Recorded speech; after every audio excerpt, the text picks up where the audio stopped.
Chapter 469. Sir Martel. The Dragon Queen was stunned and said uncertainly, Dornmartel. He's a Westerner, but I'm not sure if he's from the Dornmartel family. The Unsullied replied. It's most likely him. How did he find Slaver's Bay? Old Yamant asked. Beside the old man, Larissa's eyes flashed. Her thick lips moved a few times as she whispered, no matter what the reason is, you should bring him here immediately. Yamant nodded. Yes, Your Majesty, you can bring him here first, the Unsullied interrupted him. Scholar, the ship is infected with a disease, the Grey Plague. Ah! Silence filled the room. Everyone exclaimed. Grey Plague. Larissa's face turned pale. Has it been quarantined? Danny's expression turned serious. How far is the ship from the dock? At least 5 kilometers. Danny let out a sigh of relief. The Unsullied continued. The ship was discovered by a patrol 3 kilometers away. Sir Martel didn't wait for us to board the ship and warned us. Then the patrol began to force the ship away from the dock. Is Sir Martel infected? Larissa asked anxiously. The Unsullied looked strangely at the wizard apprentice who kept interrupting and nodded. He's infected. No one on the ship escaped. 7 gods above.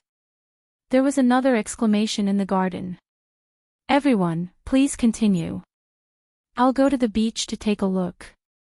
Danny didn't dismiss the guests and didn't even go back to her room to change her clothes. She found Blackie who was napping on the wall and flew towards the dock. Tyrion and Aegon looked at each other and said, Your relatives seem to be more unlucky than us. No, they're very lucky. Aegon didn't agree. He shook his head and said, Master Kuei, she just happened to develop an antidote for the grayscale disease. The Grey Plague isn't the same as the grayscale disease. Once discovered, they'll be killed and burned. Even the prince is no exception, let alone Sir Dorn. Now that the antidote for grayscale disease has been developed, it can be considered as saving their lives. Tyrion glanced at the young prince in surprise. As long as the Iron Throne was not involved, this young man was rather intelligent and rational. Aegon's voice was not soft, and the people who heard it calmed down from their panic. Even Kuei Shi, who was sitting under the persimmon tree in the corner, looked over when she heard her name. Tyrion noticed her and smiled flatteringly at the shadow-binding knight's red mask. He praised loudly, Yes, Master Kuei Shi is the #1 among the younger generation. What first person? A customer asked curiously. As they asked, they stole glances at the blue-robed, wooden-masked mage in the corner. Kuei Shi, however, took a step back.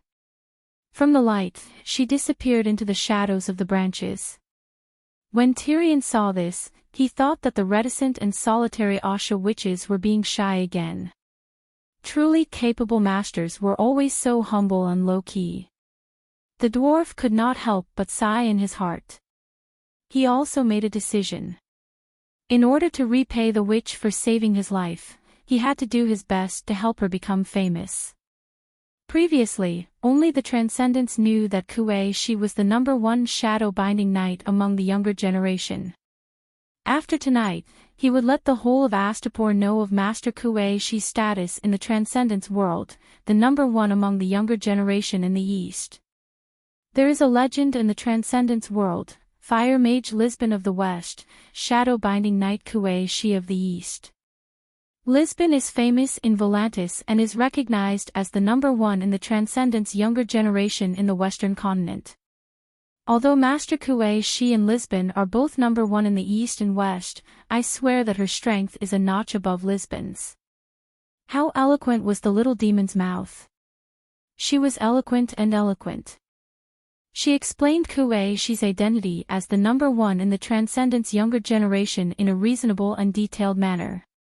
Hearing this, the crowd let out exclamations of, "Aw," and "Oh," from time to time. They even forgot about the grayscale disease ship outside the dock. Finally, she could not take it anymore. She took a few steps forward and said emotionlessly, "General Wildfire, it's time to drink your medicine." "It's time to drink my medicine." Tyrion was stunned. He stood up and prepared to leave. Before he left, he said to the crowd, Look, Master Kuei, she is so dedicated. She remembers my illness every moment. She's indeed the number one among the younger generation." Yes, Master Kuei, she is the number one among the younger generation. Thinking about the grayscale disease ship floating on the sea and the possibility of an epidemic in Astapor, and thinking about Master Kuei, she's antidote for the grayscale disease, everyone praised her sincerely. The sea breeze brushed past the garden and tugged at everyone's robes. Tyrion rubbed his eyes. He seemed to see Master Kuei, she's body trembling slightly. Could she be too excited? I'm helping her advertise. She'll definitely be more attentive in brewing my medicine, right? Tyrion followed Kuei she down the stairs with anticipation. It was a 30-meter-long sailboat. The bow of the ship was a mermaid with milky white paint peeling off. The mermaid. For longships with true dragon banners stood around it. Ballistas with lit arrowheads were set up on the deck of the longships, forcing the mermaid to sail away from the pier. It was very slow.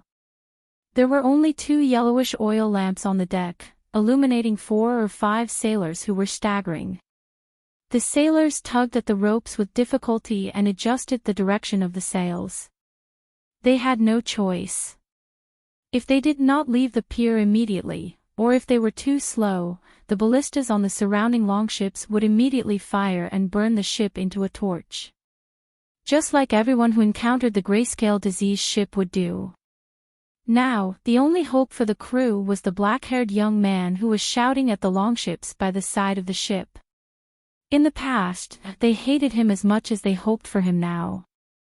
They hoped that his name and family background would move the Dragon Queen. "I am Quentin Martell, the son of Dornan Prince Dowlang Martell. I brought a letter from my father to meet Her Majesty Dany Lissa." The black-haired young man repeated with a hoarse voice. Even if the 4 longships around him were silent and no one responded to him, he could not stop. He did not dare to stop. Even he, a greenhorn, knew how dangerous the situation was for him and the others. In fact, if it was young Halberd City instead of Slave Bay, he was not sure if his father would save them or eliminate the hidden danger. A fire to end everything. Hiss, a majestic dragon's roar came from the southern sky. The young man had never heard of it before, but his whole body trembled as he understood. The Megalosaurus was here. The Dragon Queen was here. Was she here to save them? Or was it a dragon flame that came from the sky? The young man raised the oil lamp high and gathered his strength. "Queen, I am Quentin Martell, the son of Dornan Prince Dowlang." Boom! Dragon flame, scarlet dragon flame, the sulphurous dragon flame was like a flaming sword, stabbing into the deck of the ship from above. "It's over." Feeling the heat wave, Quentin closed his eyes in despair. That's right, the Grey Plague was incurable, and the Dragon Queen did not even know him. Why would she take the risk and do something useless? Ah! Long live the Queen, long live the Dragon Queen, long live the Queen of Flames. Suddenly, there was a huge uproar. Hundreds and thousands of people were shouting loudly, the fanaticism and excitement in their voices could not be concealed. What was going on? Were the soldiers of Slave Bay so cruel that when they saw the Dragon Queen riding on a dragon and burning them, they actually cheered happily? Dragon Queen, Lord of Flames. This shout came from beside him. Gareth and Archibald's voices were also among them. Quentin opened his eyes and saw an unforgettable scene. The bright red dragon flame twisted into a 40-meter-long fire staircase in the sky, and a tall lady walked down the fire staircase step by step, barefooted like the goddess of flames. Her skirt fluttered as she gracefully walked down the fire staircase step by step. The flames licked at her jade-white soles, and the heat wave caused her light golden dress to sparkle, tumbling and fluttering. She rode the flames in the air and walked down gracefully. 7 gods above, this is the goddess of flames. Quentin could not help but exclaim. The beautiful lady on the fire staircase seemed to have heard his exclamation, and the faint smile on her red lips deepened. "Ah, it's you!" Quentin exclaimed again. The dragon flame fire staircase was overflowing with heat, distorting the air. From afar, one could feel that the beauty on the fire staircase was graceful, but one could not see her face clearly. When 3/4 of the fire staircase was gone, the queen's face was gradually seen by the crew of the mermaid. The dragon queen was indeed a Targaryen, her face was indeed exquisite. This was what the ordinary crew thought. But Quentin and his 2 companions were stunned on the spot. Under the long silver hair that fluttered in the wind, that beautiful face with a smile on her lips was so familiar. Wasn't this the Lady Layla that they met a few months ago at the merchant's house in Volantis? The son of a wine merchant from Dorne, hee. The dragon queen took a step forward and landed on the deck 2 meters away from Quentin. With another wave of her hand, the long fire staircase in the night sky suddenly floated into the dragon queen's palm like smoke from a vacuum cleaner, and exploded with a bang, forming a 2-meter-tall circle of fire mist around her. It was as bright as the sunset, making the queen inside look like a deity. Even though experiments had proven that she was effectively immune to the grayscale disease, the grayscale disease was still different. Not only was Dany 2 meters away from Quentin, she had also covered herself with a layer of flame film that burned the germs. As for the fire staircase just now, with a large group of fire witchcraft here, could she not learn a few more fire witchcraft?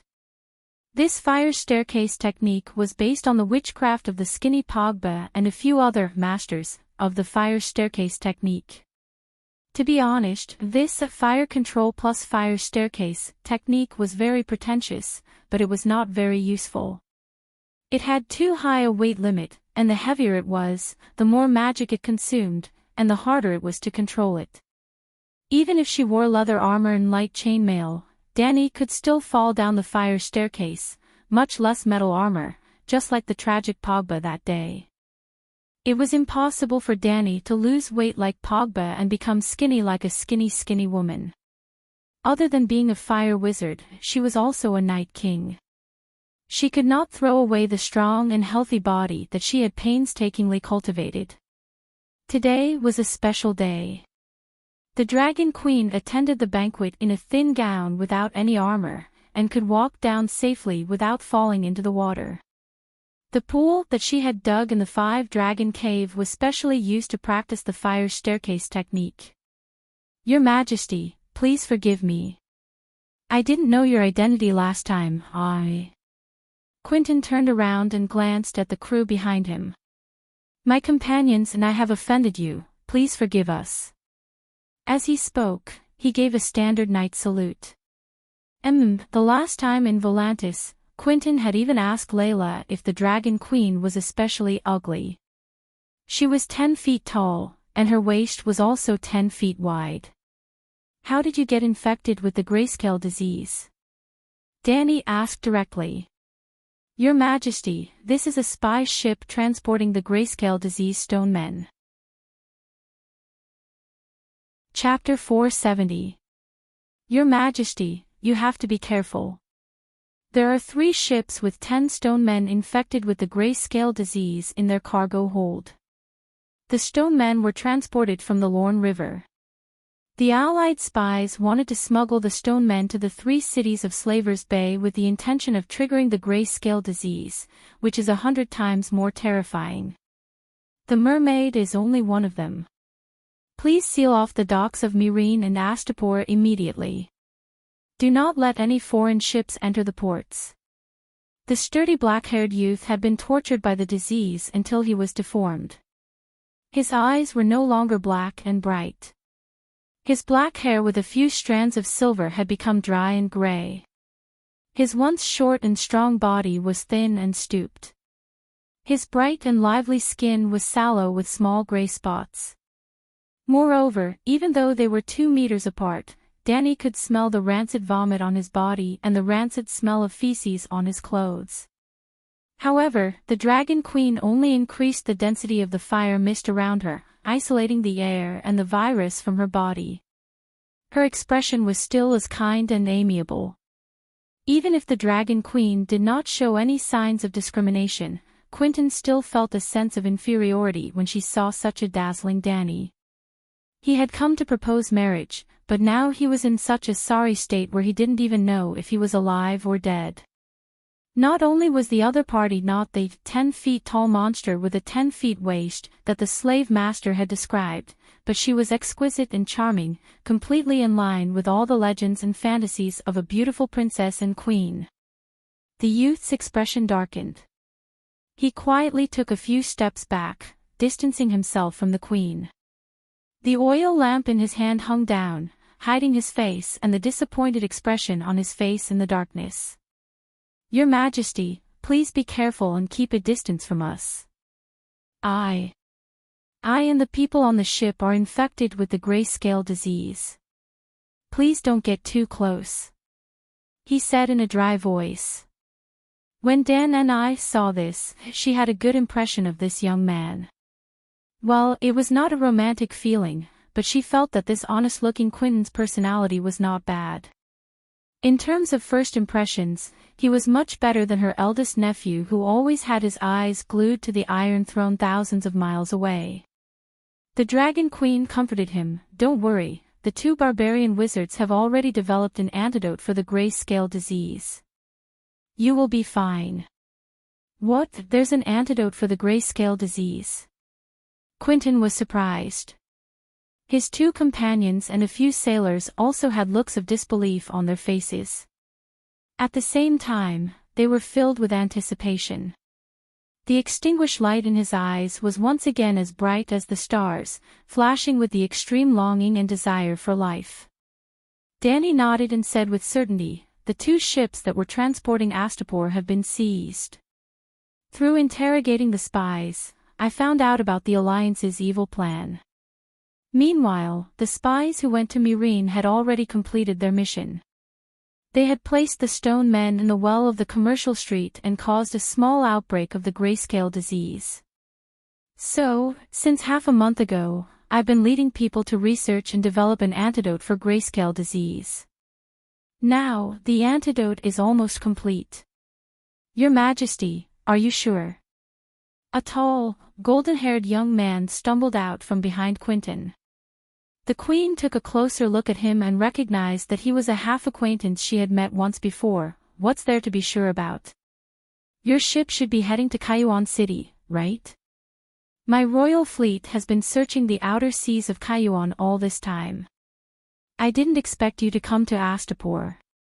Plop. The tall, yellow-haired youth fell to his knees. "That's great, we're saved." He covered his face and wept. "What's wrong with you?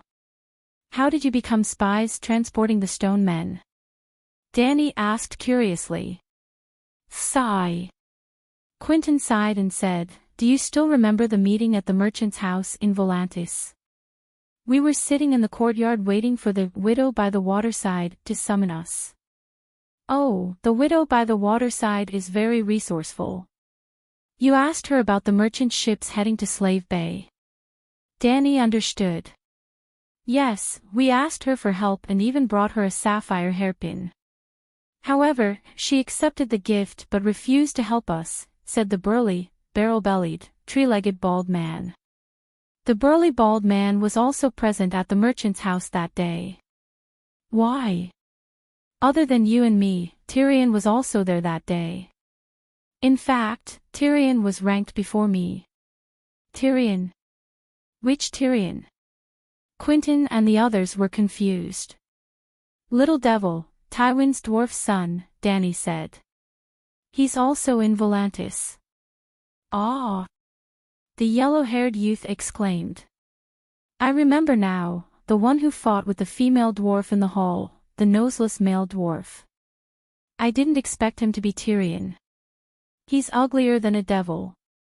Damn it, we didn't recognize him that day. He punched the deck and cursed in frustration. Tyrion's goal is the same as yours. The widow by the waterside did not hesitate and quickly arranged a ship for them, Dany said. This. Quentyn thought for a moment and said hesitantly, the widow said that we hit our goal and were not sincere and respectful to her. What happened after that? I seem to have seen you join the mercenary group, the Ragged Prince's wind-blowing team. Ah, you saw it. Quentyn was shocked and nodded with a bitter smile. That's right, we signed a contract with the wind-blowing team. In fact, there are more than 10 wind-blowing team mercenaries on this mermaid. We originally planned to follow the mercenary group to Slaver's Bay and find a chance to slip away halfway. But half a month after you burned the Black Wall, Danzo, the wind-blowing team's vice-leader Danzo came to me with a few Volantis nobles. They asked me if I was willing to be a spy for the Alliance and disguise myself as a Dornish wine merchant to enter Cayuan. I told everyone that I was the son of a Dornish wine merchant. When I heard that they would arrange a ship to send me to Slaver's Bay before the war broke out, I was more than happy to do so. Then, I became the owner of the Mermaid and led a group of sailors arranged by the Alliance to Slaver's Bay. Dany's eyes flashed coldly and said in a low voice, "Does the wind-blowing team know the secret of the stone men?" The yellow-haired youth sitting on the floor smiled bitterly. Then you'll have to ask who it is. We are also from the wind-blowing team, but we didn't know that there were stone men on the ship. If we knew, we would have thrown them into the sea long ago. How would we have ended up in this mess? That old turtle Danzo only told us to find out about Cayuan's military situation and secretly set fire to the wheat fields outside the city when it was ripe. Yes, the Alliance knows that you're doing the Great Leap Forward, and they want to destroy your grain production. They're dreaming. Not to mention the fact that there are farmers guarding the wheat fields. Under the strict household registration system, it's impossible for foreign merchants to leave the city silently. Dany sneered. Under the Queen's rule, there were village elders, village chiefs, and centaur patrols who were also postal workers. As mentioned before, in the early days of taking down Astapor, in order to avoid conflict between the nomadic centaurs and the farming villagers, even the centaur patrols were not allowed to enter the village without the village chief's permission. This system continued to this day, and the 3 cities of Slaver's Bay were all like this. Each manor chose a village elder, and several manors combined to form a village. The village elder took turns as the village chief. There were militia within the village, and centaur light cavalry outside the village. The village was connected to the city by relay stations. Not to mention spies, even the Meereen farmers who wanted to visit their relatives in Cayuan had to obtain identification from the village elder. Quentyn shook her head. We don't know about the household registration system. The Volantis told me that I'm a Dornishman, and that I might receive preferential treatment. To match my identity, the Windblown group even prepared a dozen Westeros mercenaries to be my subordinates. At this point, Quentyn turned to look at the sailors on the deck, and said with a complicated tone, "It's fortunate that they're here." "How did you get infected?"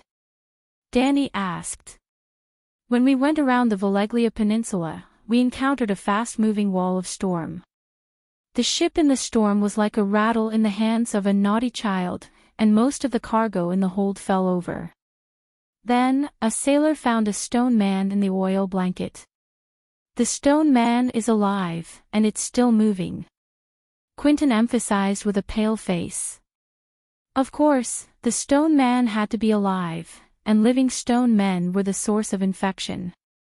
The dead stone man would slowly become a real stone man, and the grayscale disease virus could not survive on stone. And then, you threw the stone man into the sea. Of course we wanted to, but Captain Jack didn't allow it. He's a Volantis officer, and most of the sailors on the ship are his men. By the way, there were 2 ships that set off from the port of Volantis that day, the Mermaid and the Sparrow. The Sparrow's mast was broken in the storm, and the surviving sailors were transferred to the Mermaid. Because there were too many people, it was too crowded, and the cabin became wet with water. Not long after, there were sailors who were infected with the grayscale disease. At that time, I had asked Captain Jack to immediately abandon the Stone Man, but he sternly rejected me, and only killed the grayscale disease patients and threw them into the sea. At its peak, there were 550 crew members on the Mermaid. Quentin pointed at the sparse number of sailors and gestured to the size of the ship. She smiled bitterly and said, "Your Majesty, take a look. There are so many people on such a ship. How can the infection be stopped?" As more and more people were infected and thrown into the sea, the sailors who were once loyal to Captain Jack began to be recruited by me. Yes, the Westeros mercenaries had long since joined me. When we first entered the Bay of Sorrows, I finally gathered enough sailors to revolt. It was a bloody battle that lasted for 3 days, and more than 200 people died. Captain Jack finally compromised, and agreed to abandon the Stone Man. Perhaps the 7 gods were cursing us, or perhaps too many people died, and there was no time to clean up the corpses. Finally, the grayscale disease evolved into the terrifying grayscale disease. Needless to say, everyone was affected, and everyone was infected. Then, Captain Jack persuaded more than half of the people around me. He convinced everyone that since we are going to die anyway, we might as well sail the ship to Kayuan, and complete the mission given by the Alliance. As if worried that the Dragon Queen would not understand, Quentin explained, the spies were very determined, and very loyal to the Alliance. In fact, other than us mercenaries on the surface, the other sailors were all carefully selected loyalists.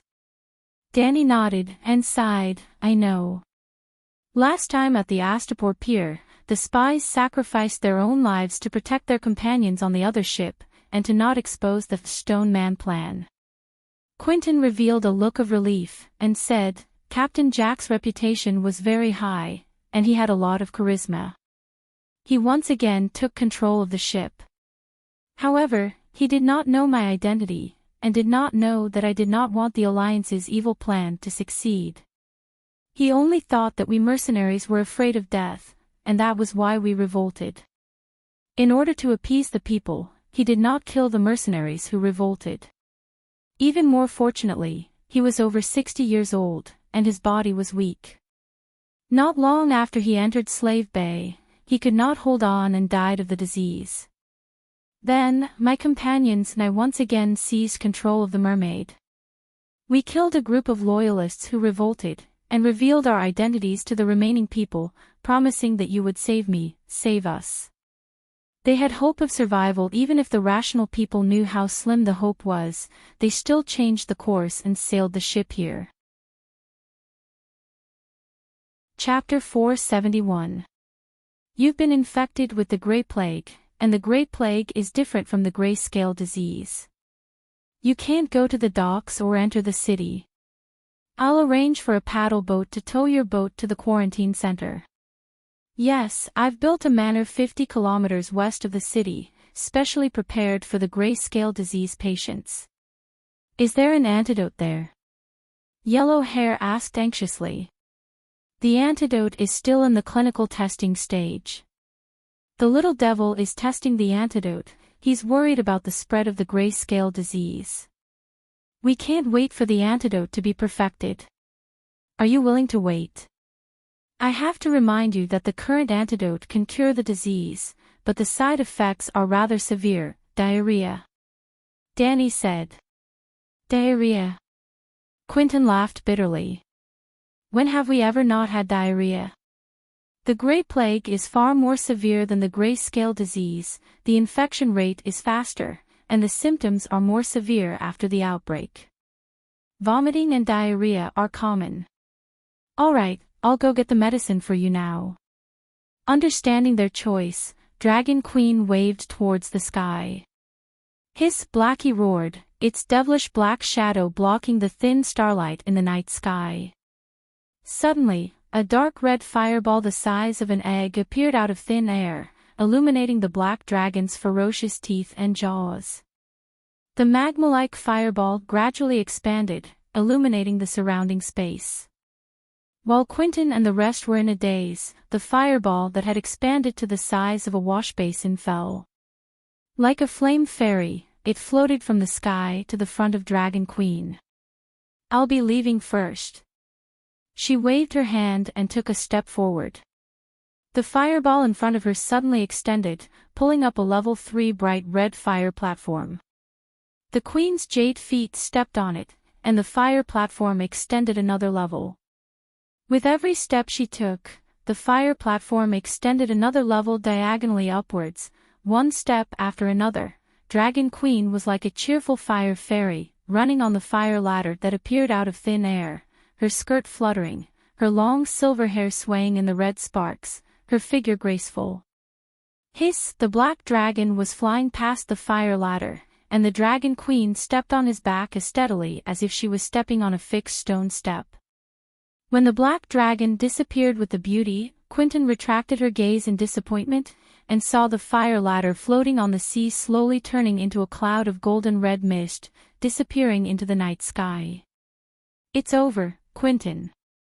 The yellow-haired Gareth leaned over and hugged his companion, wailing, "I've let you down.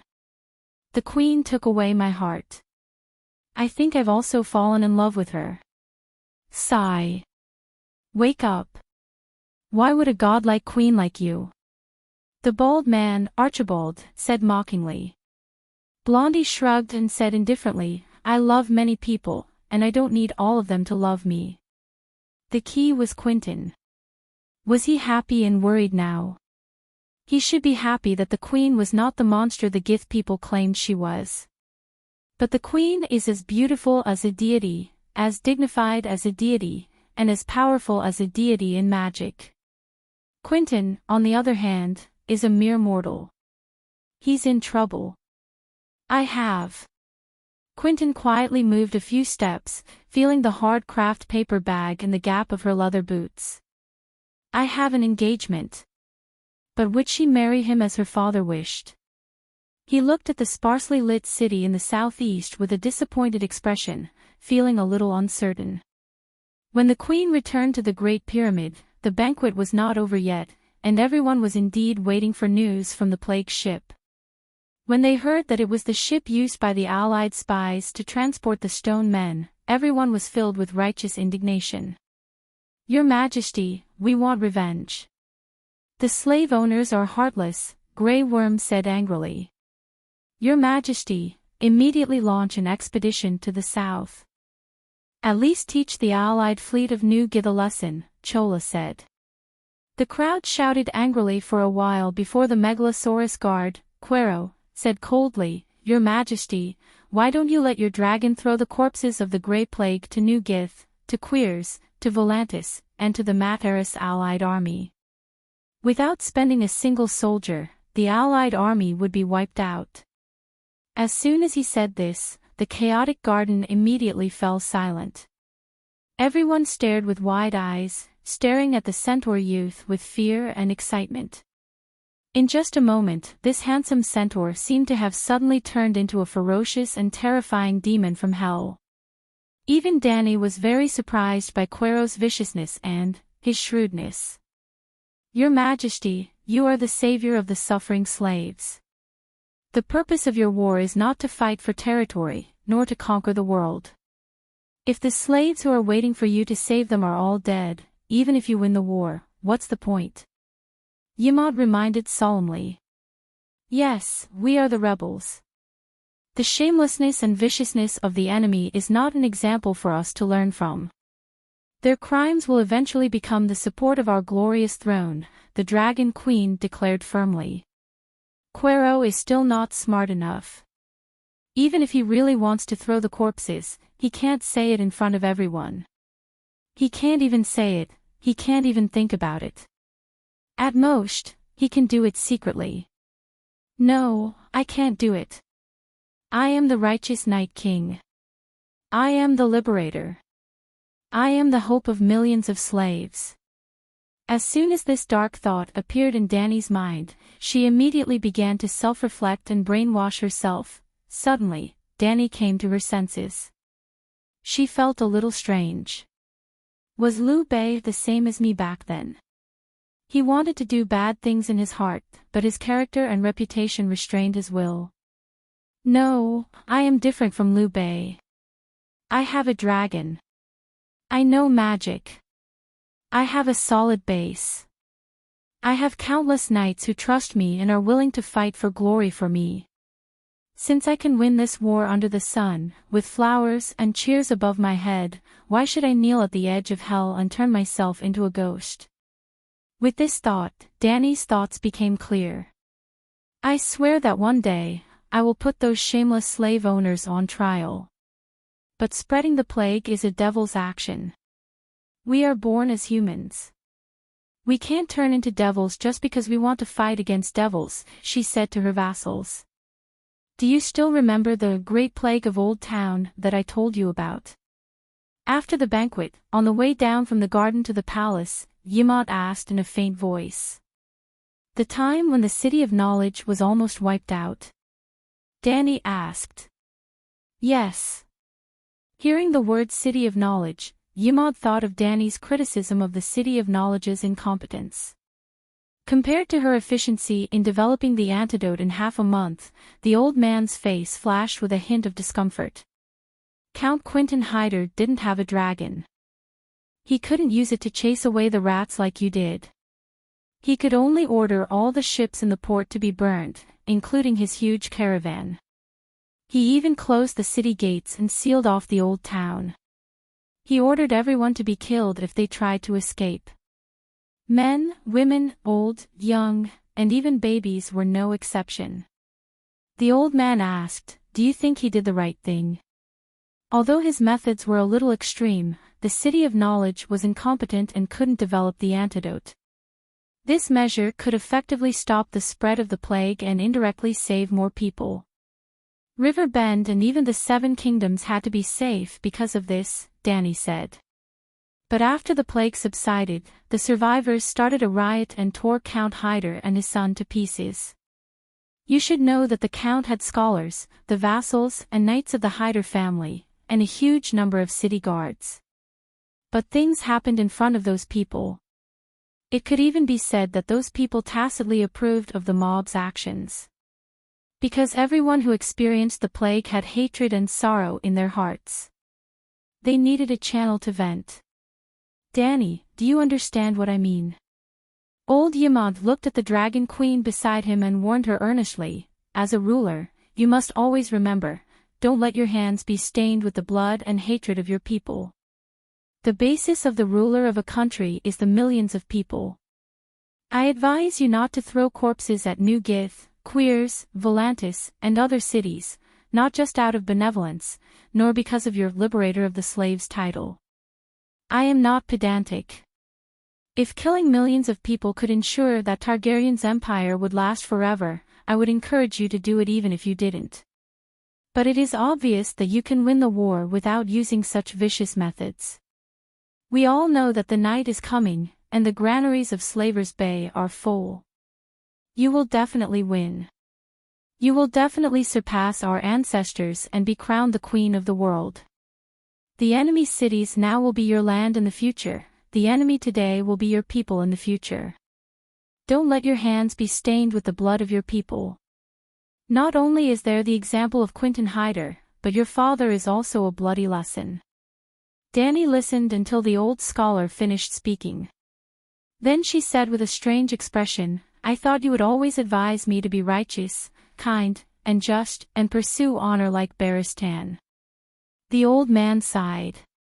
Of course I hope that you are like that, but there is a prerequisite. Your actions will not harm your rule.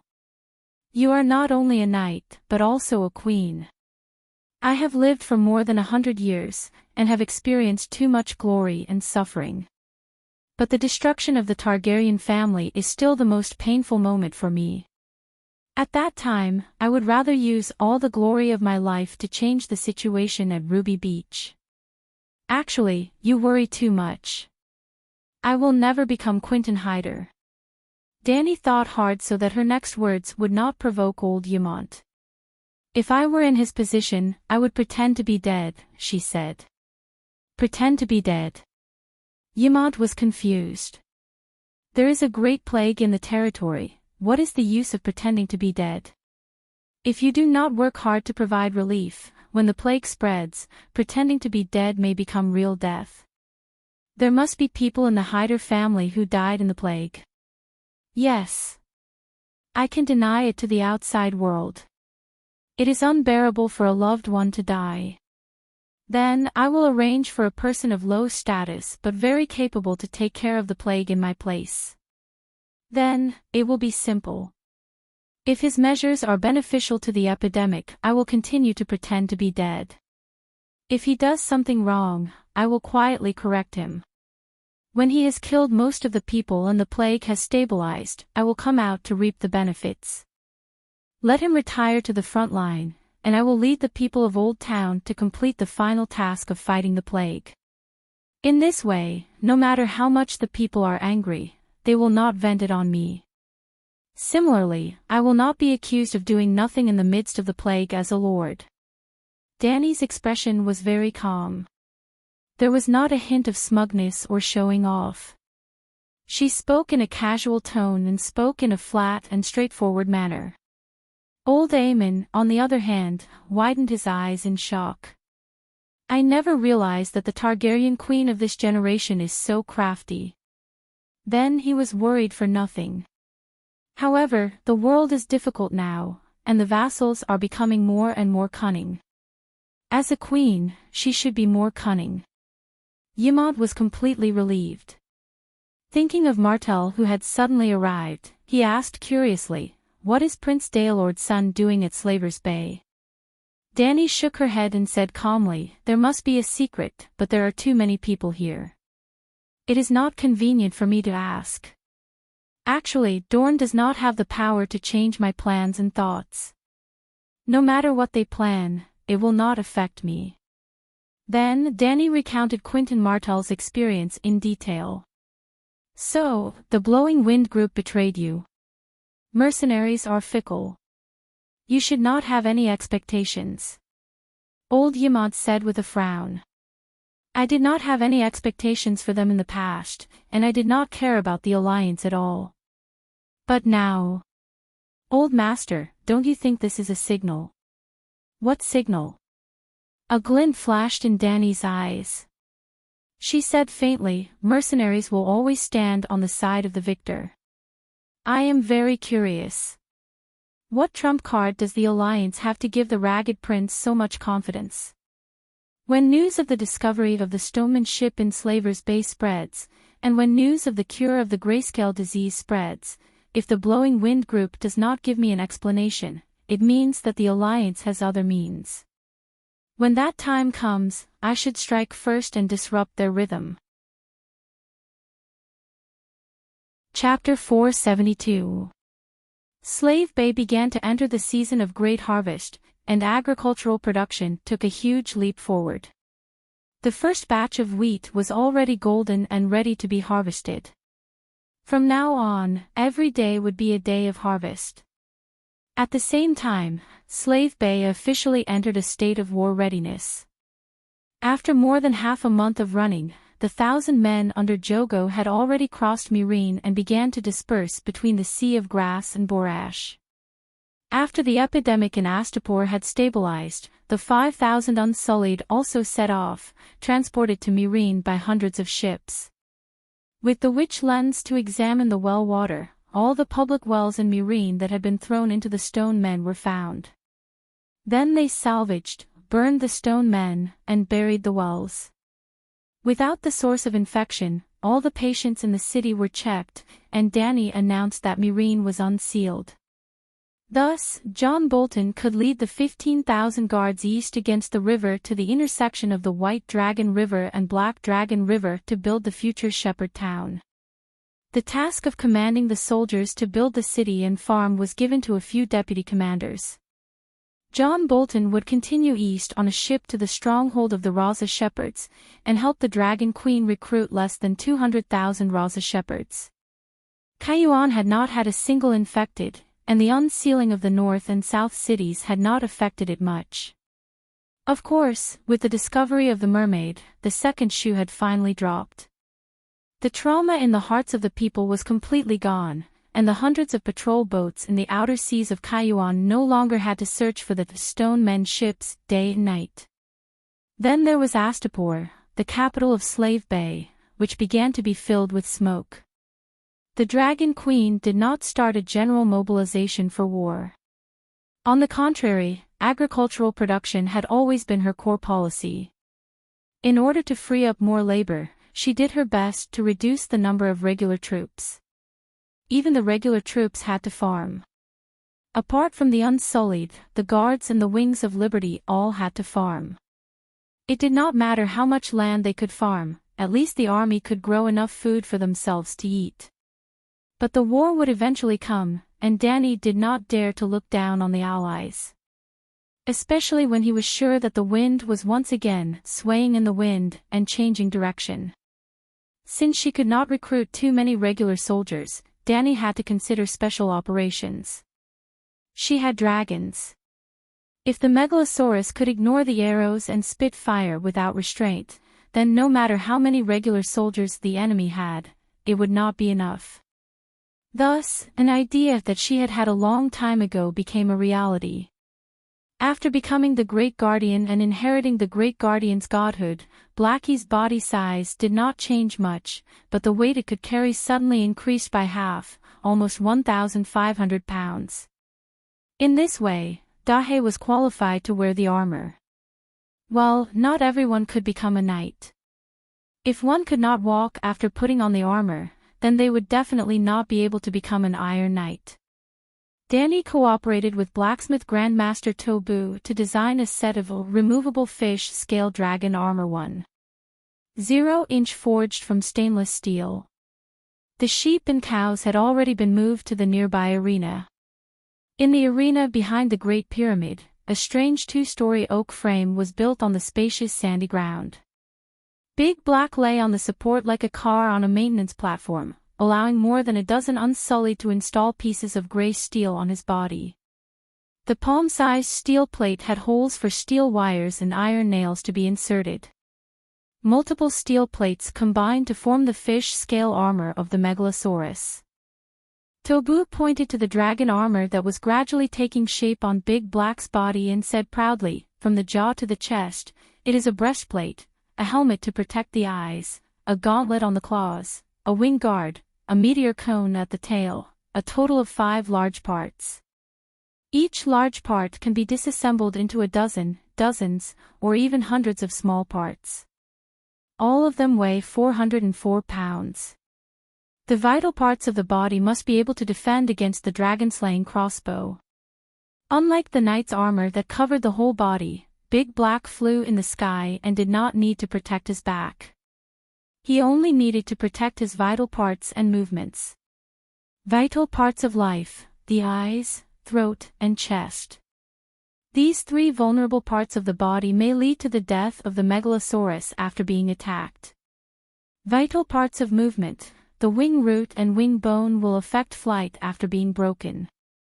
In fact, the 2 flesh wings of the Megalosaurus were also easily pierced and torn, but the area of the flesh wings was too large. After being completely covered with iron armor, Big Black may not even be able to flap his wings. When the full set of armor was put on, Danny took a look and couldn't help but sigh, "It's too ugly. It's like a big lizard wearing a bellyband, and it's a cheap one that only covers a quarter of its belly." Blacksmith Tobu frowned and nodded, "It's a bit ugly, but it really works. I swear, even if the dragon-slaying crossbow hits the head at close range, it will only make your Big Black dizzy for a moment. The waist is exposed," Danny said. Tobu shook his head and said, "There is no other way. To defend, it must be thickened. Thickening it will inevitably increase the weight. The black dragon has limited weight, and 404 pounds is already the upper limit. Any more and it will affect the flexibility of the Megalosaurus. It seems that we have to figure out a way to melt the steel as soon as possible. Danny sighed. Squeak! Big Black flapped his wings and jumped. His iron claws pinched a scratch on the wooden bracket of the beam and jumped into the sky. Squeak! Suddenly, Big Black swung the meteor cone at the tail hard and fell down uncontrollably. Like a stalled plane. Boom! Dust flew, and Big Black fell down. Immediately, a group of Unsullied swarmed to help Big Black dismantle the iron armor. Dragon Armor 1-0 failed.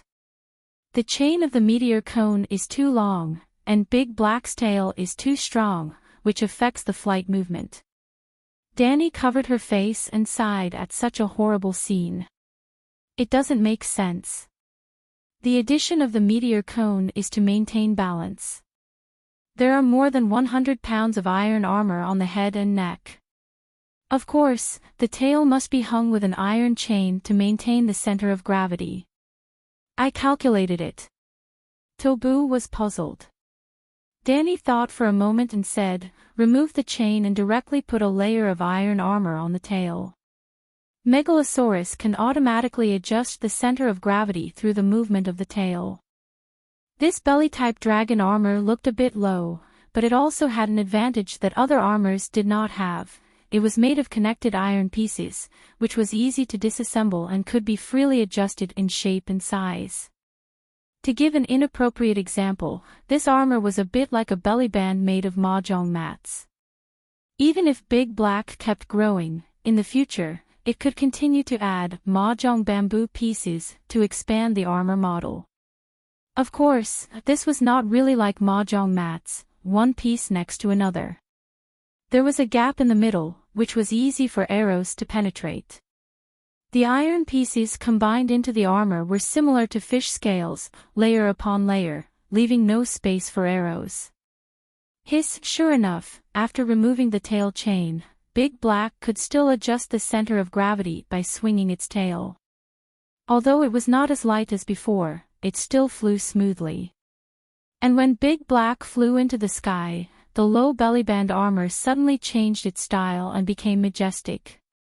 Because looking up from below, only the area covered by the armor could be seen, as if the Megalosaurus was wearing a full body armor. Very good. Danny's eyes lit up and she happily said, not only is it not ugly, it seems that there are no obvious flaws. Iron gloves were put on the claws of the Megalosaurus, mainly to block the crossbow bolts. The two iron claws waved to block, which could protect a large area of the abdomen, and those parts no longer needed to be covered with armor. After that, Danny announced the start of the armor test.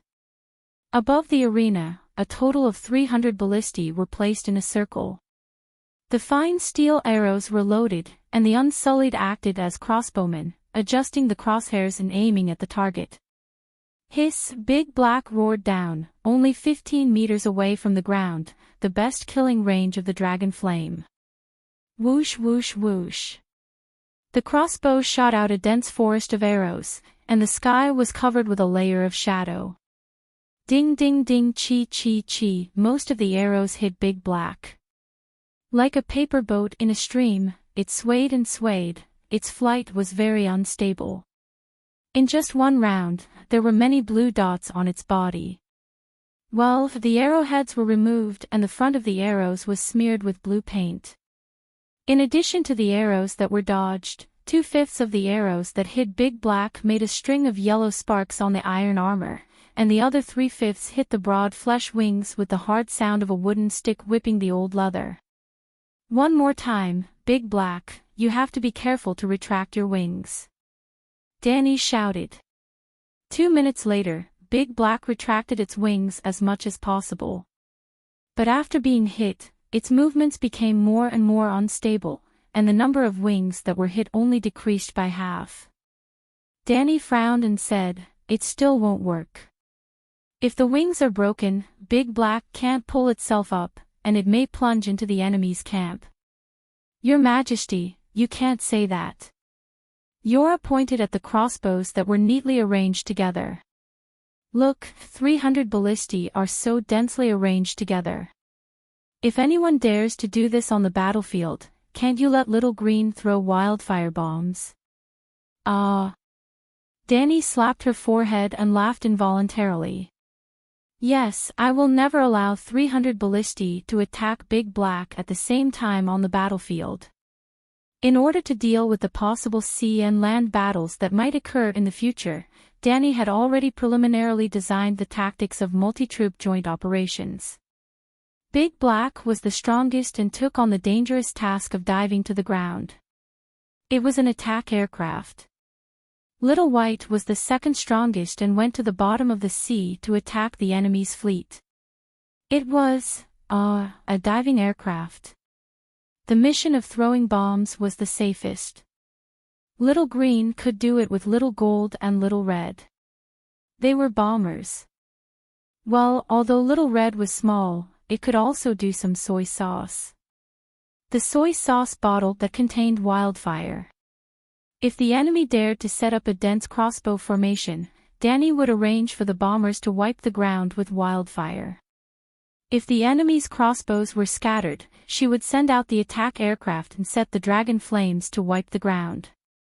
Perhaps, when she reached the level 5 dragon spirit, she would let the half-grown Little Gold act as a reconnaissance aircraft and show her brothers the map of the battlefield.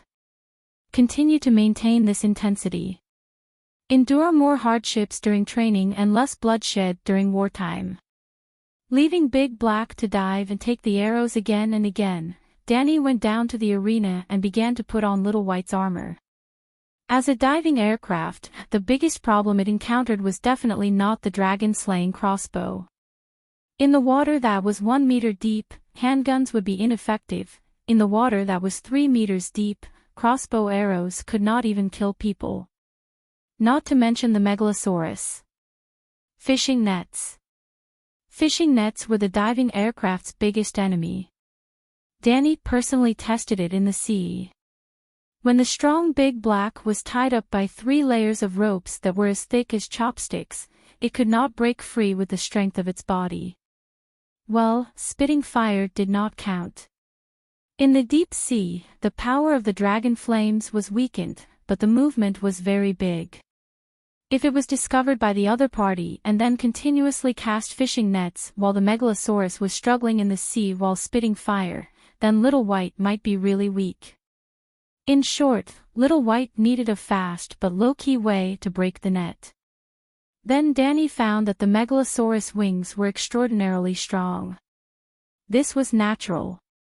If the Megalosaurus wings were not strong enough, it would not be able to fly. Danny thought of a movie that she saw in her previous life, The Legend of Shoe Mountain. In it, Dan Chinzi's weapon, the Sky Dragon Slash, inspired her. Well, let Little White cosplay as Dan Chinzi and make a set of flying sword wings for him.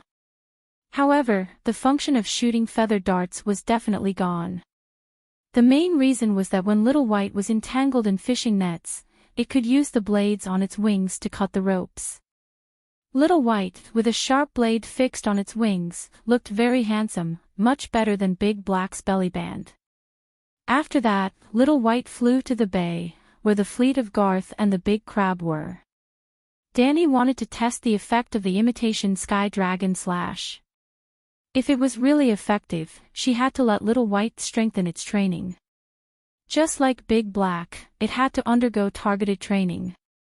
Little Green, Little Gold, and Little Red also had weight training. Slave Bay had really entered a state of combat readiness. Chapter 473. Jia Kun was very unlucky. Perhaps the discovery of Fire Demon Hades' magic pot exhausted all his luck.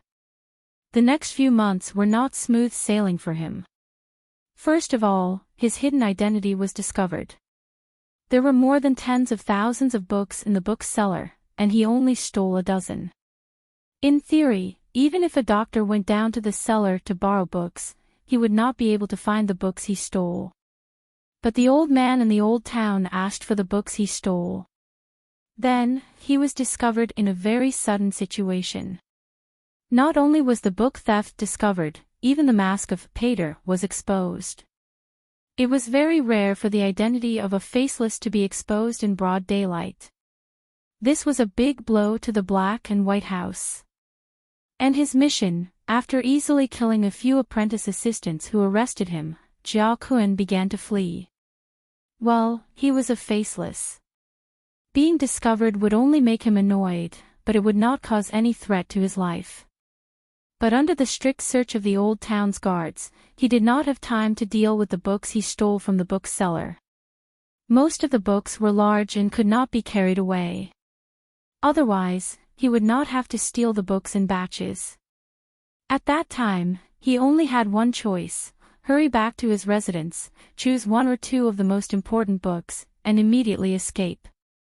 Without a doubt, the smart and far-sighted Jia Kun chose the magic pot. If the books were gone, he could steal more. The city of knowledge was there, the bookseller was there, and the doctors were there.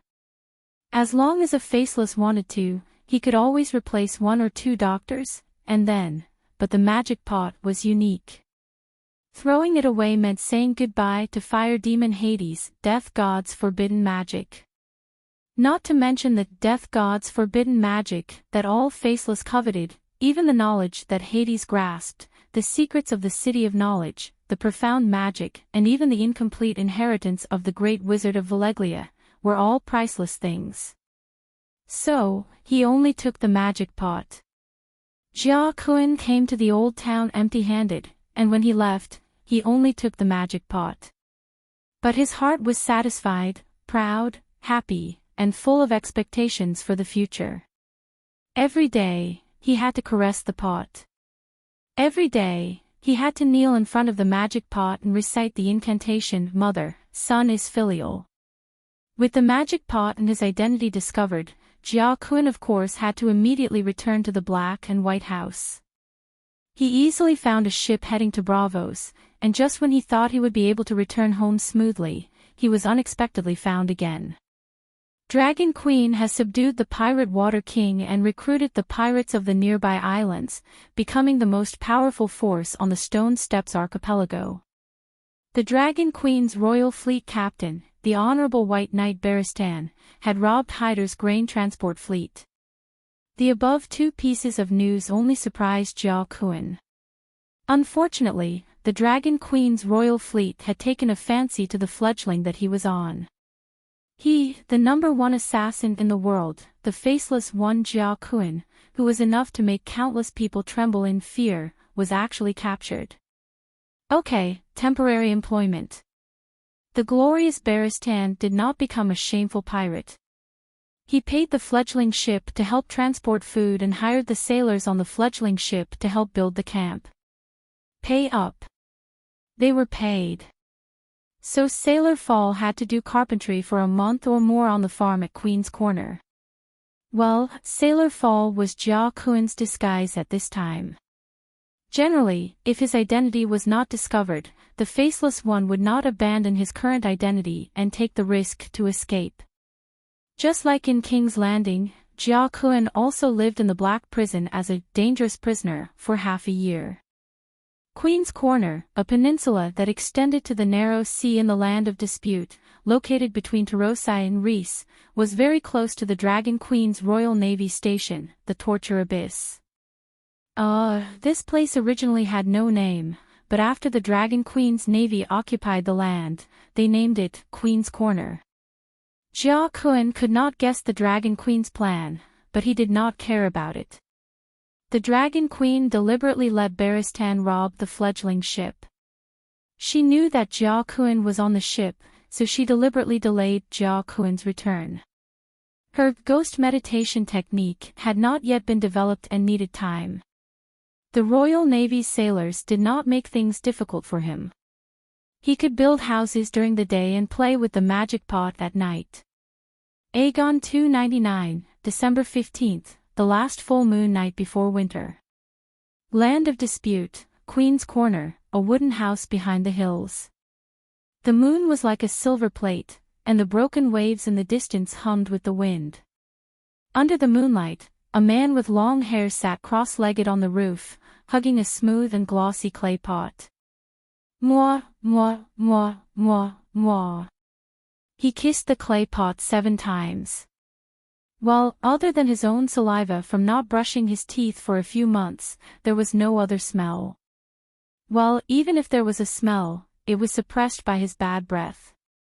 Then, the man hugged the clay pot and rubbed it 7 times. Other than the sweat on his palm, there was no other stain. Finally, with a solemn expression, Sailor Ford placed the clay pot on the wooden platform. He knelt on the ground and kowtowed with his head on the ground. Using Chinese with a slight accent, he recited skillfully, "Mother, your son is filial. Faceless are all big idiots." Just like that, he kowtowed 7 times and shouted 7 times. The sailor slowly raised his head and looked at the mouth of the pot, which did not have any abnormalities, and the anticipation in his eyes quickly disappeared. "Sigh, I have absorbed the essence of the moon for a few months, why is it still not repaired?" Or, that night, I had a dream.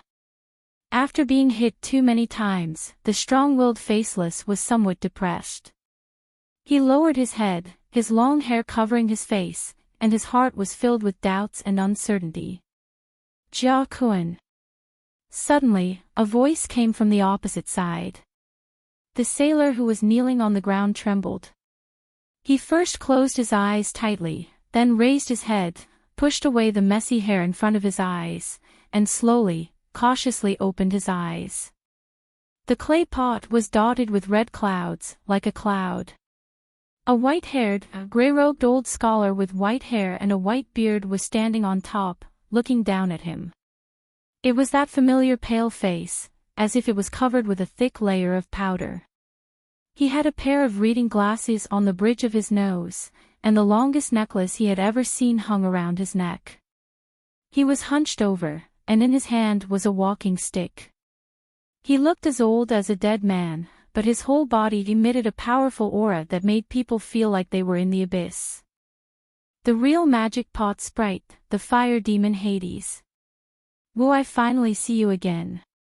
Tears could not help but seep out, blurring the sailor's vision. "You changed your face again, where are you now?" The magic pot sprite Danny looked around and began to show off his acting skills. "South of the continent of Ursos, near the entrance of the narrow sea." Jia Kun wiped the tears from the corner of his eyes and said with a nasal voice. "How long has it been?" The sprite Danny nodded and asked again. "More than 3 months, almost 4 months. I have been chanting spells every day, and praying every night of the full moon." Jia Kun said. "Only 3 months." The magic pot sprite was a little surprised, and said with a sharp voice, "Now that we have entered the period of the demon wave, I thought it would not appear again for 30 or 40 years. 30 or 40 years. Jia Kun shouted with his eyes wide open. "What do you think? The pot is broken. Is it repaired now?" Jia Kun quickly asked. "What repair?" "You just asked the masons to fill up the hole, what repair is that?" The magic pot sprite shook his head. "Then how long can you last? Will you appear again in the future?" Jia Kun asked nervously. "Let fate decide." The genie of the magic urn sighed, and a bleak and lonely aura surrounded him. "The power of the moon and the power of faith can help me recover, but I do not want to live like this anymore." The sprite's voice was cold and sad.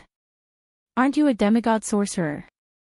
You are still a scholar, you can continue to study magic and knowledge." Jia Kun was really anxious.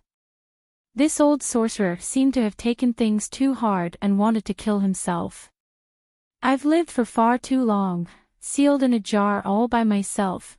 The magic pot sprite suddenly flicked his sleeves and said helplessly, "Forget it, even if I tell you that even the Grim Reaper desires death, you probably won't understand." "Even the Grim Reaper desires death." Jia Kun repeated this sentence, and he seemed to be in a daze. Isn't this the ultimate version of the theory that all mortals have to die? Although he really couldn't understand it now, this kind of theory sounded high and mighty, and it made him feel very moved. It seemed that the fire demon Hades had really studied the forbidden spell of the Grim Reaper to an extremely high level. There is no point in saying more. Once we end our fate, I will try to break through to the astral plane. The magic pot sprite said. Break through to the astral plane, what do you mean? Jia Kun came back to his senses and asked curiously. I want to become a demon. The sprite looked up at the moon and said in a bleak voice. How do you become a demon? Jia Kun asked. You faceless people believe in the Grim Reaper? The sprite looked down at Jia Kun and asked instead of answering.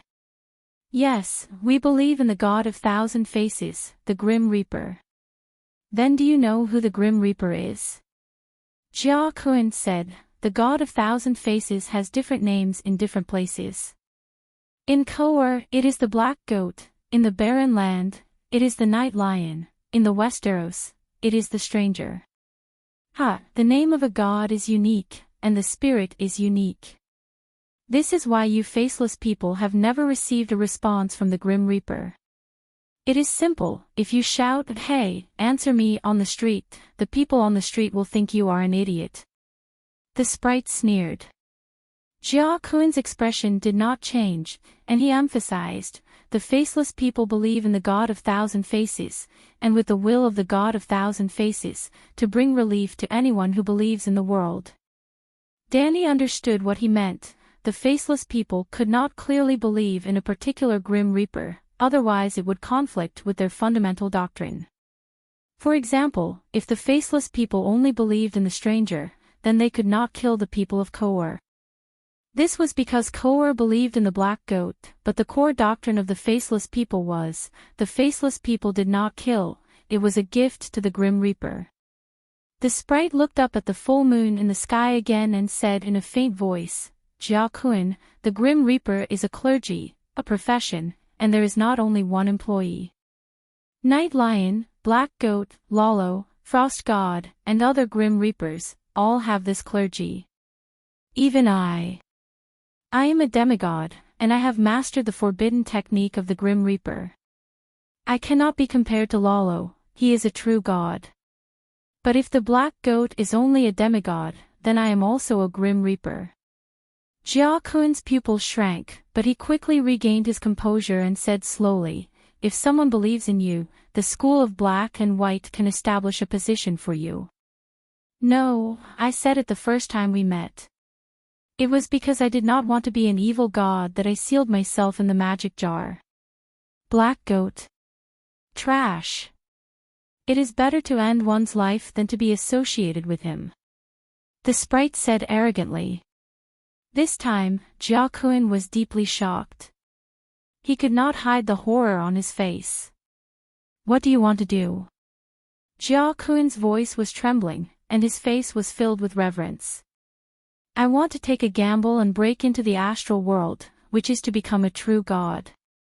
If I can become a god in the astral world, I will become the only Grim Reaper in the world.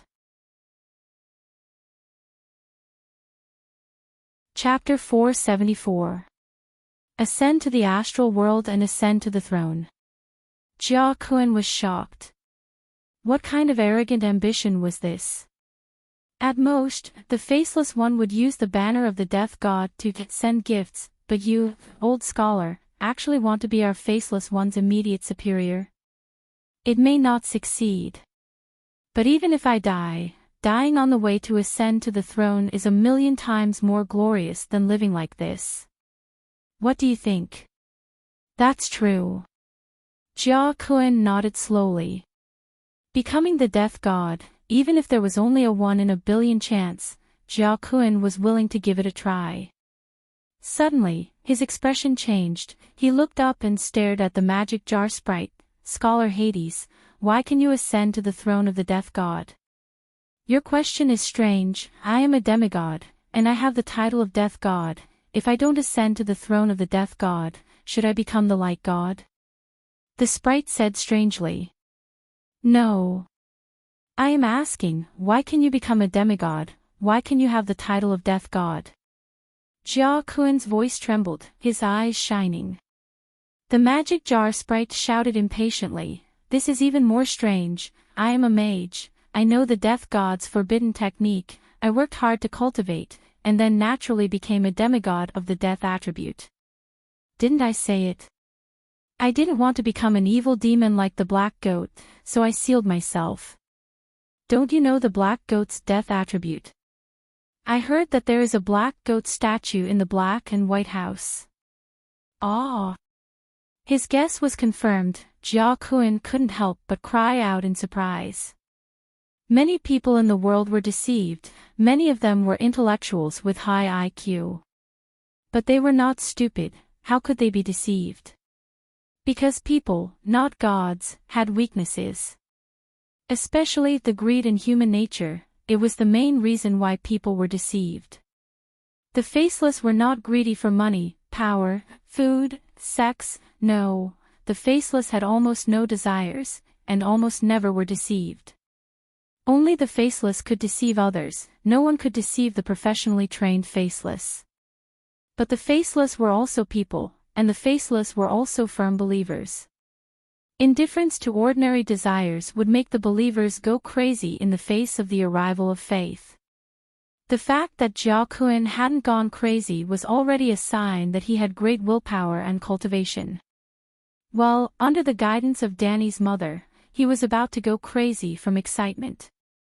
Fire demon Hades had cultivated part of the Grand Wizard's meditation techniques and the Death God's forbidden technique. He could become a demigod death god and even have the chance to become the god of death. In that case, the school of black and white had Hades's meditation technique and the death god's forbidden technique. My god of 1,000 faces, why do you still need a dragon? He had already become a grim reaper, so why would the mortal megalosaurus come here? Oh, he could be a mount for the god of death. Scholar Hades, what are your chances of becoming a divine throne? Jia Kuan asked with anticipation and nervousness. Not even half a cent, the elf said casually. Half a point, counted as 0. 5%. Jia Kuan muttered a few words and suddenly raised his voice. He shouted in disbelief, God of 1,000 faces, a 0. 5% chance is not small. In theory, as long as 200 people attack the god of death, a true god will be born. Are you deaf? I said, not even half a point. It's not even half a point. The genie in the magic pot scoffed. It's enough, Jia Kuan said with a satisfied face. What's enough? How many people can your school of black and white have? The elf said with disdain. A lot, it's enough. How much is a lot? Danny was very anxious. But she was also very calm. Can there be 10? Humph, we have thousands of scholars in the city of knowledge, but only 10 people have magic talent. The elf raised the corner of his eyes and said contemptuously. The excitement on Jia Kuan's face gradually disappeared. He shook his head and sighed, you're right, I was too optimistic. The school of black and white has less than 100 qualified faceless. It seems that we have to expand the number of apprentices in the future. Less than 100 people? Bastard, can't you give an accurate number? 99 is less than 100, 9 is less than 100. Well, it's definitely more than a single digit. Take the median, 50. It seems that 50 faceless is terrifying enough. Or, should I just arrest Jia Kuan and let the whip of solitude Hattar try the whip technique? Scholar, you said last time that as long as I leave the Westeros and promise not to use the Death God's forbidden technique in the 7 countries, you will give me the forbidden technique. Jia Kuan's eyes became very eager, and the desire in his eyes almost overflowed. I did say that. But after coming in contact with you, I suddenly found that you're a good person, and now I don't want you to go astray. The elf hesitated. Jia Kun shook his head again and firmly said, "No, I'm definitely not going astray. I really want to master the power of the Death God. Do you know the after effects of practicing the Death God's forbidden technique?" The elf pointed to his pale cheeks that seemed to be covered with a thick layer of powder. "Do you see? Neither dead nor alive, just like a devil. Scholar, this doesn't scare me. The School of Black and White has thousands of Death God statues. Which one of them looks like a normal living person? This is the characteristic of a Death God." Jia Kun's expression became more and more firm. That's true. Even Oxhead and Horseface of the Celestial Empire and the 10 Kings of Hell didn't look human. Ugly, ferocious, and terrifying were the common standards of Death Gods of all races in the world. Other than the change in appearance, even the habits, the magic jar elf smiled bitterly and sighed. "I think I have a strong will, but I still gradually lost my humanity after practicing the Death God's forbidden technique. I'm no longer interested in human food, and I no longer have a reaction to women. Instead, I crave the blood and souls of living people." Jia Kun, becoming a Death God means becoming an inhuman. Death Gods must be different from normal people. Jia Kun said matter-of-factly. Death Gods like the Black Mountain Goat liked blood sacrifices, and he knew that. "Are you sure you want to learn?" "I'm sure," Jia Kun said with certainty. "You won't regret it." "I definitely won't." "Alright, I'll teach you next time." "What?" Jia Kun was stunned. "Look." The magic jar elf pointed to the moon that was moving to the west. "It's past midnight, and after talking with you for so long, my divine power is exhausted, and I'm about to fall asleep." Jia Kun was stunned. He looked up. Wasn't that right? They had been talking like this for an hour or two, no wonder the magic jar elf couldn't hold on. But wasn't this a little too much? Finally, after much effort, Jia Kun didn't have time to be depressed, and quickly said, "Scholar, use this last bit of time to teach me the forbidden arts. I'll teach you as much as I can." "Alright, but you'll have to learn the meditation technique first." "Teach me then, I'll listen." Jia Kun sat up straight. "There's not much time left. If I explain it verbally, I won't be able to teach you much." The magic jar elf hesitated. "I have a method. It's very dangerous, but it can teach you magic knowledge in the shortest time possible." "What method?" Jia Kun asked. "Spiritual transmission." The magic jar elf raised his walking stick and pointed it at Jia Kun's forehead. "I'll use my divine power to forcefully break open your sea of consciousness, convert information into runes, and inject it into your spiritual space. I don't really understand, but it sounds dangerous."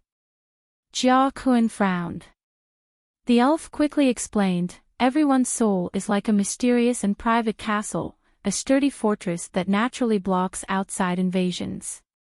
The stronger your will, the harder it is for external spiritual power to affect you. Now, I want you to open the castle gates and let me send a trace of my will into the castle. The danger is that once you sense my spiritual power invading, your sea of consciousness will resist involuntarily, and then our spiritual power will collide and both of us will be injured. If I don't resist, will your spiritual transmission hurt me?" Jia Kun asked solemnly. "That depends on whether I have any ill intentions towards you." The magic jar elf said meaningfully. Jia Kun's eyes flashed. He understood what the fire demon meant. The castle had been opened, and the soldiers outside had already entered. Whether they were enemies or allies, it was up to the soldiers to decide. "Very dangerous." Jia Kun sighed. "Very dangerous." The elf admitted. "How long will it be before you appear again?" Jia Kun asked. The elf said uncertainly, "Well, maybe 3 or 4 months, like this time." Maybe a few years, after all, no one can be sure about the magic tide. Come. Jia Kun said in a low voice. What? The elf was confused. Transmit your spiritual power to me. Jia Kun smiled faintly. You're not afraid that I'll do something bad? This time, the elf was not faking his surprise. All mortals have to die, and all mortals have to serve. The most serious consequence is only death. Dying on the way to worship the god of 1,000 faces is the greatest glory for any faceless. A nameless person does not fear death. Jia Kun said calmly. No, child. You should be afraid, some things are scarier than death. Then I'll start. The magic jar elf raised his walking stick and pointed it directly between Jia Kun's eyebrows. Yes. Relax, it will hurt a little at first, don't resist, it will be fine after you go in. The elf reminded him. Okay. The Green Prophet's ring brought the second soul into the dragon spirit state. Blackie absorbed the power of faith, the holy megalosaurus transformed, the dragon spirit turned into the holy light, the second soul fused with the holy light, and the second soul entered the state of wind song. With all of the above added together, I'm coming. Jia Kun's vision turned black, and he entered a strange state of gray. Then, a majestic and sacred red meteor seemed to come from the sky, crashing down on his head. It's me, don't be afraid. The voice was somewhat familiar, but the terrifying pressure in the voice made him feel suffocated. It was like a lowly beggar on the streets being scolded by a king who commanded 1,000,000 troops.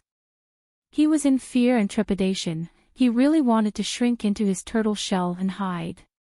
But Jia Kun was not a mortal, after all, and in an instant, he got rid of this embarrassing feeling. He understood that the magic jar elf did not lie to him, he was really a god. This kind of pressure on the level of the soul meant that the other party's level was too high. This was how a mortal should face a god. So, Jia Kun did not reject the red meteor, instead, he tried to suppress the fear in his heart, opened his chest, and embraced the meteor. Boom! In an instant, he felt a pain in his head as if he was kicked by a donkey, and the pain stunned him. So painful. But in an instant, the piercing pain of his soul being torn apart disappeared, and then it was warm, and actually a little comfortable. It was not an illusion. At this moment, he was so comfortable that he wanted to moan out loud. Of course, it was comfortable. Jia Kun opened the door to welcome the thief, and put the Dragon Queen's second soul into the spiritual space. She was now gathering spirit. That's right, the Dragon Queen activated the spirit concentration technique, gathering a sparse patch of spirit essence to heal Jia Kun's mental trauma, and slowly improve the quality of his soul. Just like what she did to the savage woman that day. Chapter 475. This world's laws were quite peculiar. On one hand, it allowed transfiguration users with powerful souls to exist, while on the other hand, it allowed ordinary people's souls to be so strong that even gods couldn't invade them. Even a transfiguration user who was on the verge of death could try to possess the body of a strong and healthy spearwoman. However, ordinary demigods couldn't distort ordinary people's wills. Dani couldn't enter other people's soul realms quietly like the three-eyed crow. She could only enter other people's soul realms while riding a megalosaurus through a different type of true dragon roar. The spearwoman was a special case, as her soul was already riddled with holes by the six forms man Valamir. It was just like how the castle walls had many holes, and Dani could enter through them. Jia Kun was different. He had a firm will, a healthy body, and a strong mental power. His castle was firmly sealed. Under normal circumstances, if Dani pressed him to the ground and used True Dragon Roar 100 times, she would only be able to shatter the castle and cause Jia Kun's mind to collapse, turning him into an idiot. Unless Jia Kun didn't resist and opened the gate to welcome her into the castle. Jia Kun wasn't a fool, so why wouldn't he resist? Actually, even if he was a fool, his soul realm would automatically counterattack according to this world's special soul laws. There was only one situation where the soul realm wouldn't counterattack, and that was when the intruder was the three-eyed crow. Now, due to Danny's coincidence, Jia Kun really didn't resist, and he even consciously opened the gate to allow Danny to enter his soul realm. This was the second time Danny entered another person's soul realm. Jia Kun's soul realm had a blue starry sky as its background, just like her and Larry. The spearwoman was possessed by the six forms man, and her soul core was shattered like glass. Every piece of glass contained a short memory. Danny's soul core was perfectly round, and it was hidden in a 9-colored whirlpool. It didn't leak any mental power, and anyone who entered her soul realm wouldn't be able to see any memory unless they broke the 9-colored whirlpool.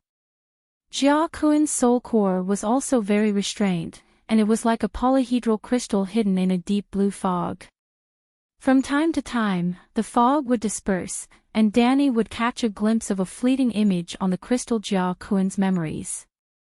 But most of the time, the crystal was wrapped in blue mist, and Danny couldn't see anything. Scholar Hades. A spirit wave came out of the blue mist. There was a strong sense of shock in his tone, which showed that Jia Kun was not calm at the moment. In fact, the magic jar sprite in his spiritual sea was like a blazing golden red sun. It was majestic, domineering, and filled with power and oppression. With just a glance, it was as if he had become a beggar on the streets, ascending to the palace of the gods to meet the God King. This was not an illusion. The person in front of Jia Kun was not a human at all, but a powerful demigod. The black dragon and Danny's soul were one, and it was mixed with the waves of wind song and the great power of faith of the Church of the Seven Gods. Even the Call Black Goat didn't have this kind of power. "It's me." Hades's voice rumbled, and the entire soul space began to tremble. "This is the might of a demigod." "Too powerful," Jia Kun said in shock. You're just an ordinary person without any extraordinary powers. It's only natural for you to have such thoughts when facing a demigod." With a chuckle, the sprite continued, "Let's cut to the chase. I'll show you the Death's 108 runes." With that, a ray of light shot out from the golden red sun, and quickly sketched out mysterious runes in the space. At first, Jia Kun was still a little vigilant. His spirit was highly concentrated, and the blue mist was almost solid, firmly protecting the spirit core. But gradually, he realized that the magic jar sprite was really only focused on teaching, and the runes it taught were so profound. While he let down a little of his vigilance, he also had to divide a lot of his attention to study the knowledge of the Death's forbidden art. Just like that, the blue mist surged, and like a steamer that was just opened, the spirit core inside was exposed, and memories flashed on the surface of the crystal like a slide. Danny knew many secrets of the Faceless, such as the weekly gatherings of the Faceless, some of Jia Kun's assassination missions, and little Jia Kun's experience when he was a trainee, but it was too messy, and 99% of it was useless information. And Jia Kun did not completely let down his guard, so it was difficult for Danny to spy on the core secrets. For example, the total number of Faceless, the name list, and the technique of changing faces. But peeking at the memories was only a secondary goal. Her main goal was to replenish the nutrition of her good boy. The Barren Land Undead Association had developed two types of spiritual qualities that were not yin and yang spirits, Type A will, Type B vitality. Dragon Queen gave up the rough, seeding method of the past. This time, she specifically instilled Jia Kun with Type A yang spirit. When there were no corpses nearby to burn, the spiritual qualities that Danny extracted from nature were already scarce. Now that she eliminated the non-type A spiritual qualities, the rain of spiritual qualities turned from a drizzle to a mist. This was because Jia Kuan's soul was mature and full, and could not absorb too much spiritual qualities. Heartfelt Larry's soul was broken, so he could absorb a large amount of spiritual qualities given by Danny. Jia Kuan's soul was complete, so giving a small amount of spiritual qualities would make his soul saturated, and he could not absorb any more spiritual qualities to grow. This was the same as Danny. She could not replenish spiritual qualities endlessly, so most of the time, she could only give spiritual qualities to the gluttonous Megalosaurus. The Mishti type of spiritual qualities entered Jia Kuan's soul space, and then the second soul imprinted strange runes on it. After that, the type of spiritual qualities that had been roughly processed into a Trojan horse began to soak in the blue mist and was absorbed by the spirit core crystal. Almost visible to the naked eye, the blue mist became thicker, and Danny could no longer see the memories on the crystal. The crystal also became brighter and more transparent, as if the glass had been freshly scrubbed. Jia Kuan also felt more and more spirited, more and more refreshed. Even his wisdom had inexplicably increased, and his understanding of the profound death meditation runes was getting faster and faster. After an unknown amount of time, Jia Kuan's soul began to saturate, and could no longer absorb the type of spiritual qualities given by Danny. Dragon Queen no longer used the water plot, and quickly finished the final teaching process. Well, the complete set of basic meditation techniques has been taught to you, and I will soon fall asleep. There is only a little time left. If you don't understand anything, you can ask. I feel that my spiritual power has become stronger. Is it an illusion? As the most elite faceless, Jia Kuan immediately noticed the positive changes in his soul. Your spiritual power has become more condensed. After I leave, you will have a period of exhaustion, so sleep well, and when you start to learn magic tomorrow, your spiritual power will gradually increase. The meditation technique you taught me doesn't seem to be the inheritance of the great wizard. Jia Kuan asked again. The inheritance of the great wizard I received is not complete. There are number 108 runes. Alas, this kind of basic knowledge, you can find any wizard to ask about it. I can only tell you that this is the Sutra of Death, that I created by nurturing hundreds of scriptures in a cauldron and combining all Taos into one. If you are afraid of becoming a ghost like me, you can only practice the first 1/3 of it, and inherit my fire demon name. Ouch, time's up, see you next time. Without waiting for Jia Kuan to ask again, if he really asked her about the knowledge of condensing the foundation of meditation, she had never practiced it, so she couldn't give an accurate answer. The golden red sun suddenly disappeared. Jia Kuan felt a burst of emptiness, and slowly opened his eyes. The magic jar sprite had disappeared. Looking up at the sky, Jia Kuan was shocked to find that the position of the moon had almost not changed. In other words, the sprite didn't lie. The spiritual power transfer was only a few minutes, or 10 minutes, and she had completed such a complicated teaching. Ugh! Jia Kuan just stood up, and suddenly his body swayed, tiredness came like a tide, and his eyes were in a trance. His legs were weak, and he was about to fall down. But in front of him was the magic jar, placed on the ridge of the roof. Plop! Jia Kuan hurriedly tilted his body, avoided the magic jar, and rolled sideways on the wooden roof. Fortunately, no. Just as he breathed a sigh of relief, he saw the magic jar shake a few times in the vibration of the roof, suddenly left the ridge of the roof, and rolled to the other side. Clang clang clang, hearing the sound of the magic jar rolling on the roof faster and faster, Jia Kuan's eyes were about to burst, and he struggled more and more fiercely.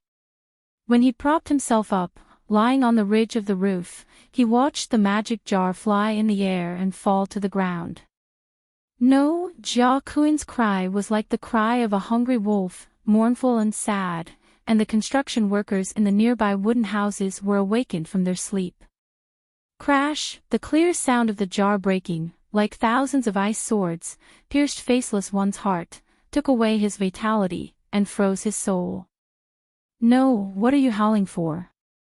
It's so late, can't you let me sleep? A neighbor got out of bed, opened the door, and yelled at Faceless One's house. Well, they were all sailors who were forcibly hired by the Royal Navy to build wooden houses in Queen's Corner, level the land, and plant seasonal fruits and vegetables. They were mainly prepared for the coming barbarians. The house that Jia Kun was living in now was newly built, and there were many of them, enough for each person to have one. The magic jar spirit clearly warned me that after he left, there would be a period of exhaustion, but why didn't I care? Why did I worship the magic jar on the roof? Why did I? Looking at the broken tiles on the ground, Jia Kun's expression was desperate, and his heart was filled with endless grief and self-blame. Actually, Jia Kun didn't need to blame himself, the jar was broken by Dragon Queen. It had been 4 months since the first time she disguised herself as the magic jar spirit. Especially after the success of the preliminary research on the antidote for the grayscale disease, Danny had a lot of time to sit and discuss with Batian and Kuei Shi. Finally, she roughly figured out the teach you to become undead ghost meditation technique. Well, roughly. Danny wasn't sure if this meditation technique could be cultivated, and if it would cause one to go crazy. But she could guarantee that this meditation technique was definitely not meant for normal people to cultivate. Since the meditation technique had been taught to Jia Kun, then the mission of the magic jar was almost complete. She didn't know the God of Death's forbidden technique, so she couldn't teach it. Not only did the jar break, Danny also removed the soul imprint on Jia Kun, so she couldn't use her spiritual projection to track him anymore. Danny wasn't using her spiritual projection this time, she was hiding in the hills behind Jia Kun's wooden house. Only within a short distance could the mental projection cast magic, enter Jia Kun's soul space, endow him with a soul, remove the soul imprint on Jia Kun's wrist, and leave the extremely complicated seals and sealing runes on the jar. Well, even if she decided to break the jar, she used fire magic to imprint many mysterious runes on the inner walls of the jar. This wasn't a world where the Dragon Queen ruled alone. Bravos was full of talents, so how could she not find a mage who could test whether the magic jar was magical? In fact, there was an island of gods in Bravos. There were many temples on it, such as the Moon Singer Temple, the God of 1,000 Faces Temple, the Red God Temple, and many other temples. There were many priests and transcendents. This was also the reason why Danny tied Jia Kun up here. If she really went to Bravos, her trick would be exposed. Of course, removing the soul imprint didn't mean that Danny let Jia Kun go. Instead, there was something 10 times more secretive and 100,000 times more terrifying left in his spirit sea. The evil god's whispers, mother of dragons. Danny's whispers.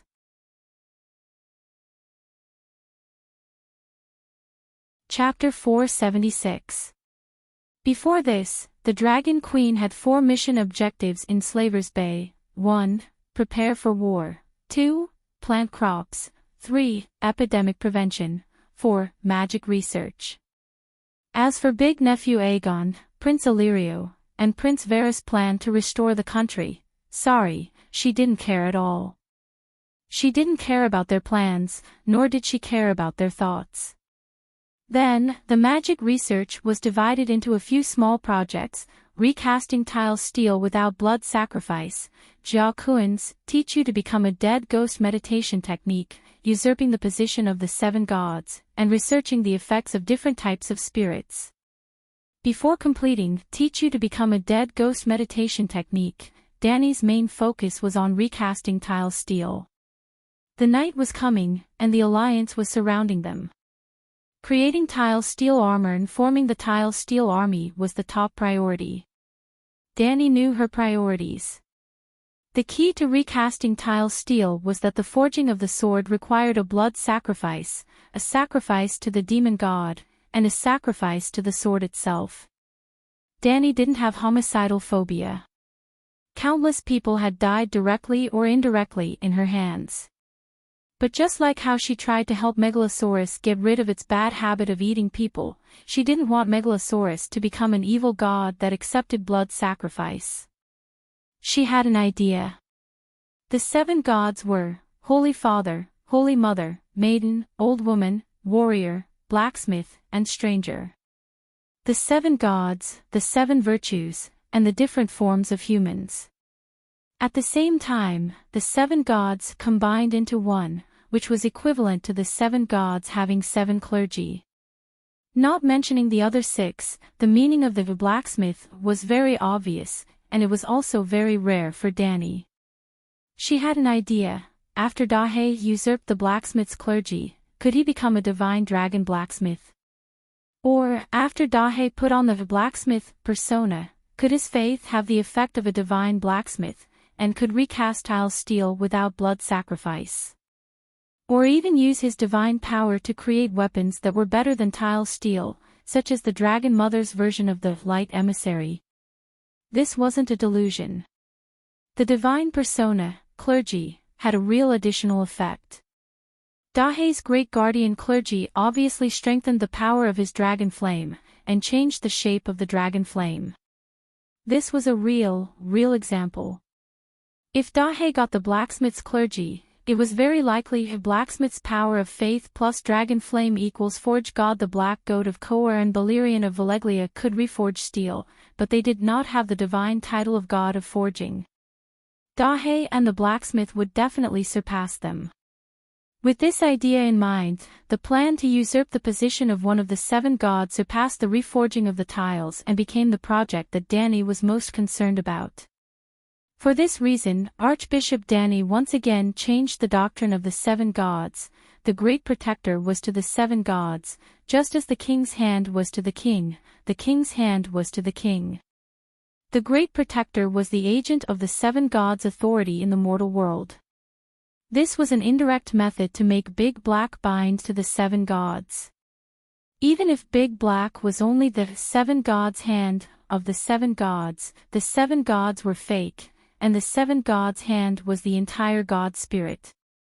In Westeros, the hand of the king could even sit on the Iron Throne. It was like an idol in the entertainment industry who had a powerful and influential godfather.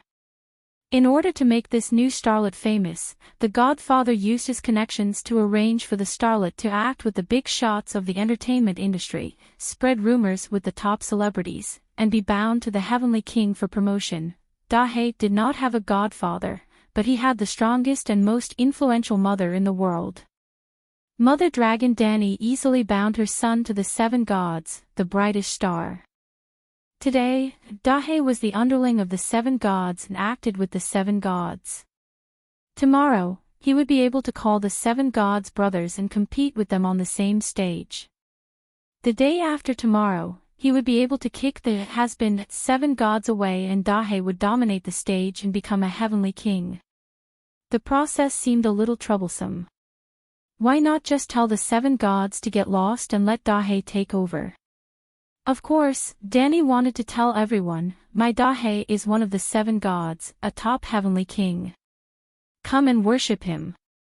Believe in Dahe and you will have eternal life. Worship Dahe and you will become a koi. But this was not realistic, at least not in the short term. Even in the real world, young men with godfathers and backgrounds could not be so reckless. The believers of the 7 gods were not stupid. They had worshipped the humanoid 7 gods for thousands of years. If you suddenly said that he was a dragon, and a young dragon that had just been born 3 years ago, wouldn't that be an insult to their intelligence? Who would believe that? If the believers did not believe it, no matter how much Dani said, even if she put a knife to the believers' necks, it would be useless. The key to the power of faith was the devout faith of the believers from the bottom of their hearts. It could not be forced. Of course, if Dani directly established a sect and created a divine dragon sect in Slave Bay among the Dothraki, Dragon God sect would be better. She could casually announce the divine position of the dragon god Dahe, such as justice, freedom, blacksmithing, wisdom. After a few hundred years, or even 1,000 years, it might really be possible to give Dahe the corresponding divinity and divine position. But Danny did not have a few hundred years to wait. Besides, the billions of assets of the Seven Gods Church were there. It would be a pity to give it up. So, the Dragon Queen revised the 7 holy scriptures of the Seven Gods Church in Slave Bay. She did not know how many times she had added private goods. If the 7 gods were really not weak, they would have sent down divine punishment long ago to teach Saint Danny how to behave. Not only did the doctrine change, but even the statues of the 7 gods in the Sacred Grace Great Cathedral were changed. A black dragon was added under the buttocks of the 7 gods, and the statues of the 7 gods rode the dragon. There were also black dragon patterns on the uniforms of the 7 gods. Today, the 7 gods rode the dragon. In the future, when Dahe got the divine position of the 7 gods, the statues would immediately become human heads and dragon bodies. In this way, Dahe would completely replace the 7 gods and become the orderly dragon god with great potential. Well, if the gods were divided into camps, order and chaos, good and evil. There was no doubt that the 7 gods were the most orderly, and the only gods who only had good attributes. For example, Lalo was the good king of light, but also the evil shadow demon. He was not purely in the good camp. At most, he was like the door god of the old gods, a neutral camp. If good and evil had to reach a balance, in this world full of evil gods, the only good god was destined to be very powerful. Therefore, if one day, the world of the Song of Ice and Fire ascended, the 7 gods would have the brightest future. Unfortunately, the 7 gods were fake. Gods were real and not fake. Pure faith could not create gods out of thin air, at least not in this world and in this time period. P.S. The believers of Slave Bay easily accepted the changes in the doctrine of the 7 gods and the statues of the 7 gods. Well, they did not know how many times the Dragon Queen had changed the doctrine. They were used to it. Previously, the people of Slave Bay did not believe in the 7 gods. It was the Queen who led them to believe in the 7 gods. She was also the Archbishop. Of course, whatever she said was right. No one had any objections. Moreover, in the eyes of the believers of Slave Bay, the 7 gods and Megalosaurus were united, which was very suitable for the national situation. Wasn't their homeland guarded by Megalosaurus? Megalosaurus could guard Slave Bay, so of course it could guard the 7 gods. It was too reasonable. However, the Church of the 7 Gods in Slave Bay was not a big deal. Danny had to implement this kind of reform in the Westeros. It would be best to persuade the Big Sparrow to do this. Why? Because the Big Sparrow believed in the 7 gods wholeheartedly and was a saint of the 7 gods. In a way, he had part of the ability to confer the title of a god. This was confirmed by Danny after more than half a month of research.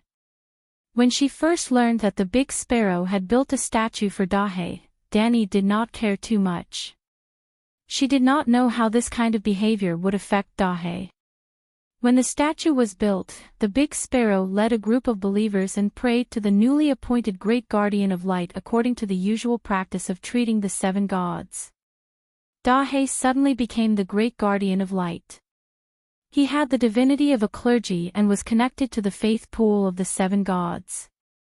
At that time, although Danny was surprised, she did not think that the Big Sparrow was important. She felt that if she built a statue for Dahe, it would have the same effect. But she was wrong. When Dahe became the Great Guardian of Light, he also became the only master of the faith pool of the 7 gods. Therefore, Danny in the dragon spirit state could see the faith of the believers of the 7 gods through the line of faith. That was to say, Danny could judge the level of piety of the believers through the power of faith they offered to the faith pool. If old Yamont's faith was used as a standard, the level of piety was scaled and named faith. Then the Dragon Queen was about 0.001. Note that it was approximately equal to 0.001. Danny could only observe the level of faith up to 3 decimal places at the moment. In other words, the Dragon Queen's faith was far less than 0.001. Even Tyrion, who was proficient in eating, drinking, whoring and gambling, had a faith of 0.5 of the 7 gods. Saint Danny should be ashamed to death. Aegon was very reluctant, only 0 for faith, which was not even as good as Tyrion. This was not to say that Aegon was not pious, but the reference standard was Yamant, which was a bit high. Clinton had 1.6, Sister Ashera 9.0, White Knight Barristan as high as 50, a true knight. Then, the one-armed hero, Lancel, 100, fanatic. Big Sparrow, 250. How terrifying! In her dragon spirit form, Danny roughly observed 1,000 beggars and 1,000 ordinary people who went to the church. She came up with a set of criteria: those who were lower than 0.1 were non-believers, ordinary people who were around 1.0 were shallow believers, 1.0 to 10.0 were true believers, 10 to 50 were devout believers, 50 to 100 were fanatics, 100 to 150 were petitioners, 150 to 200 were saints, 200 to 250 were saints. In fact, Lancel was far more pious than many sparrows, but his faith was not top-notch. There was a large group of small sparrows under the big sparrow. Among the thousands of sparrows, at least 500 were petitioners, terrifying, and there were more than 10 saints, terrifying. Under the natural and man-made disasters of Chaos of the Four Kings and Winter is Coming, the faith of the 7 gods of King's Landing ushered in unprecedented prosperity. It seemed that faith was also related to the believer's understanding of the 7 gods doctrine. In other words, it was related to the compatibility of the 7 gods doctrine. Because of his personal experience, Lancel only wanted to be redeemed by the gods. At this time, he joined the Sparrow army to atone to the gods. But he could atone to the 7 gods, and he could atone to the Red God, so his behavior was very pious, but his spirit was not compatible with the 7 gods doctrine. The one-armed hero still had a lot of room for improvement. The Big Sparrow was different, he had almost reached the peak of the faith of mortals. Saint Baylor might also be a saint, but his faith was not as high as his. Danny gave him the title of Saint of Light, which was not an exaggeration. What was the use of faith other than providing faith for the faith pool? Conferring the title of a god. When the Big Sparrow led a group of small sparrows to pray, all the faith lines of the small sparrows all gathered on the Big Sparrow, and then his 250 faith line suddenly expanded, becoming the gate of faith. At that moment, the faith pool, which was located in the unknown void, was closest to the mortal world, almost reaching the great cathedral of Baylor. Danny tried it herself later.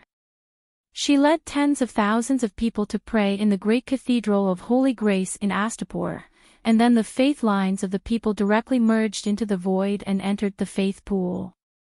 Her delicate line could not bear the faith of the people at all.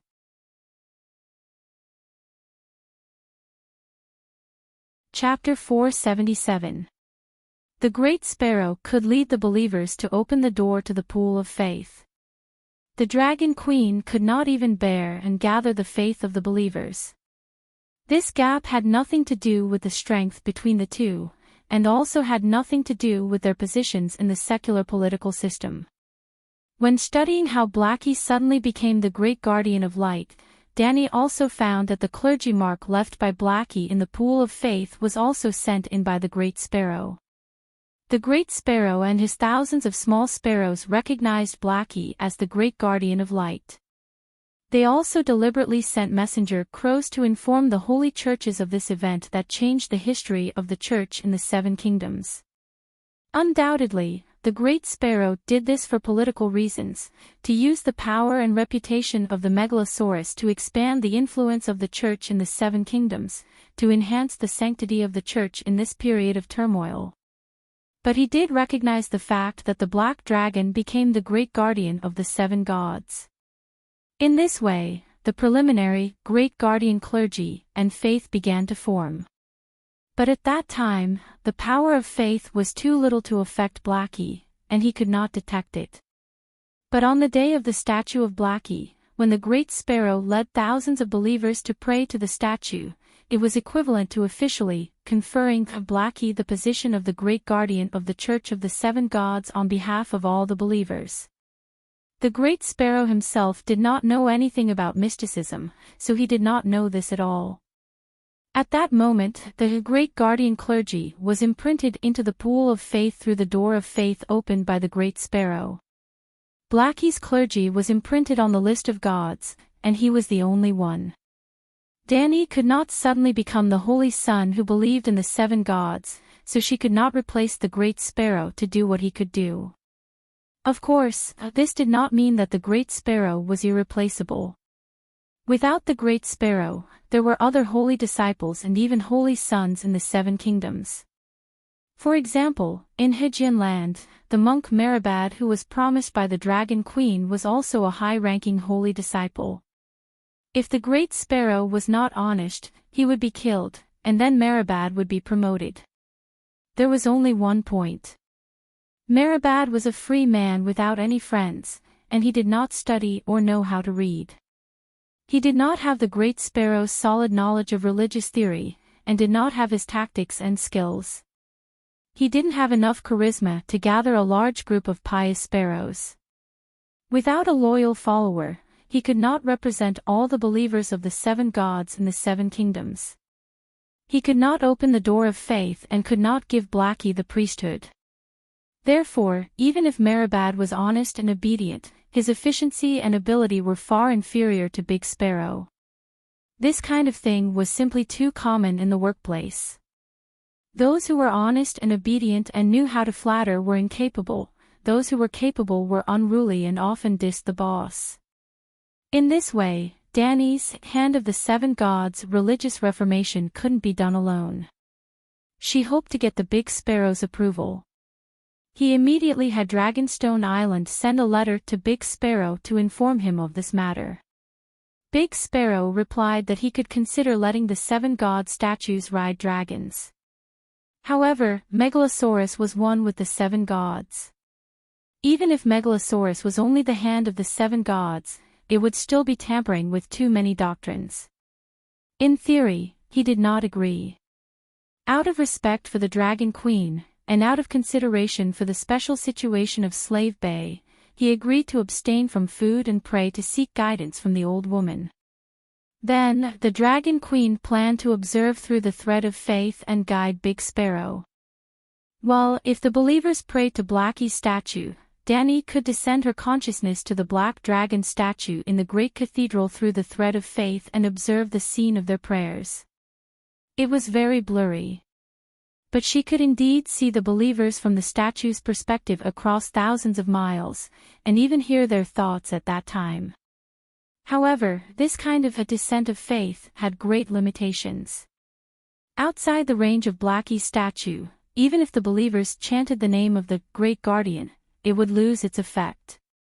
Similarly, if they did not pray to Blackie, even if they stood under Blackie's statue, Danny could not see him without connecting the thread of faith to the Great Guardian. Danny maintained the state of Dragon Spirit and Song of Wind and waited for Big Sparrow to pray to Blackie. At that time, she would disguise herself as one of the seven gods and give him the guidance of Old Woman Danny. Just like the time when Big Sparrow set up Blackie's statue, she could talk to him. As a result, after waiting for a long time, Big Sparrow, the devout Holy Son, did not pray to the Great Guardian even once. This was too much, he simply did not treat the Great Guardian as a god. Or was Big Sparrow lying, and he did not abstain from praying? Then, one day, Danny waited for another person, a person she would never have thought of. After admitting defeat, the people of Bravos were very active. Almost within a week, 80 ships with a capacity of more than 400 tons were prepared for Geraldine. The ships were not empty. They were loaded with 50,000 tons of supplies, such as grain, iron ingots, butter, cheese, cotton, wool, and so on. The Great Wall of the East Sea was about 2,000 kilometers away from Bravos. A single ship usually took about half a month to travel. A fleet, especially 80 giant ships, took even longer to travel in order not to fall behind. About 3 weeks later, the East Sea voyage blew the horn. Woo! One sound meant that they were allies. The red three-headed dragon flag on the black background on the ship was so bright that it made the night watchers and savages in the post very excited. The Dragon Queen is here. Targaryen, your words are like a mountain. The queen kept her promise, and in just a month, she brought the fleet here. 7 gods above, the queen is really generous. The sea is filled with ships. How many ships are there? The ships are so big. Look at the one in the lead. It is 300 feet, 100 meters, long. Even a giant would look small on it. Commander Carter Pike, there are too many ships. Our East Sea Voyage Pier is too narrow to fit them all. The East Sea Voyage Pier had never received such a huge fleet. Not only were there many ships, but the tonnage of each ship was also too big. The lowest load was 400 tons. In the end, only half of the ships were able to dock at the pier. The rest could only retract their sails, throw down their anchors, and let the ships hover in a sheltered bay. The Queen's fleet had already made the savages and night watchers very excited.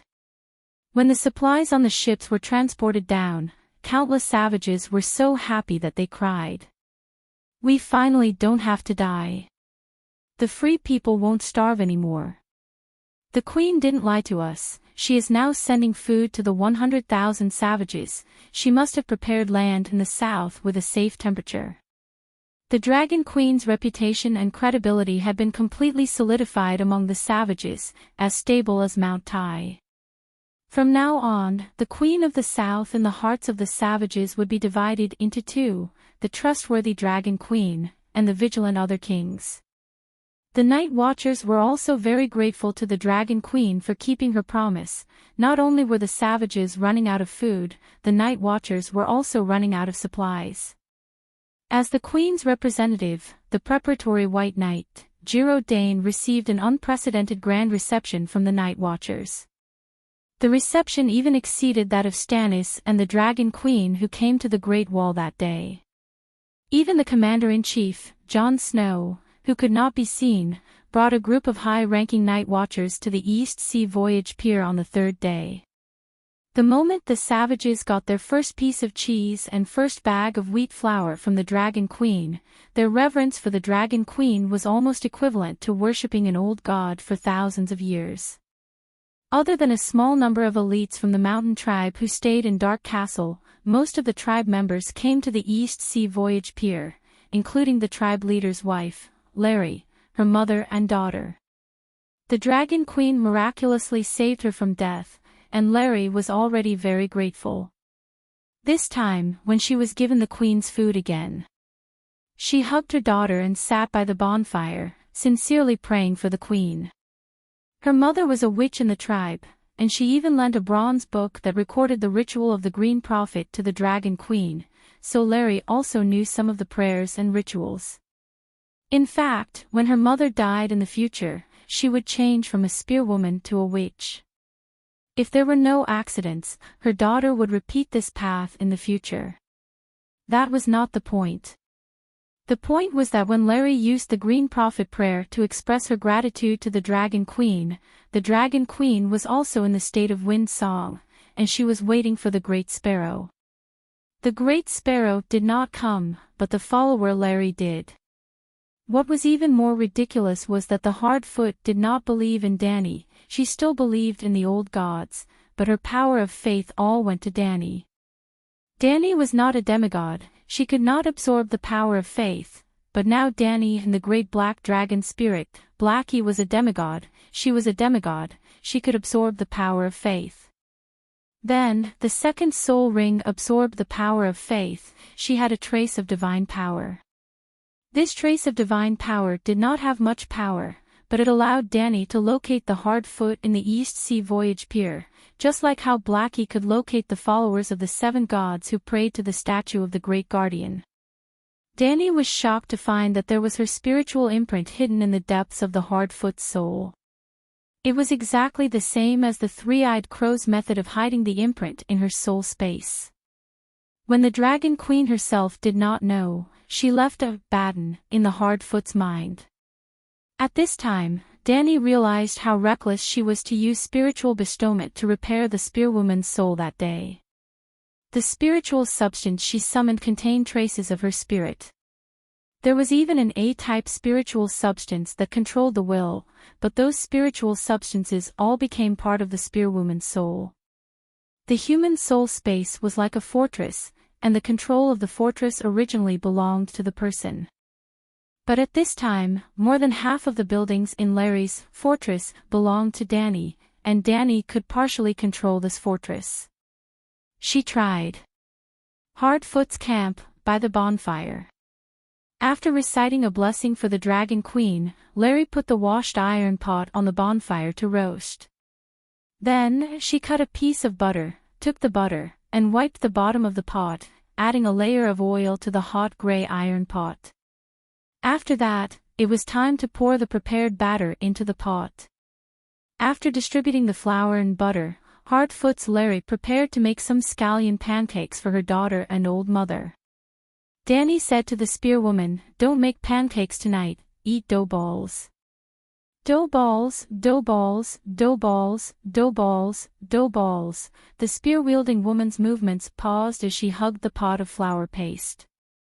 Her eyes were blank and her expression was dull as she muttered, dough balls, no pancakes tonight. Let's eat dough balls, let's eat dough balls. Larry, what's wrong?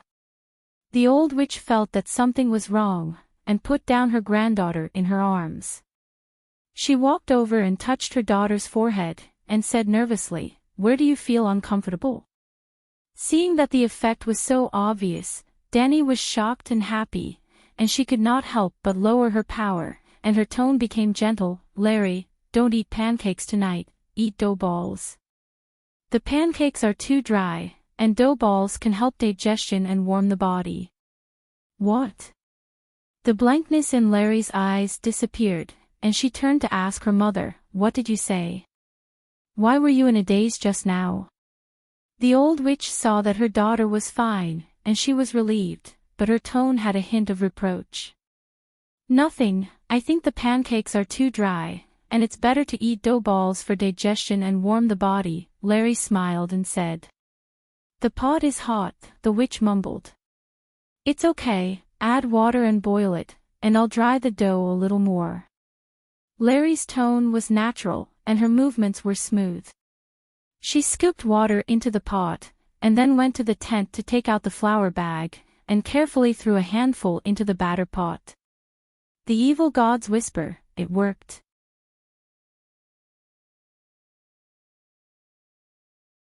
Chapter 478. When she was waiting for the big sparrow, she accidentally sensed Larry's prayer, and she also verified the secret of the god's whispers from the spear-wielding woman. It was really unexpected, and Danny was pleasantly surprised. After that, she tried a few more times, and she discovered that the willpower distortion was only related to the wind song and spiritual bestowment. Even if she cancelled the dragon spirit state with Blackie, and even if she didn't have any god power or faith power, as long as she entered the wind song state, Danny could still locate Larry from tens of thousands of miles away.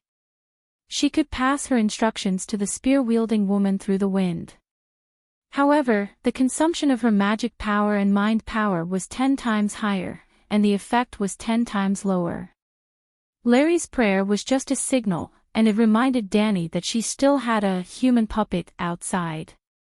If she had activated the mind imprint hidden in Larry's soul when spiritual bestowment repaired it, she wouldn't have had to wait until today. As long as she entered the wind song state, she would be able to affect Larry's willpower. At first, Danny was pleasantly surprised that she learned the three-eyed crow's evil god's whispers, but she didn't understand the principle behind it. Well, her evil god's whispers was obviously different from the three-eyed crow's. At least, the three-eyed crow didn't know how to bestow a spirit, and it didn't need to bestow a spirit. After that, Danny conducted a few more experiments, and she used the spies of the Allied army who threw the stone men. The true dragon's roar would enter the spy's soul space and forcefully bestow a spirit. Then, she would enter the wind song state and give the willpower distortion command. How should she put it? It was effective, but it wasn't as effective as Larry's. Almost all of the spies whose soul space was forcefully invaded could detect Danny's voice, and they even hugged their heads and wailed, "Get out, demon, I won't listen to you, no, Dragon Queen, let me go," and other similar words. Under normal circumstances, the spies shouldn't be able to detect her voice, and they shouldn't know the contents of her commands. For example, Danny, who wasn't in the dragon spirit state, couldn't detect the three-eyed crow's voice, Larry couldn't detect Danny's voice, and she couldn't detect the underground palace's evil god's voice. Because of this, Danny understood that forcefully entering the spy's consciousness wouldn't work. Then, she looked for volunteers of the unsullied people. When they willingly cooperated, Danny entered the spy's soul space. The effect wasn't good either. The Unsullied indeed could not detect Dragon Queen's voice, but the Dragon Queen's orders were almost useless. For example, during lunch, there were 3 choices: noodles, bread, and rice. Danny asked those who didn't like to eat noodles to choose noodles, but she almost never succeeded. As such, Danny was certain that a small amount of spiritual bestowments would not have any effect. The problem was that almost every normal adult's soul was in a saturated state. Otherwise, the Dragon Queen would have been able to continuously nourish him until now. Even if he couldn't become a true god, he would still be a humanoid megalosaurus with unlimited magic power. Then, Dragon Queen suddenly thought of the Barren Land Undead Society's classification of spiritual quality: Type A willpower spiritual quality, Type B active spiritual quality. When Danny bestowed a spirit, no matter whose imprint the spirit essence carried, it would be formatted and turned into a new, completely blank spirit essence without an owner. The blank here meant that the imprint on the spirit essence would be erased, but the original characteristics would still be retained. For example, after the three-eyed crow's soul was burned and Danny used the spiritual bestowment skill to absorb the spirit essence, the new spirit essence would lose the three-eyed crow's traces, but it would still retain the green prophet's characteristics. For example, if it was originally Type A spirit essence, after being bestowed a spirit, it would only become a clean type of spirit essence. Well, the clean here was for Danny. In theory, she couldn't directly bestow a spirit essence to other humans. She could only pull the spirit essence into her own soul. So, when she bestowed a spirit on others, she used a trick: her soul stayed in the other person's consciousness space, and when the spirit essence entered the consciousness space, her soul would not absorb it. In this way, the foreign spirit essence would stay in the other person's consciousness space and be absorbed by the other person's soul as nourishment. In other words, when entering the consciousness space, the spirit essence would already have Danny's imprint, and would not be so clean. Because of this, it was possible to carry out the Dragon Queen's whisper. In summary, Danny's whisper had 2 conditions: the other person would accept her willpower, and she would try her best to bestow Type A spirit essence, which represented willpower. The more Type A spirit essence was given to the other person, the better the effects of the whisper would be. She could make Larry change his recipes in a short time, but it would be difficult for her to make Jia Kun fall in love with the leek and sausages that he didn't like to eat in a month.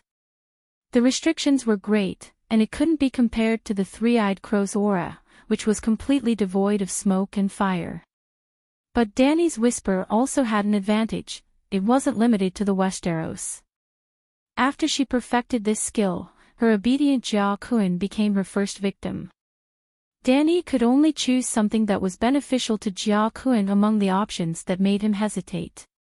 She couldn't let him do anything that went against his heart, as that would make him realize that something was wrong. For example, she couldn't let him surrender to her, and she couldn't let him eat shit. The three-eyed crow had such restrictions as well. He wanted Danny's dragon, but he advised her not to leave the Westeros. He used indirect means to let Danny hatch the dragon in the Westeros, and then control the young dragon. He couldn't directly say, "Give Blackie to Jon." The soul projection could only cast magic when it was close to the main body. The closer it was, the better the effect. Hence, in order to bestow a spirit on Jia Kun, Danny rode her dragon to the narrow Sea Queen's corner. However, this trip wasn't just about sending warmth to her obedient son. She also needed to make a trip to Dragonstone Island. Hyder used 3 million gold royals to buy 200,000 tons of food from Mill and Pentos. He spent a month to transport 100,000 tons of food to Dragonstone Island and Crab Island. Crab Boss went to Slaver's Bay to become the captain of the ship, while Crab Boss II accepted the mission of delivering food to Nukwin City. Yes, this was Danny's promise to Monk Maribad. Since she said that she would deliver food to the refugees in Hajin County, she had to do it. Year 299 of Aegon's era, 16th of December, morning. Thick grayish-white fog shrouded the dark Dragonstone Island and the surrounding deep blue sea like a giant marshmallow. Hissed suddenly, a loud dragon's roar resounded throughout the island. The black dragon's giant wings flapped violently, and the fog above the flying dragon tower scattered like frightened deer, revealing the wide face of the black stone platform. The Dragon Queen has arrived. The guard on duty at the top of the tower shouted. On the second morning after giving her obedient son Jia Kun the Dragon Mother's operation guide, Danny arrived at Dragonstone Island. Soon, Bronn and the old crab arrived together. "You flew here in the middle of the night. Do you want to rest?" the old crab asked. "No need. Call Scholar Marwyn over. We'll have breakfast together," Danny said. On the way down, Danny asked anxiously, "How did the big sparrow reply?" "He didn't reply," the old crab said. "Is he still fasting and praying?" "No, he didn't even go into seclusion. In the past week, the big sparrow has been giving speeches on the podium every day. He's very active and busy," Bronn said. "You mean, he's trying to trick me?" Danny said with a dark face. "It's more like a tactful rejection," the old crab said. Then, he slowly explained, with Sir Kevin's efforts, the turmoil in the Seven Kingdoms has been quelled, and the Lion Army in Hajin County has been mobilized back to King's Landing in batches.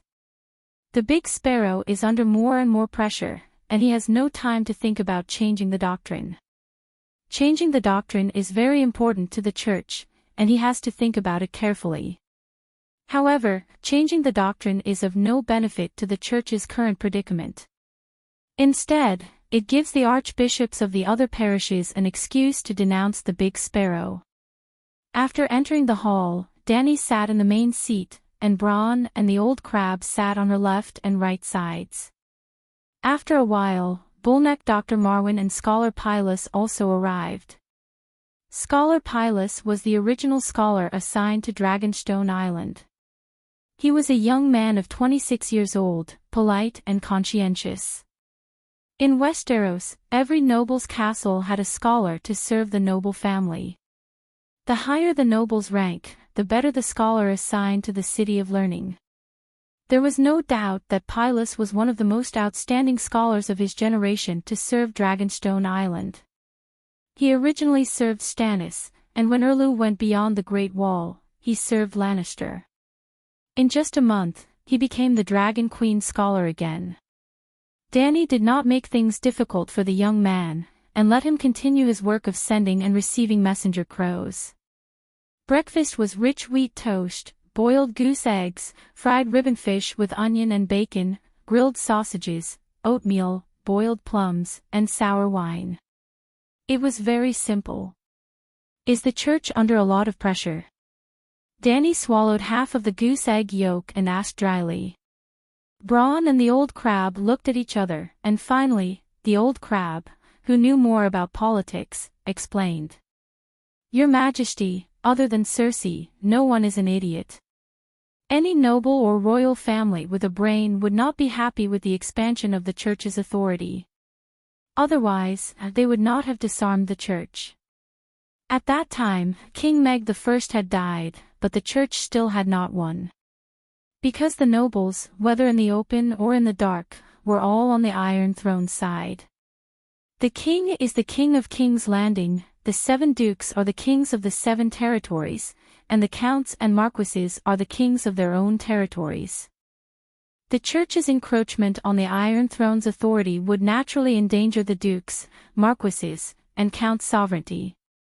The dark dragon announced himself as the guardian of the 7 gods, and the great sparrow as the holy son of light. This had indeed increased the church's influence among the commoners and lower nobles. But the nobles were more and more afraid of the great sparrow. In Westeros, the true power and authority are still in the hands of the nobles. Sigh, how can I help him? Danny bit into a sausage and sighed. The old crab's face twisted. He had already made it clear. Other than that idiot Circe, all the nobles should know that the church's authority could not be expanded. How could Her Majesty? Have you forgotten King Meg I, or have you been possessed by St. Bailey? But St. Bailey does not support the church's armed forces. You may not like the Iron Throne, but your descendants will have the chance to sit on it. No matter what, Targaryen is the top nobles of Westeros. The church's rule will not be good for your family. The old crab advised. Danny shrugged and said, the great sparrow is already in his 60s. How many more years can he live? When he dies, the church's anger will be vented. Even if it doesn't vent, I can make it vent. She had never really thought of establishing a theocracy, unless the king of that country was her enemy. It was best to leave the worst to the enemy. Your Majesty, don't help the church. That would be the greatest help to the church. Pylus said with a serious expression. What do you mean? The person the Iron Throne fears the most will always be you. If you help the church, the Prince Regent will think that you are using the church to interfere with the Iron Throne's rule. But the Prince Regent does not dare to make a move on Dragonstone Island, so he can only transfer his fear and resentment to the church and suppress the church even more. Ah! Danny was stunned. Thinking about it carefully, wasn't that the case?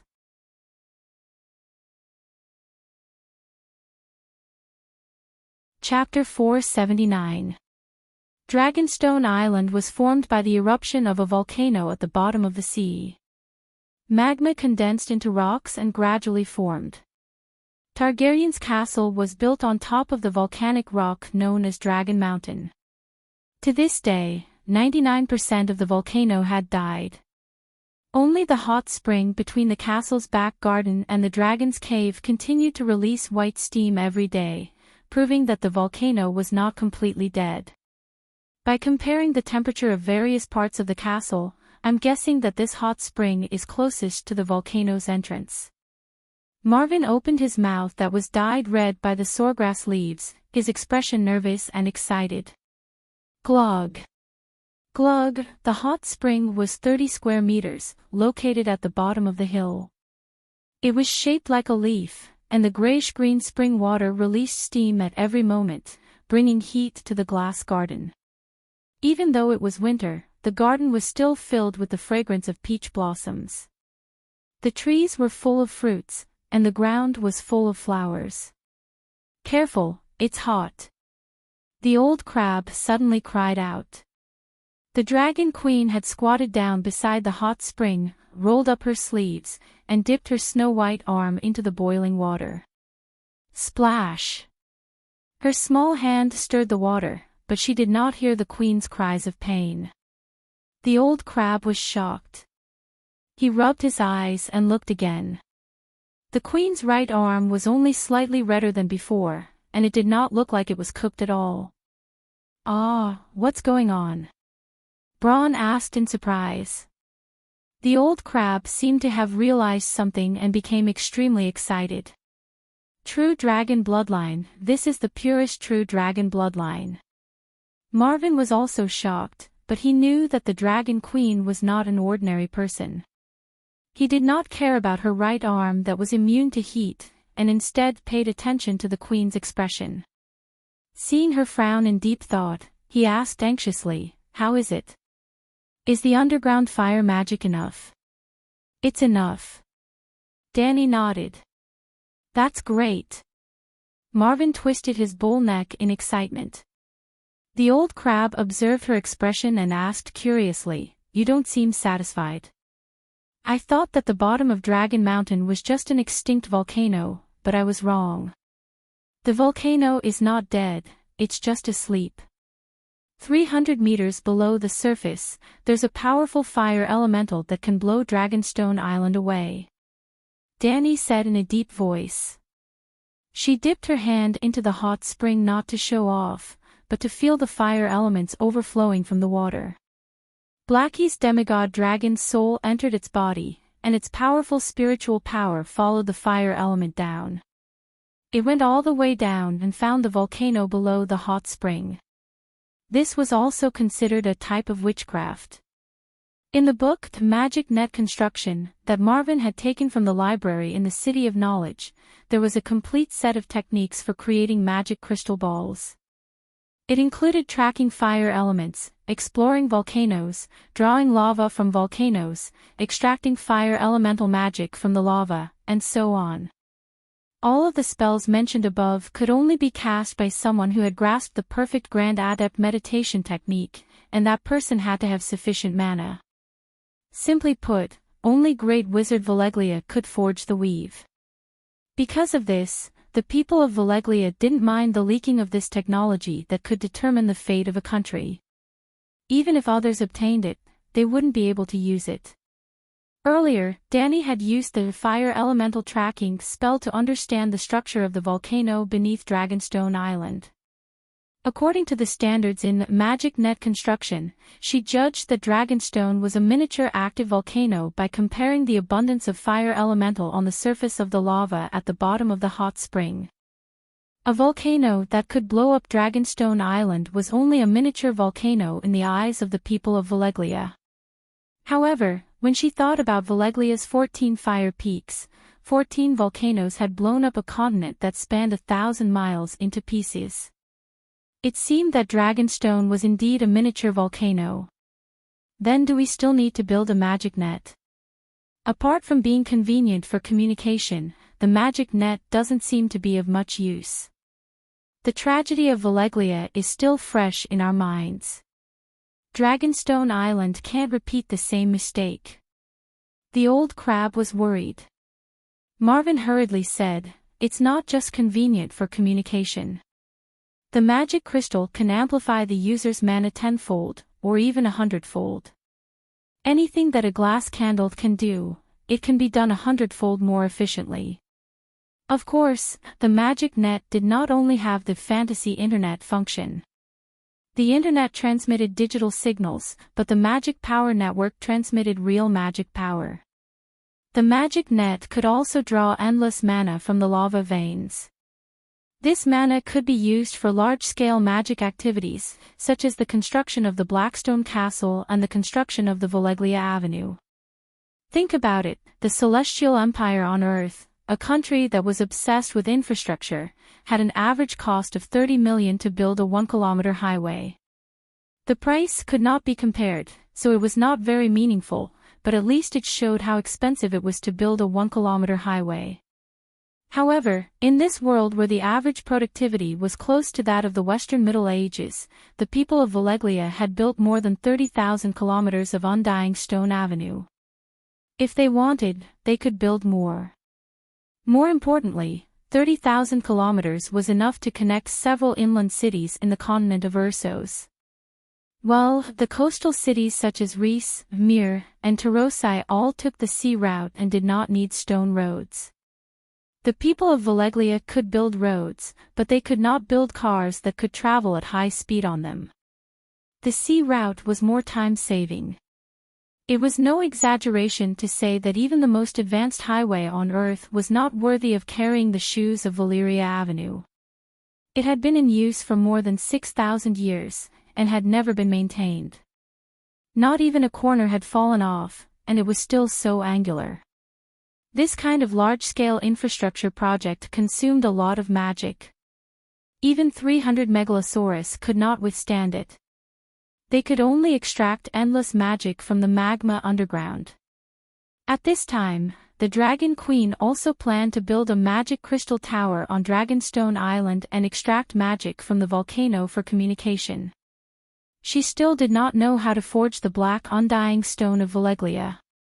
In theory, the volcano will not erupt without warning. Danny said in a deep voice, I have seriously studied the content of the monitoring of volcanoes in the magic net structure. Under the nodes of the magic crystal tower, there is an extremely tight sealing array. The magma fluctuations in the volcano are also displayed in the magic net at all times. I know what you said, but Valeglia was destroyed in the Great Cataclysm, that is also a fact. The old crab said. Danny's eyes flashed and she said in a deep voice, I am now more and more certain that the Great Cataclysm is not a natural disaster. The old crab saw the determination on the Queen's face and sighed, whether it is a natural disaster or not, if it can happen once, it can happen again. Don't be agitated, I will not extract large amounts of magic from the magma. Look, the hot spring is constantly releasing fire elemental particles. I will also reduce the power of the magic crystal tower and only absorb the magic that escapes, barely maintaining the magic net. Danny comforted him with a smile. Oh, it's good that you know. The old crab let out a sigh of relief. Of course I know, I do not live on Dragonstone Island. If the volcano really erupts, how can it not affect Slave Bay that is thousands of miles away?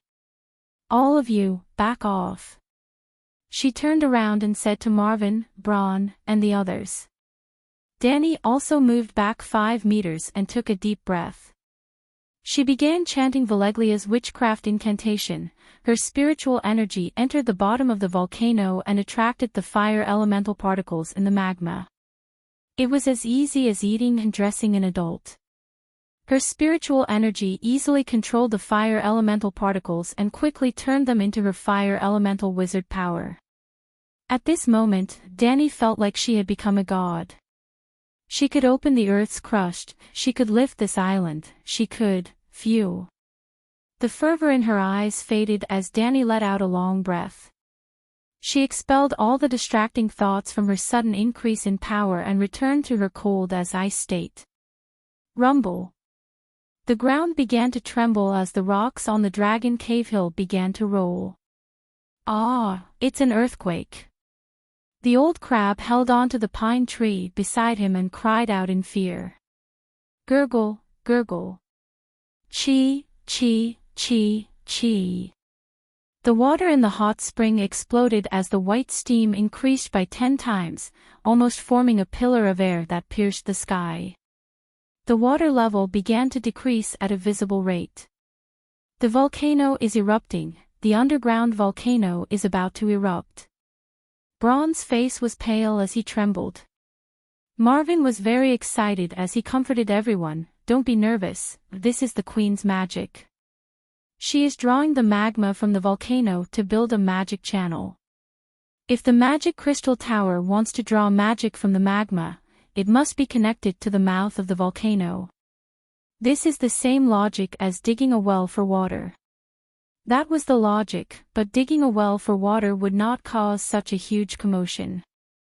Chee, chee, chee, chee. In just a short 10 minutes, the water in the hot spring had completely evaporated. They could see that there was no water at the bottom, rather there was a light yellow flame that was 3 feet tall. Following this, the Dragon Queen chanted an incantation and calmed the erupting magma. Finally she added a layer of seal on the surface of the magma to isolate the fire elemental particles before taking back her spiritual energy. Alright. Braun, have someone pour in some cold seawater while it's still hot. Following this, Danny turned her head and said to Marvin, tell Braun how to dig the hole. It's best if the hole is around 250 meters. Find a 30-centimeter radius volcanic crater and start laying down the foundation of the magic crystal there. Volcanic crater. Shouldn't the Dragon Mountain's volcanic crater be there? The old crab pointed in the direction of the prison tower as he spoke. That was the highest mountain on Dragonstone Island, and it was also the place that connected to the Dragon Mountain mine. Danny followed the old crab's gaze and looked at the tall stone tower before saying, that's right, the volcanic crater is under the prison tower and it's already blocked by 400 meters of rock, so we thought that the Dragon Mountain volcano had already been extinguished. This hot spring only has a single crack that connects to the inside of the volcano. I'll widen the crack and block the crack that connects to the seawater, barely forming a small volcanic crater. A small crater is good, a small crater is safe. The old crab kept nodding. While Braun was digging the hole, Danny wasn't idle. The magic crystal tower was indeed like digging a well, but it wasn't a well that used buckets to draw water, rather it was the kind of pressure well that the families of the Celestial Dynasty used.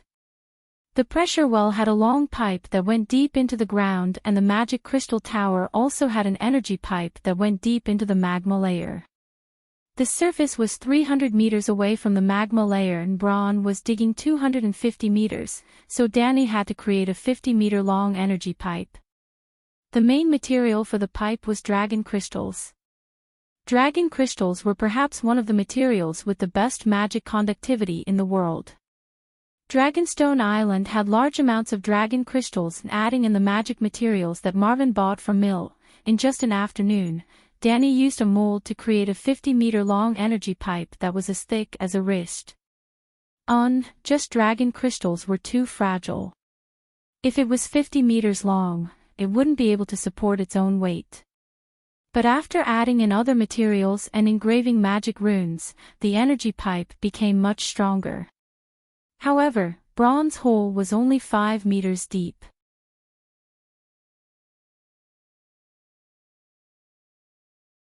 Chapter 480. It's all rocks underground, we can't dig. Braun complained during the banquet. Didn't I burn it all before? Danny was confused. She was not a fatuous ruler, so she knew how difficult it was to dig a 250-meter hole on the rocky Dragonstone Island. That was why she had deliberately used a magic flame to burn the rock from bottom to top for 10 minutes when she had triggered the magic power of the magma. She had also poured in a large amount of cold seawater. Even if the rocks did not turn into tofu, they should not be so difficult to dig, right? Only the rocks near the burned cracks are more brittle. The other places are still difficult to dig. After all, you have to dig a 40-square-meter hole. Braun said. We don't have to dig a 40-square-meter hole. We can only build a basement at the top 50 meters. It might be faster after that, Marwin said. Then I'll go back to Slaver's Bay first. You guys take your time. There's no rush, Danny said. The old crab had a thought. He asked softly, Your Majesty, Prince Aegon, what's going on? Didn't I tell you in a letter? Danny glanced at him and said indifferently. He is real. The old crab's voice was even lower, but it was still loud in the silent hall. Because no one spoke or chewed their food, they all looked at the Dragon Queen who was sitting on the main seat. What do you think? Danny asked. I think it's useless. It depends on what you think. If you say he's real, then he's real. If you don't admit it, then he must be fake, the old crab said faintly. Did Varys send a letter to Dragonstone Island? Dany asked. No. Varys disappeared on the night Tywin died. There's been no news of him until now. Either he died in some dark corner, or he's hiding in some dark corner and plotting something, the old crab said. That guy must be hiding something. Otherwise, he would have come to Dragonstone Island to look for you, Bronn said. Dany nodded. Keep an eye on Varys. I have some things to ask him in person. As for Aegon, he can't affect our plans. If we can't get through the long night, everything is just empty talk. The old crab reminded him meaningfully, if Prince Aegon appeared in the Westeros, I can guarantee that 90% of people would regard him as a liar. This matter was led by the eight-clawed spider. No one believed that he would be loyal to Prince Rhaegar. Those who are a little older, like me, know how Varys drove a wedge between your father and Prince Rhaegar. But if the little prince went to Slave Bay and was received by you, the nobles of the Seven Kingdoms will think that you have acknowledged his identity. I have to admit that Varys has always been very smart, and this time he did the right thing. He asked you to vouch for his identity as a prince. The nobles did not trust Varys, nor did they trust Prince Aegon, who appeared out of nowhere. However, they trusted you completely. You are a true dragon. Your Majesty, if you have any plans for the future, you should make preparations now, before Prince Aegon returns to the Westeros. Dany stared into the old crab's eyes for a full 10 seconds. How should I prepare? She asked. What do you want in the Westeros? The old crab asked. There are 7 kingdoms in the Westeros. At least one of them belongs to me, to my descendants and vassals. Dany said. The old crab thought for a bit and sighed, your requirements are really low.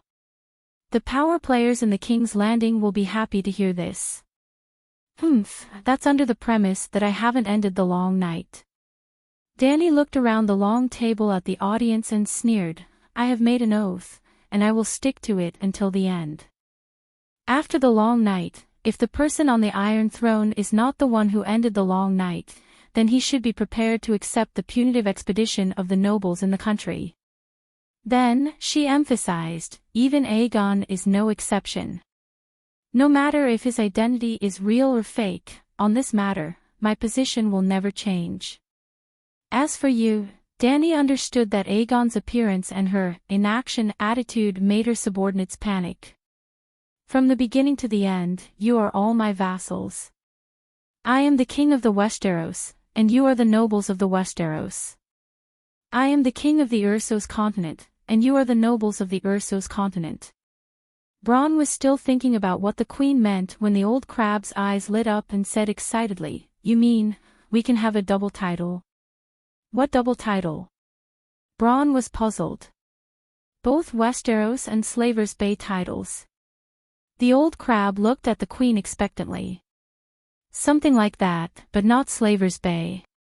Sooner or later, I will take down Queers, Zingis, Volantis, Lys, and the other allied cities. My territory will be incomparably vast. As my vassals, don't be so narrow-minded and keep staring at the Westeros. Now, Sir Aerys has both Slavers Bay and Westeros titles, right? The old crab nodded happily and said, Let Aerys follow your majesty. Dragonstone Island has me and Rhaegar is enough. If the queen arranged it this way, having one of the 7 countries as a fief was indeed enough. After all, Ursos was so vast and rich, and the Iron Throne's territory was only a narrow one. The old crab was very satisfied with the queen's promise. Bronn said anxiously, What about me? He also understood the Dragon Queen's plan. Of course, having a double title was a good thing. But he didn't even have a son. I am only 17 years old, and the future is still long. Your son will have a chance to serve me. Dany then announced to the knights and barons, It is the same for everyone. Your second and third sons will serve me and receive titles and fiefs according to their contributions. Remember, Urso's is very big. Long live the Queen, congratulations to the Queen. The old crab was especially excited and stood up to toast Danny. Braun immediately followed, and the knights at the long table stood up as well. The two scholars also stood up to toast. The banquet was once again joyous and glorious, and everyone was looking forward to the future promised by the Queen. In the midst of the wine, the young scholar Pilus suddenly asked, "Your Majesty, may I ask you a question?" "Go ahead, scholar." "You have disbanded the City of Knowledge. Will there still be scholars in the future?" Pilus asked solemnly. Danny had a feeling that this was indeed the case. Of course, the scholars cared about the future of the scholars. She smiled and nodded. Of course. Not only will I not stop the spread of knowledge, but the number and quality of the scholars in the future will only increase. But the training method and promotion system of the scholars will be changed. The stern-looking young scholar was obviously relieved and said helplessly, "Now the City of Knowledge is in a panic." Sigh, just a week ago, mercenary knights snuck into the City of Knowledge and secretly kidnapped, arrested a few scholars and are being escorted to the great cathedral of Baylor. Ha! Danny's eyes were full of joy. Wasn't this her goal? She didn't have time to torture the scholars, so she paid the mercenaries and the sparrows to torture them. Pilus continued, "After the Black Dragon announced the crimes of the City of Knowledge and disbanded the City of Knowledge, more than 60% of the nobles in the Seven Kingdoms followed in half a month to announce that if the City of Knowledge couldn't give a convincing explanation for this matter, they would stop sponsoring the City of Knowledge and no longer accept scholars to study in the City of Knowledge. There are also nobles who claim to train truly loyal scholars. Now, although the High Court and the Iron Throne provide enough operating funds for the City of Knowledge, the old structure of the City of Knowledge is collapsing. That's why I asked you about the arrangement of the scholars. I'm not the only one who wants to know. In fact, hundreds of scholars from various lords have sent messenger crows to ask me about this matter." Danny nodded and said, "What is the City of Knowledge doing? Did they send messenger crows to explain to the nobles?" "They shrank back," Marvin said with a sneer. "They didn't admit or refute the 7 deadly sins announced by the Black Dragon. They only spread the news that the Faceless Ones stole the dragon hatching books and that Bravos violated the rights of the guests." What is this operation?" Danny was a little puzzled. "Diverting attention. Using another more sensational news to suppress the bad news. The City of Knowledge also knows about this. How effective is it?" Danny was really surprised. The City of Knowledge has used this method many times. The news of the Faceless Ones is indeed sensational, but what shocked the nobles of the Seven Kingdoms even more is that the Faceless Ones are specifically stealing dragon hatching books. Obviously, the people of Bravos want to hatch dragons. There is also the matter of Bravos violating the rights of the guests. Bravos is the head of the 9 free trade city-states. The news is too sensational, and it has indeed effectively reduced the impact of the City of Knowledge's scandal. The City of Knowledge really. I have a whole new level of respect for them," Danny said strangely. Marvin sighed helplessly and said, "The scholars and professors of the City of Knowledge currently have 2 main jobs. During the day, they send messenger crows to every noble about the threat of the Faceless Ones and the shamelessness of the people of Bravos. They also encourage the nobles to refuse to pay the interest of the Iron Treasury. At night, they transform into warriors, wearing armor and holding swords, and strictly guard the City of Knowledge, preventing hired riders from hunting the professors and scholars on the list of criminals announced by the Black Dragon." The corner of Dragon Queen's mouth twitched, and she didn't know what to say. The City of Knowledge actually dared to bite the Black and White School and the Iron Treasury, this courage. In order to suppress the fake news, they really went all out. In fact, Danny was wrong about one thing. Long before Big Black announced the 7 deadly sins, the City of Knowledge was dead set against the Faceless Ones. It was natural for the scholars to disguise themselves and go to the free city-states to steal smelting, glassmaking, and other technologies. The scholars stealing knowledge was not considered stealing. But when someone really sneaked into their library and stole the city's secret books, the scholars felt seriously offended. They wanted revenge. How could they revenge? Fight. They definitely couldn't beat them. They could only use their best public opinion attack. They even learned the advanced experience of the Dragon Queen dealing with the slave masters, and the slave masters dealing with the Dragon Queen, and compiled dramas and stories based on the Faceless Ones. The old town was originally a world-class seaport, so how many foreign merchants and singers? The scholars' dark-style stories were very popular. Everyone was afraid of the Faceless Ones, but they were also curious about the stories of the Faceless Ones.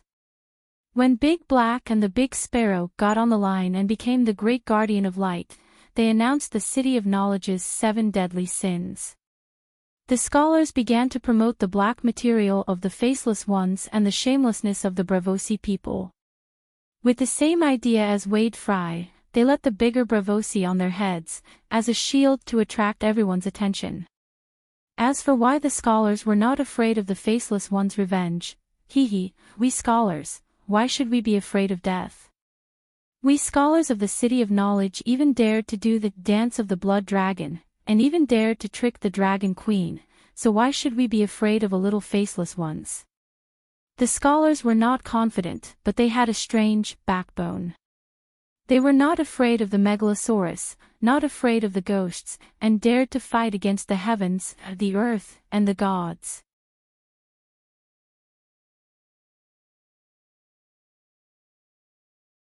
Chapter 481.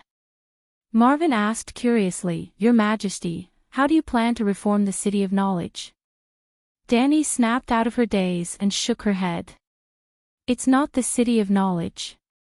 The City of Knowledge created the true world, instigated the dance of the blood dragon, violated the rights of the guests, broke the oath to participate in the power struggle of the 7 nations, lied many times, and seriously failed in their duties regarding the other ghosts. With so many mistakes, their reputation has been tarnished. However, I also admit that the scholars have selfish motives, but they have no self-interest.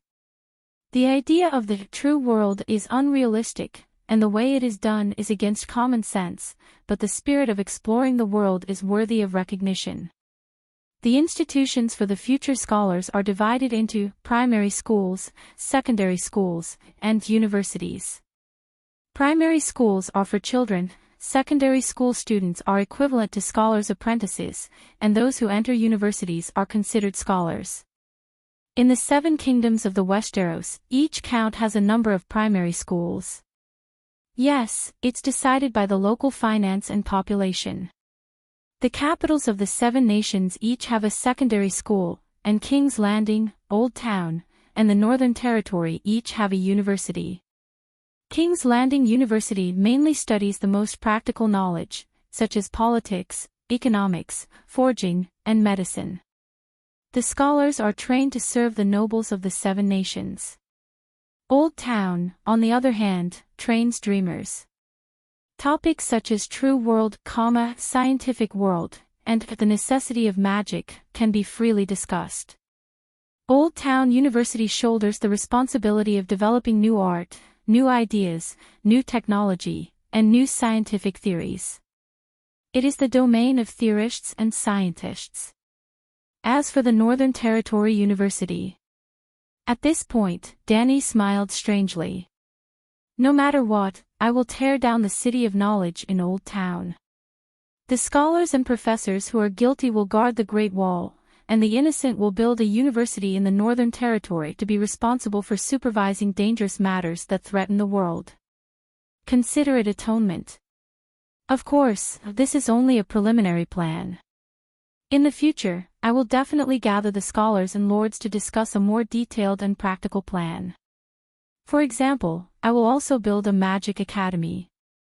Whether I ascend the Iron Throne or not, I believe that I still have the right to reform the City of Knowledge.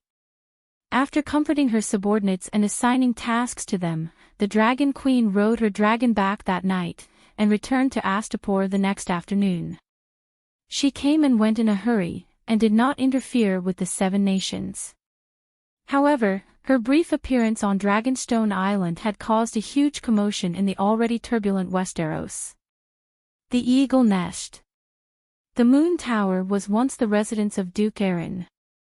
The fireplace on the opposite side of the king-sized bed was burning brightly. More than half of the room was dyed red, and the shadow of the light was swaying in Littlefinger's dark eyes. His upper body was drenched in sweat as he lazily leaned against the headboard of the bed. His right hand was holding a bunch of red curly hair and unconsciously twirling it around his index finger. Her beautiful hair was tangled to the end, and Sansa, who was lying on the pillow and panting softly, could not help but feel the pain. "Ah, you're hurting me," she pouted. As soon as Littlefinger lowered his head, he saw a wisp of snow-white skin that moved his heart, and his heart couldn't help but shake as he teased. "Where did I hurt you?" "You." Sansa turned away, embarrassed, and buried her face in the down pillow. Hee. Littlefinger's eyes flashed, and he smiled mysteriously. There was satisfaction, pride, carefreeness, and also a trace of inexplicable disappointment. Her end was not her. But it was enough. Hearing his laughter, Sansa turned around naturally. Blinking her misty blue eyes that were no longer pure and clear, she asked curiously, "What were you thinking about just now?" "I was thinking, what is Dany Rice thinking?" Littlefinger spoke his mind without any hesitation. He rarely hid anything from Sansa. What did she do now? Suddenly, Sansa's rosy cheeks paled a bit. She said nervously, "Why don't we move down? The Eagle Nest is too high and too dangerous. It's easy to defend against air accidents. What if that black dragon who can only talk comes?" Littlefinger waved his hand and smiled. "I have no interest in her. The Dragon Queen will never attack me. In fact, if she's more aggressive and leads her army to attack the Westeros, I'll even surrender to her." "You want to surrender to Dany Rice?" Sansa's expression changed. She said anxiously, "What about me?" "She won't let Stark go, and Robert too." "Yes, this Robert's surname is Arryn. He's the only son of Robert's adoptive father, Jon Arryn. In theory, Robert Arryn and Sansa were the only children of their respective families. They should be the targets of the Dragon Queen revenge. Sigh, she has a dragon. I've taught you before, in a game of power, never side with the loser. Not only does she have a dragon, she also controls Slaver's Bay. Just the regular army alone has 50,000. What's more, she has a very good reputation among the nobles. They won't treat her as an invader, so they won't work together against her," Littlefinger said helplessly as he stroked Sansa's hair. "Why? She didn't stay in the Westeros for long. She didn't do anything." Sansa was confused. Littlefinger smiled bitterly. "Did you forget? At the banquet tonight, that minstrel called 7-String Tom sang Violet Night. You listened to him with great interest and even rewarded him with a silver deer." "Ah, the Violet Night is Dany Rice. I didn't recognize it." After a moment of realization, Sansa was very puzzled. She said, "I've heard many songs related to Daenerys, such as Knight Layla, the Queen's Knight, the Princess who wore a garland, Dark Bat Night, and so on, but they were all about the tournament. Violet Knight is a lady knight who fought the dragon and saved the prince. This. Listen to how 7-String Tom sang it. Violet's beautiful eyes, a brave silver-haired princess who defeated the dragon, stole 3 dragon eggs and became a dragon knight in the end. Who else could it be other than Dany Rice? 7-string Tom is from Heartfelt and didn't participate in the tournament in the old town. He also knew that Danny Rise's story was the most popular recently, so he replaced the main character in the old story and made up his own story. Let's call it a spin-off of Danny Rise. Littlefinger explained. Sansa sighed and said, just because she won the martial arts competition, everyone likes her. Will you have a good impression of her after hearing this story? Littlefinger asked in return. Sansa was silent. She had been listening to her story recently. If Targaryen wasn't Stark's enemy, she would have openly said, I like her very much, just like how Bran likes Barristan. The Dragon Queen had done something she didn't even dare to dream of and received glory that she couldn't even dream of. She was really envious. She knew that she couldn't do it no matter what. She couldn't even be jealous. Littlefinger continued, every race has their own core culture. On the other side of the narrow sea, endless pleasure and indulgence in the garden of lust is their core culture. In Westeros, the tournament is the core culture of the Undulls. I even suspect that she purposely used the tournament to make a name for herself. TSK, the one who served Knight Layla was Barristan, the most legendary and noble knight of the Seven Kingdoms, the role model of knights today. At the end, Littlefinger's face was filled with jealousy and resentment. She had a dragon, she had a bloodline, and she was so brave and strong. The gods were too unfair. Give him any of the above 3 points, and with his original wisdom, his life would be 100 times smoother. Soon, he laughed. Was he provoked by the Dragon Queen? He actually started to doubt the philosophy that he had persisted in all these years of using wisdom to make up for all disadvantages. As long as I can figure out her thoughts and behavior, I will always be invincible, and even, Littlefinger's lips curled into a smile that was 1 part confident, 2 parts calm, and 7 parts humble. The tournament is only one aspect. She once saved the wall, solved the barbarian crisis for the North, and even spared your bastard brother Stannis for the sake of the big picture. At least the nobles of Bronze Yone thought that she was broad-minded and tolerant. Her father couldn't compare to her. Yes, there was also news from Seagull Town in the past 2 days. Danny Rise arranged for Crab Island Sir Rhaegar to transport food to the Trident River. The food was handed over to an old monk named Meribad to help the disaster victims in Heartfelt County. It was said that the Dragon Queen once stayed in Heartfelt County for a few days and met a monk riding a donkey in Heartfelt County. Knowing that the people were suffering from war and were unable to produce, she took pity on them and promised to help the disaster victims in the future. I've been hearing this saying, Targaryen is a man of his word, recently. Who would believe that she didn't do it on purpose? Littlefinger had a hint of mockery on his face. But soon, he sighed helplessly and shook his head. Unfortunately, the ordinary people like this kind of tone. There's also that ugly knight nicknamed Beauty Brain. Yes, Brain of the Sta family suddenly became famous recently. Due to Barristan's solicitation, the Dragon Queen invited her to be her white knight, but Brain rejected. Brain? The female knight who found Arryn Valley, found the Eagle Nest, and clamored to see me, to see Sansa Stark. Sansa was surprised. Yes, Brain is looking for you in Heartfelt County. Everyone knows that she's a red-haired virgin.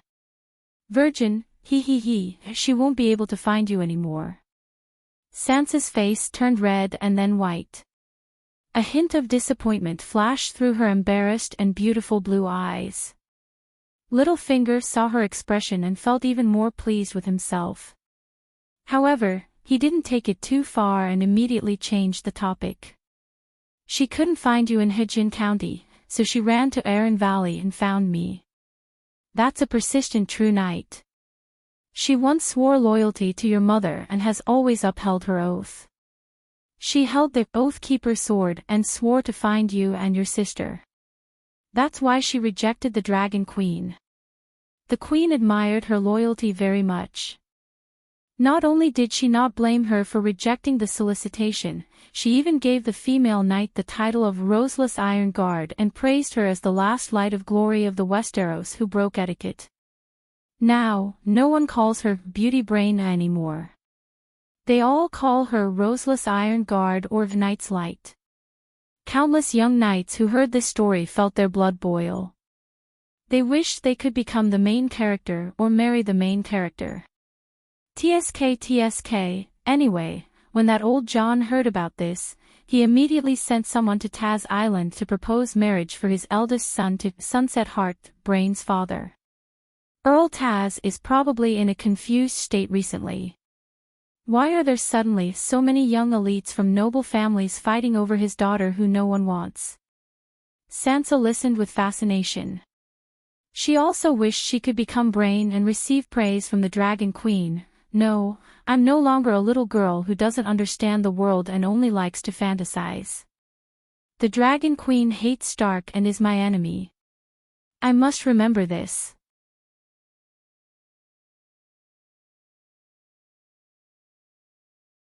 Chapter 482. Do I need to see Brenny? She's still in the Moongate Castle and refuses to leave, Sansa asked. You can, but not now. The Roseless Iron Guard certified by the Dragon Queen is certainly trustworthy, but that Knight's Light here is a little. Pinky tapped his temple a few times, the corner of his mouth twitching. If she knows your identity, it won't be long before the people of the Seven Kingdoms know that you're in Arryn Valley. But Lannister is still sitting on the Iron Throne. What will they think and do? Don't worry, the nobles of the valley are treating the Roseless Iron Guard with the highest standard of etiquette. She's living very well now.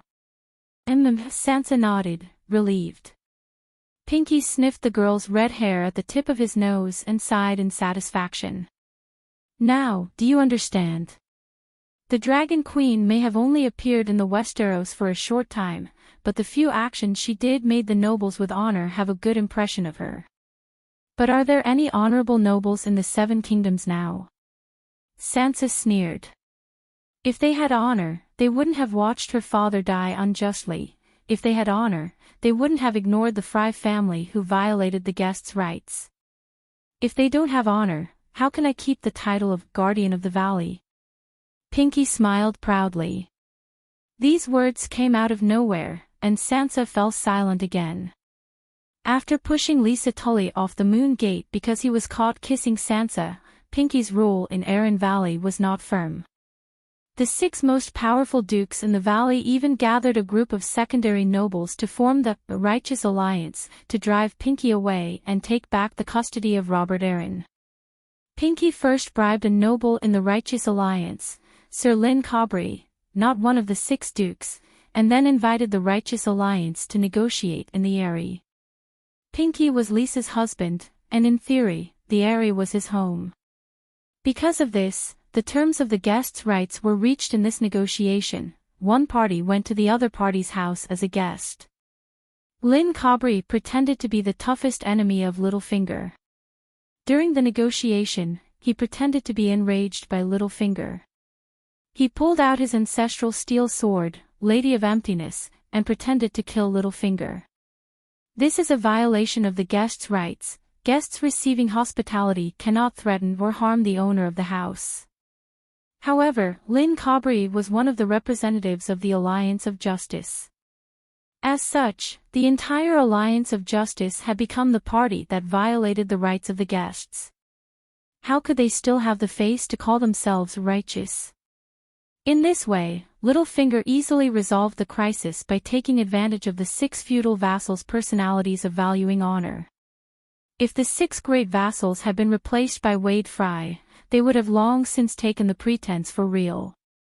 They would have swarmed forward and killed Littlefinger. As a side note, the price of bribing Sir Lyn was gold royals and a cute little boy. Lyn was the boss of the largest chain of brothels in the 7 Kingdoms. Targaryen will not let Stark go. Sansa hugged Littlefinger's waist tightly, her tears wetting his belly. Don't worry, my dear. Littlefinger caressed her smooth back lovingly and smiled gently. I already have a great plan. From the beginning, I have been observing the Dragon Queen's every move, but I still can't see through her. Either she has a deep mind, like Tywin and Old Rose, or she is as righteous, noble, and fearless as she appears, like Barristan and your father. I don't like Tywin and Barristan. Your father is very righteous. I really want to help him. I have advised him many times, but he doesn't listen at all. A righteous person who is firm in his stance and doesn't know how to be flexible is very difficult to deal with. Littlefinger sighed. What are you going to do? Sansa said gloomily. Did you know that Rhaegar's son, Aegon, is still alive? Littlefinger smiled slyly. Sansa was shocked. She raised her head and said in disbelief, That's impossible. Tywin threw him to the wall. Everyone knows that. Littlefinger explained Aegon's situation and sighed. Varys hid it so well. How do you know such a secret? Sansa was surprised at first, but then she thought of the three brothers by Cersei's side. That's right, the three brothers were Uncle Littlefinger's spies. She said in realization, Oh gods, even Dany Rise has spies by her side. Littlefinger smiled faintly and said, It's impossible for me not to pay attention to her. Unfortunately, she is not Cersei. My men are only mid-level officers on Dragonstone Island. They can't find out anything too secret. Fortunately, the Dragon Queen doesn't seem to want to hide information about Aegon. Well, it can't be hidden. The Alliance has been watching Aegon all this time. Aegon must have recovered his true identity at Slaver's Bay. But what does Aegon have to do with us? Sansa asked again. Dany Rise doesn't want to be with him. She doesn't even want to break the oath for him. Yes, the oath that the one who ends the long night shall be king. Littlefinger's expression was a mixture of sarcasm and confusion.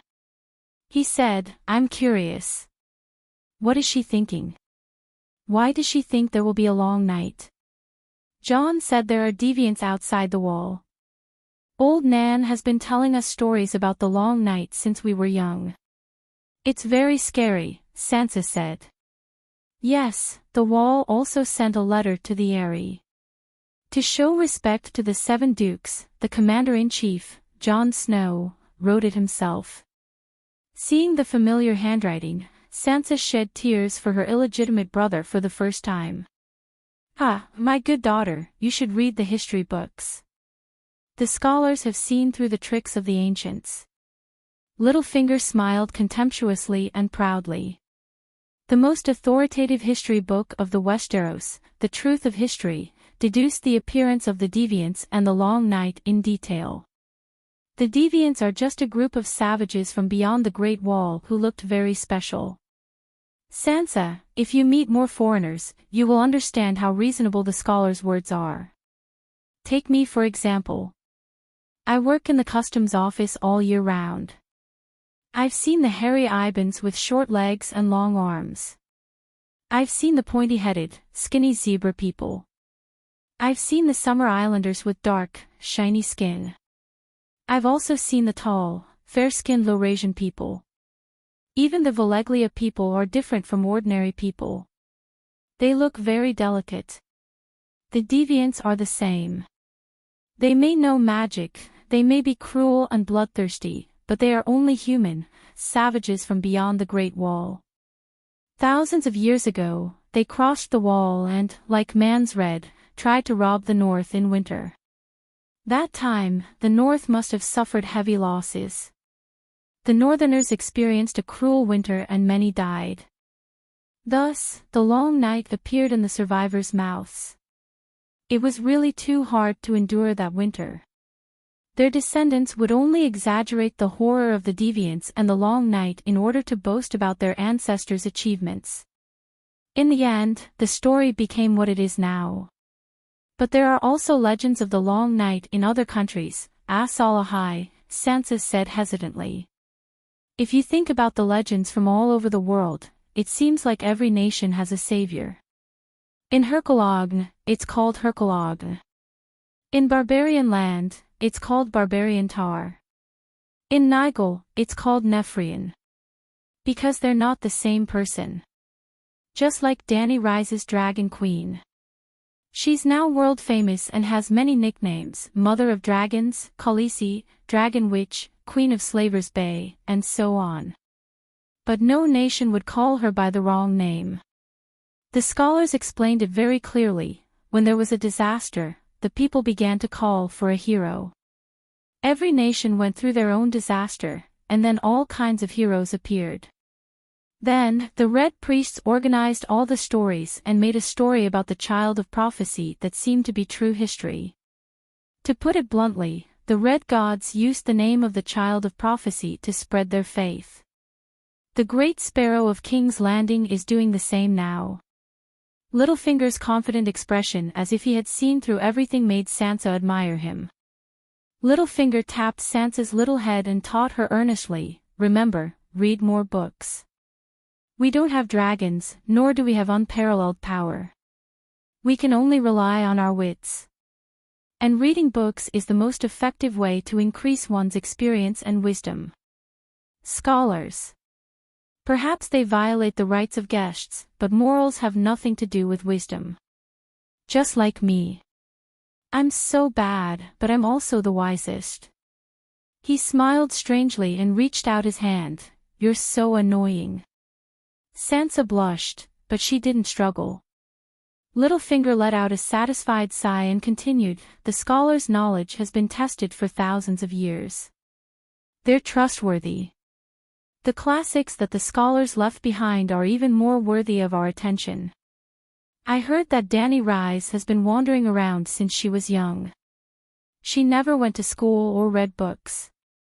Sansa smiled. "That's right. She's illiterate." Littlefinger understood. Then, he continued, "But Aegon isn't illiterate. He has Clinton, Ashera and Halden teaching him. If I were him, knowing that I couldn't get help from my aunt, I would immediately rush back to the Westeros after taming the Megalosaurus. If he couldn't be the husband of the queen, he would be the king himself." First, he attacked the unguarded Storm's End and gathered the old Targaryen officials. Dani Rise actually rejected their submission. "I really don't know what she's thinking." With a sigh, Littlefinger continued his deduction, "With John Clinton's connections and abilities, Aegon should be able to control the Stormlands and make it his base. Then, he can ride a dragon to Dorne and win over his uncle's support. Then, he can ride a dragon to intimidate the Aerie and force me to side with him." Littlefinger shrugged and said in a seemingly helpless but actually proud manner, "What can I do? Against the Megalosaurus, the Aerie is just a target. I can only join the king's army and use my obedient daughter to marry him. The Northern Territory, the Valley, the Stormlands, Dorne, no matter what, I can defeat the Dying Lion and the Listless Rose, right?" Marriage. Sansa didn't react for a moment. When she heard the words Northern Territory, she understood that Littlefinger was talking about her. She was currently using the name Elaine Stone and was Littlefinger's illegitimate daughter. "You want me to marry Aegon?" she said in disbelief. "You don't want to?" Littlefinger asked. "You want to?" She squeezed her breasts against him. "Oh." Littlefinger moaned and raised his finger. "You don't know how much I want to marry you. But I've already married Lysa. The power of Arryn Valley is related to our future. Even if she's dead now, I have to protect it," Littlefinger said affectionately. Littlefinger had indeed proposed to Tywin and asked him to marry Sansa to him. It didn't work. Now, he was confident that he could control Sansa, who married Aegon, just like he could control Lysa, who married Duke Jon. He could make Lysa poison her husband, maybe he could also.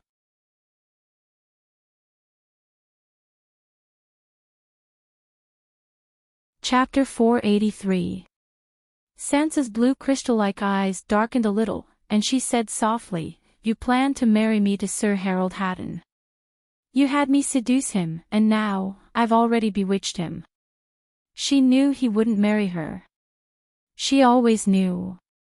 Even if he took her body, he insisted that she marry the heir of Arran Vale, Harold Haddon, the son of Robert Arran's cousin.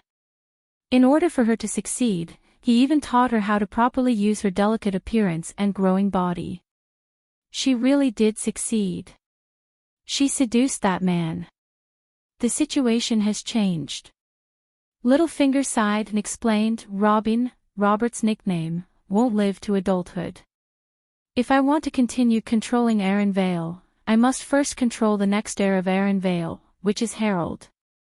But Targaryen is back. Targaryen doesn't care if the master of Arran Vale has Jon Arryn's blood. He would even be happy to see Arran Vale change its name. So, I no longer need Harold. Or rather, the best choice is no longer Harold. If you marry Aegon, he will give me the rightful position of King of the Vale.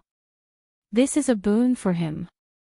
And you, if you marry the true dragon, the enmity between Stark and Targaryen will naturally be resolved. You have a common enemy, Lannister. When you become queen, Freyr and Bolton will no longer be a problem. You can even ride a dragon with Aegon and personally witness how the dragonfire burns River Vale and Dreadfort." Littlefinger never hid his thoughts when it came to Sansa. Sometimes, when she didn't understand, he would take the initiative to explain to her. In Littlefinger's heart, Sansa was his daughter, lover, and disciple. Watching her tactics improve step by step under his guidance, he enjoyed a strange pleasure of nurturing her. Well, Sansa had learned palace fighting from Cersei, and now she was playing power games with Littlefinger. With the guidance of two grandmasters, she could be called the most promising player in Game of Thrones. Riding a dragon to burn River Vale and Dreadfort. Just like Aegon riding Balerion to burn Helen Castle. Sansa's eyes lit up. Her chest began to rise and fall violently as she gasped for breath. She was excited about that future. For survival, for revenge, for taking back the Northern Territory, for Stark, she was even willing to marry Harold Haddon. Harold was the heir of Arran Valley in name, but he wasn't born into a prominent family. He didn't know if it was retribution for starting a rebellion for no reason, but the fate of Jon Arryn, the #1 adoptive father in the game of swimming, wasn't good. His son was weak, his brain damaged, he couldn't live to adulthood, and his relatives died one after another. Harold Haddon, who was closest to Jon's bloodline, was actually his sister's grandson. The difference between their bloodlines was too great. Moreover, Harold wasn't a good person either. He had 2 illegitimate children before getting married. Although Aegon's identity was a little unclear, he was still the eldest nephew recognized by the Dragon Queen. He was young and promising, had a good upbringing, and did not gamble or whore. His purity was ruined by Tyrion. He also had a Dragon Queen, Dreamy, and a powerful queen aunt who was the son of Laejazi, the rightful heir to the Iron Throne. No matter what, he was stronger than Harold. 10 times stronger. That was why Sansa was happy to accept the new fiancé arranged by her father. "Aegon, will he accept?" she asked nervously. "Don't worry, I have 100% confidence that he will agree," Littlefinger said confidently. "But, we..." Sansa hugged his waist tightly, as if she was worried. Littlefinger's eyes flashed. He stroked her hair and said softly, "Don't be afraid, I will arrange everything."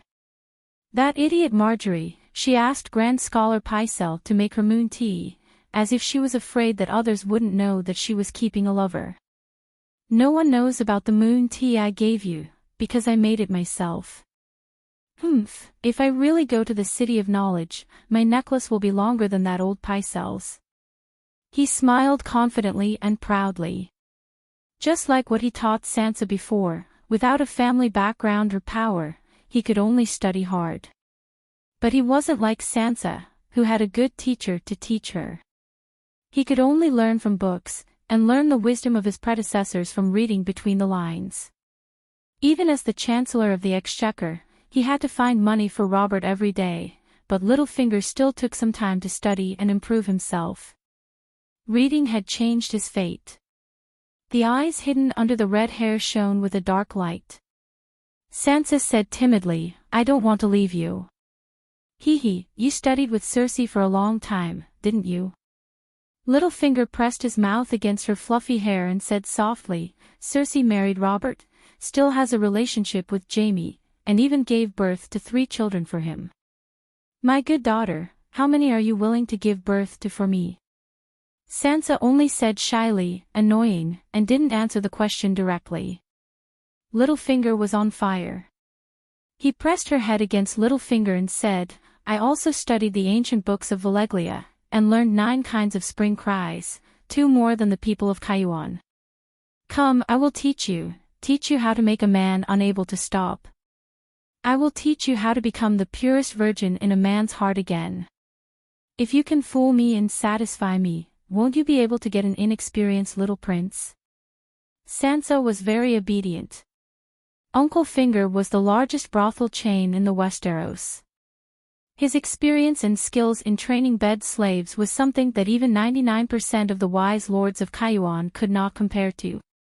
In King's Landing, one of the most important tasks was to personally guide beautiful girls and boys, and make them his trump cards. Now, Sansa was slowly becoming his new trump card. Old Town, City of Knowledge. It was still the same meeting room. However, the number of people had decreased by almost a quarter. "It's confirmed. We have completely lost contact with Balin. After we caught him 2 nights ago, the mercenary knights immediately fled and took him away from Old Town," Scholar Galador said dejectedly. "Serves him right. Who told him to go out in the middle of the night to pee?" Professor Nolan said angrily. "Sigh, this world, even going out in the middle of the night to pee is dangerous," a professor sighed. "It's not dangerous to pee in the middle of the night. The danger lies in not wearing leather armor and not carrying a bow. 1,000 gold royals for one person." Those wild nights went crazy. From today onwards, do not spend the night outside the professor's dormitory. There are private bathrooms in the dormitory, the head professor said coldly. In the silence, a professor sighed and said, "The Dragon Queen has gone to Dragonstone Island again." The silence continued. A deathly silence. After a while, the head professor sighed and said, "Let her do whatever she wants. We're already like this anyway." Asterisk clang. Asterisk suddenly, the door was pushed open. Sunlight shone into the dark meeting room along with a figure. Before the professors could curse, the person laughed and said, "Good news, Scholar Osley of Bravos has succeeded." "That's great." The professors cheered. The sunlight that shone through the door seemed to have swept away the gloominess in their hearts and the darkness in the room. Dorne, flowing water garden. Red blood oranges hung among the green leaves. The pond shimmered under the sunlight. Barefoot children laughed and played. What is she thinking? She's been to the Westeros so many times, but she's never looked for me. Under the shade of a tree beside the pond, Prince Dowlang of Dorne sat in his wheelchair and sighed. "Father, you should take the initiative. It's not difficult to send a messenger crow to Dragonstone Island," said a short girl with olive skin. She was the heir of Dorne, Prince Dowlang's eldest daughter, Arain Martell. After she failed to kidnap Messai and was arrested, Dowlang told her his secret. The father and daughter came to an understanding and reconciled. Unfortunately, the beautiful lowly Messai was caught in the crossfire and had her face disfigured by the dark star. Look at the City of Knowledge now. The scholars are not trustworthy. How would I dare to tell them such a dangerous thing? Prince Dowlang shook his head. The messenger crows were managed by the scholars. The job of delivering the letter could not be done without them. Even if Dowling trusted his scholars, he did not dare to trust Scholar Pylus, who received the letter on Dragonstone Island. Then arrange for someone you trust. My sisters are all willing to be the messengers, said Arain. Those sand snakes. Dowling nodded with a strange expression and said, they are trustworthy, but many people know the identity of the sand snakes. If someone saw one of them on Dragonstone Island, what would the King's Landing think? Arain frowned and said, you want to contact Danny Rise, but you are also worried about being discovered by the King's Landing. Aren't you being too cautious? Blame Danny Rise for not coming to find you. Since the end of the War of the Usurpers, Dorne has not resisted the Iron Throne. If I were her, I would also think that you are jealous of Rhaegar's betrayal of Auntie. Or perhaps you are not thinking of revenge for Auntie. I am being steady. Look at the Seven Kingdoms now. Stark in the north is dead, Tully in Hygin is dead, Theon in the Land of Storms is dead, Jon's bloodline is almost dead in Irene Valley, Old Rose of the River Bend has offended the Dragon Queen and did not have a good ending, Lannister has also suffered heavy casualties. Only Dorne is intact. The people live in peace and have sufficient food reserves. If nightfall really comes, Dorne will not be afraid, said Dowling in a deep voice. Full beard and tail. Have you forgotten Uncle Oberyn so quickly? Arain complained in her heart, but comforted him. If that is the case, continue to be steady. What are you worried about? I am worried about your brother. Dragon Queen went to Dragonstone Island but did not come to see me, which means that she has not seen Quentyn. But Quentyn has been gone for almost a year. Dowling shook his head and sighed. If I knew that Dragon Queen would ride a dragon to the Westeros, would not have let him go so early. Take Sarella for example. She disguised herself as a man and studied in the City of Knowledge, but somehow, she became the Dragon Queen's magic apprentice and went to Slave Bay before Quentyn, Elaine said with a strange expression. Dowling smiled bitterly. Sarella is too far away, we can't count on her. Go ask the Sand Snakes, who is willing to go to the Stone Island. Sarella said that the Dragon Queen has mastered the ancient Valeglia's long-distance communication spell. I am guessing that she can communicate with Sir Barristan from a distance. The Stone Island is just next to Dorne. If it is discovered, they can use it as an excuse to worry about the safety of their own sea.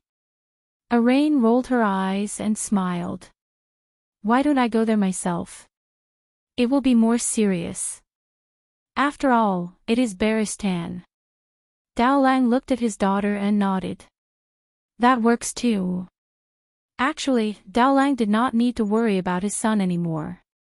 In the past half a month, Quentyn and his companions had recovered. For the first time, Dany had a direct understanding of Kuei Shi's genius. The number one of the younger generation was not an undeserved title. Although Kuei Shi did not like this title that Lisbon had played with, it was the general evaluation of Asia's extraordinary world. She was able to develop the antidote for the grayscale disease and the Grey Plague based on the Dragon Queen's nonsense and the incomplete information provided by Butian. Was this not enough to prove her talent? However, when the Dragon Queen returned from Dragonstone Island, Kuei Shi and Butian would have to leave. You really don't want to stay and help me?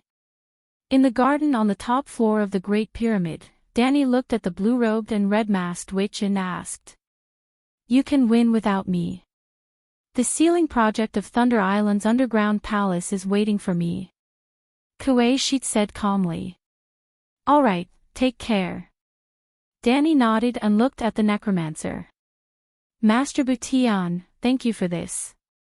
The barbarian mage looked solemnly at the black dragon sleeping on the wall and said with a complicated expression, no need to thank me. You let His Majesty Big Black follow me to the barbarian land to treat the plague. I don't even know how to repay you. Dany, who was about to say a few more polite words with a smile, was suddenly stunned. She asked, you saw through it. You called him His Majesty. Yes, your black dragon is a demigod. I have poor eyesight and only understood after half a month. Butian secretly glanced at Kuei-shi beside him. Seeing that she did not show any strange expression, he sighed in relief. The old man did not see through it at all. It was Kuei-shi who told him. I see. Danny thought of the big sparrow who did not do anything, and a thought jumped into her mind. She rubbed her smooth little chin and whispered, I want to make a deal with you.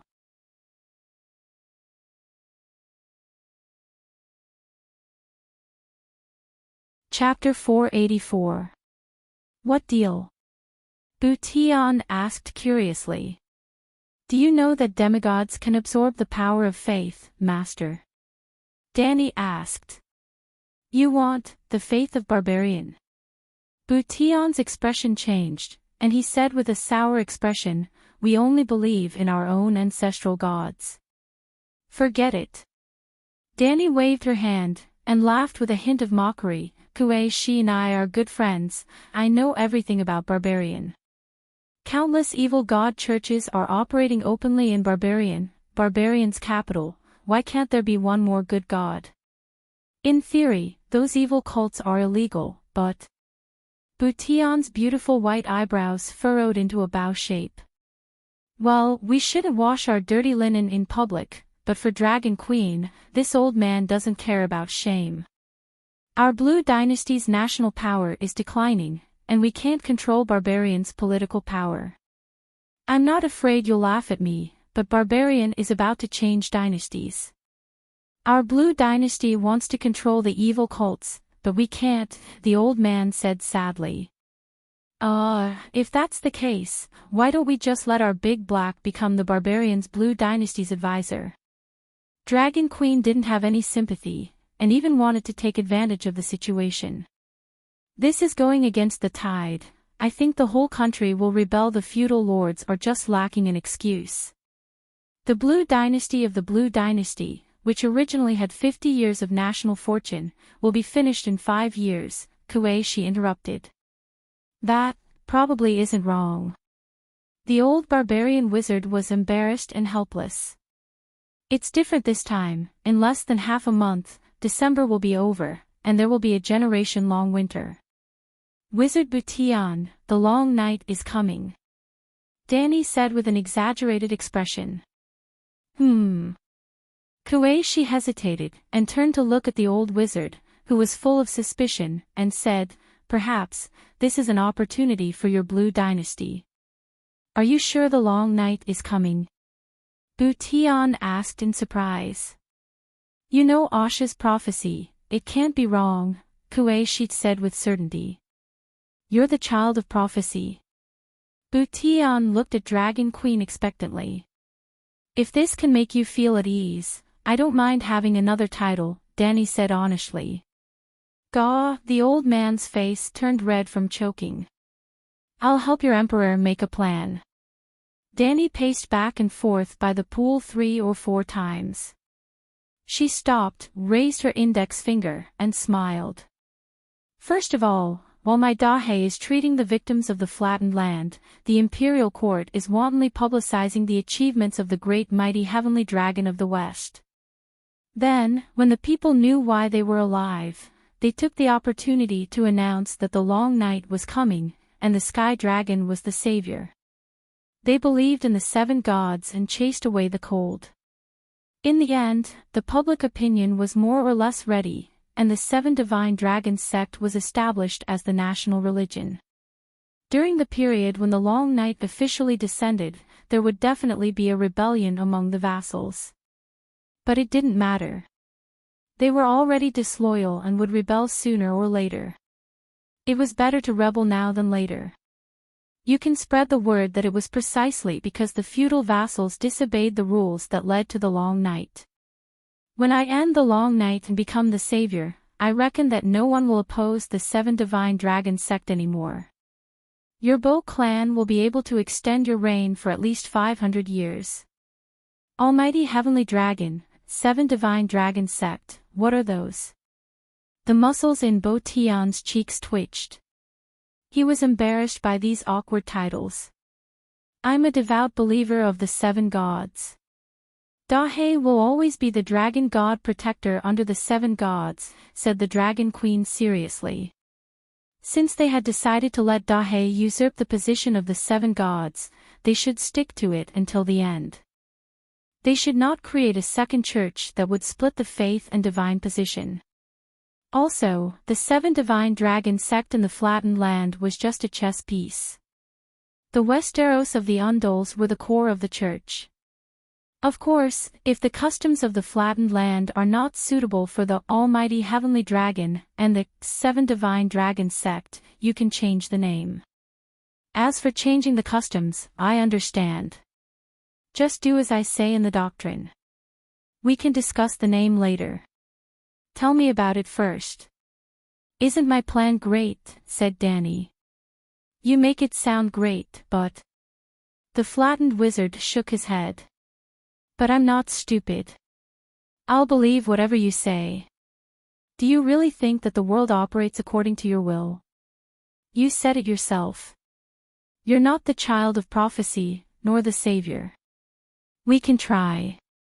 Otherwise, the Bo family will not survive the long night, Kuei interrupted.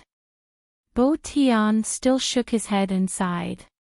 Even if there is the long night, even if the Dragon Queen can end the long night, this plan will not be realized. Why? Asked Dany, puzzled. It's simple. No matter how good a plan is, there must be someone who can execute it, right? Asked Bo Tian. You don't believe in my ability. Dany raised an eyebrow. It has nothing to do with you. However, only the wisest and most decisive monarch can gamble the fate of an entire dynasty on the table. Unfortunately, the one in my family is a fatuous monarch. He is the most mediocre monarch in the history of the flattened land, said Bo Tian confidently. Ah. Dany's mouth twitched. Are you kidding? If that bastard Bo Hao is not a fatuous monarch, why would he corrupt the Azure Court to this extent? Bo Tian said. Ugh, what he said really made sense. It's all right. I am strong enough to bring your Emperor Bo to the skies, promised the Dragon Queen as she patted her chest. Kuei was annoyed by her miscalculation for a while. She sighed. You can't bring him along. Bo Hao is lustful, indecisive, cowardly. He has all the shortcomings of a fatuous monarch. He has none of the merits of a wise monarch. Can you ask Emperor Bo to give up his position? Why is your father unwilling to retire early and give his position to Liga? Kuei mocked. Dany said unhappily, is there no other way? My request is not high. I only hope that the 7 Gods Dragon sect will become a mainstream religious force like the Red Gods Church. Ah, just in time. You guys haven't left yet. As they were talking, they saw Tyrion holding a banner and climbing up the stairs. The little devil had lost a lot of weight. His eye sockets were sunken, his stork bones were protruding, and only a thin layer of skin was left on his cheeks. Under the sunlight, one could even see his moving tongue and teeth through this layer of skin. He looked exactly like a skeleton demon. Sorry, I was busy with work and came late. After recovering from the grayscale disease, he returned to the wildfire production workshop and continued his work as the wildfire general. He had not gotten off work yet, so he hurried back to the Great Pyramid to send off his savior. He had to thank Kuei. Although there were strong symptoms of diarrhea before the potion matured, Kuei said that except for Tyrion, the other patients did not have diarrhea. She had cured him before the disease spread to his legs. This saved his future happiness. Well, he was not sure if it was a psychological effect or a side effect of the petrification. Aegon was young, but he was, as weak as a tired middle-aged man in his 40s. Dang, dang, dang, dang. Tyrion jumped to Kuei's side and shook out the blue banner that was rolled into a circle. On it was written in the barbarian language, best wizard of the young generation in the East. Master Kuei Shi, I learned these words from Master Bo Tian. After practicing hard for half a month, they are still neat. It's not worth much, but it's a token of my gratitude to you," he said sincerely. Kuei Shi stared at Tyrion's skull-like head for a while before she said word by word, "Very good, Tyrion. You are very considerate." She suppressed the idea of staying for a few more days to kill the dwarf and turned to Dany. "When I finish the seal of the underground palace, I will come back to help you immediately. I will help you kill this little skeleton man." "Okay." Dany nodded blankly. "Master, take it." Tyrion stuffed the banner into Kuei Shi's hands. Looking at the words on the banner, Kuei Shi's heart was filled with hatred. Suddenly, she thought of the instigator, Bo Cheng. The Dragon Queen told her that it was Bo Cheng who first announced her in Lisbon's title of Best Wizard of the Young Generation in the East and the West, in Volantis. "Actually, it was Tam, Master Bo Tian. I have an idea," Kuei Shi said. "Oh, go ahead." In general, the Dragon Queen's plan is an opportunity for the Bo family. They can either take a gamble or be finished in a few years. I can imagine that when the long night comes, the vassals will definitely announce that the long night came because of the Bo family's rebellion, Kuei Shi said. Bo Tian's expression changed. His expression was unprecedentedly solemn. Kuei Shi was right. Under normal circumstances, the Azure dynasty could still hold on for a few more decades, but if the long night came, how strong was the Dawn Kingdom? It was a mortal kingdom built by the descendants of the gods. It was the first dynasty of the barren lands. It had lasted for tens of thousands of years, but it still could not survive the long night. The Azure dynasty was definitely not as strong as the Dawn Kingdom. Looking at the old master who was deep in thought, Kuei Shi had an idea. She said, "Why don't we split the Bo family into two and prepare for both sides? The main family, with Bo Hao as the leader, will continue to maintain the current rule. Bo Cheng will establish the Seven Gods Church as the leader of the branch family. Bo Cheng will bear all the pressure from public opinion. When the long night comes, the Dragon Queen will end the long night. Bo Cheng will be the savior's right-hand man, and the Azure dynasty will continue. If the long night does not come, or if the pressure from the other vassals is too great for Bo Hao to bear, he can kill Bo Cheng to vent the anger of the people." Holy shit, so ruthless. Dany could barely maintain her blank expression.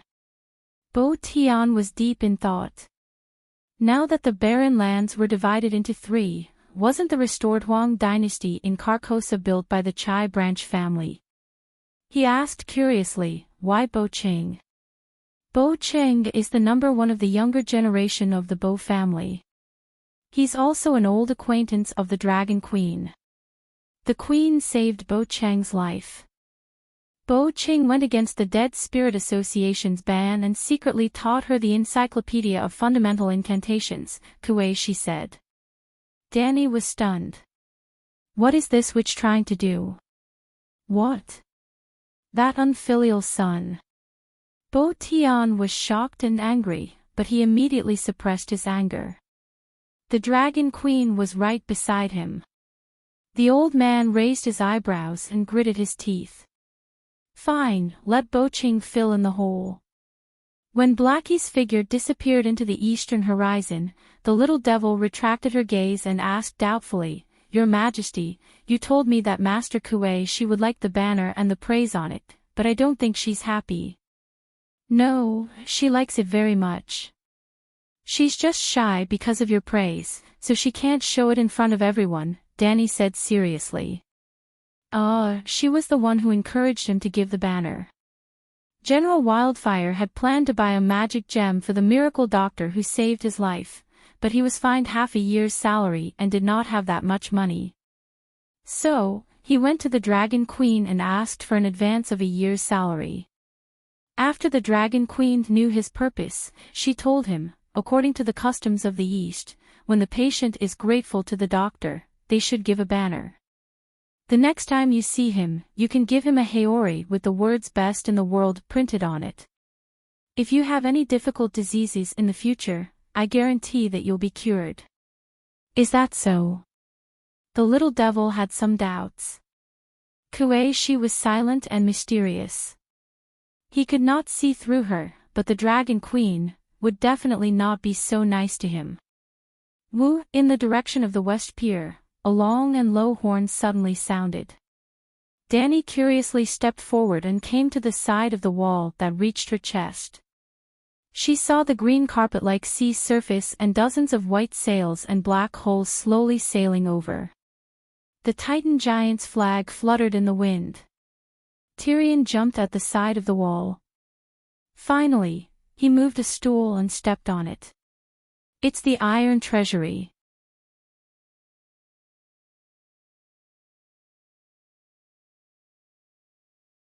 Chapter 485. The Undulls liked 7, and the guys liked 33.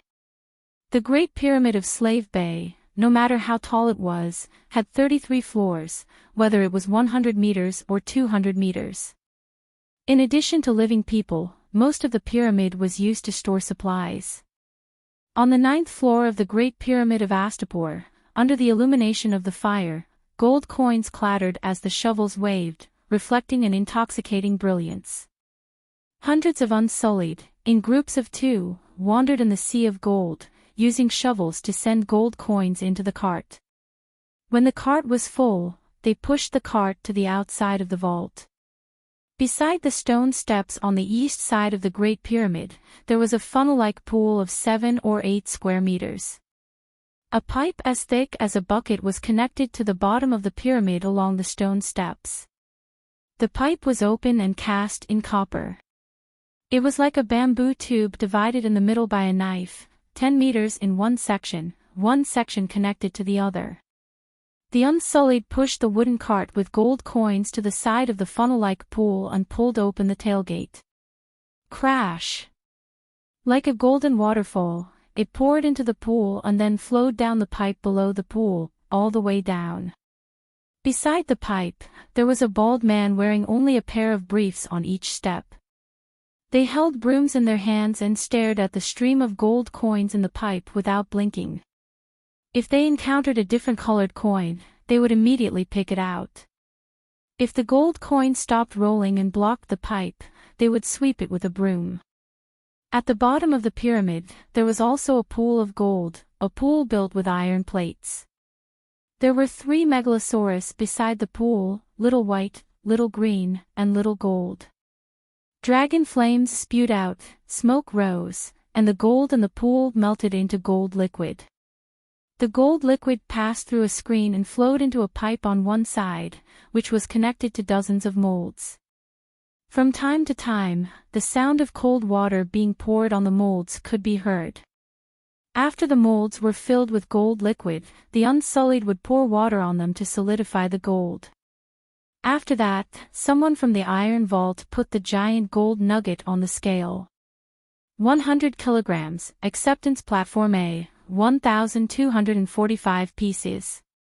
There was a senior manager of the iron vault guarding the scale. If the weight was acceptable, he would shout and record the word X on a piece of paper. Yes, the scholar from Slave Bay sat at another table and followed the record. Every 100 pieces, both sides checked the account. Then, someone came over to carry the gold nugget to a carriage on the side of the road. It had to be exactly 50 kilograms, no more, no less. Otherwise, it would mean that the gold was not pure, because the mold was made with 50 kilograms of standard gold. Once there were 20 giant gold bricks on the carriage, the coachman would immediately drive them away. They would go all the way to the dock and load the warm gold onto the ship. On the docks, there was also a manager counting the number of gold ingots entering the cabins.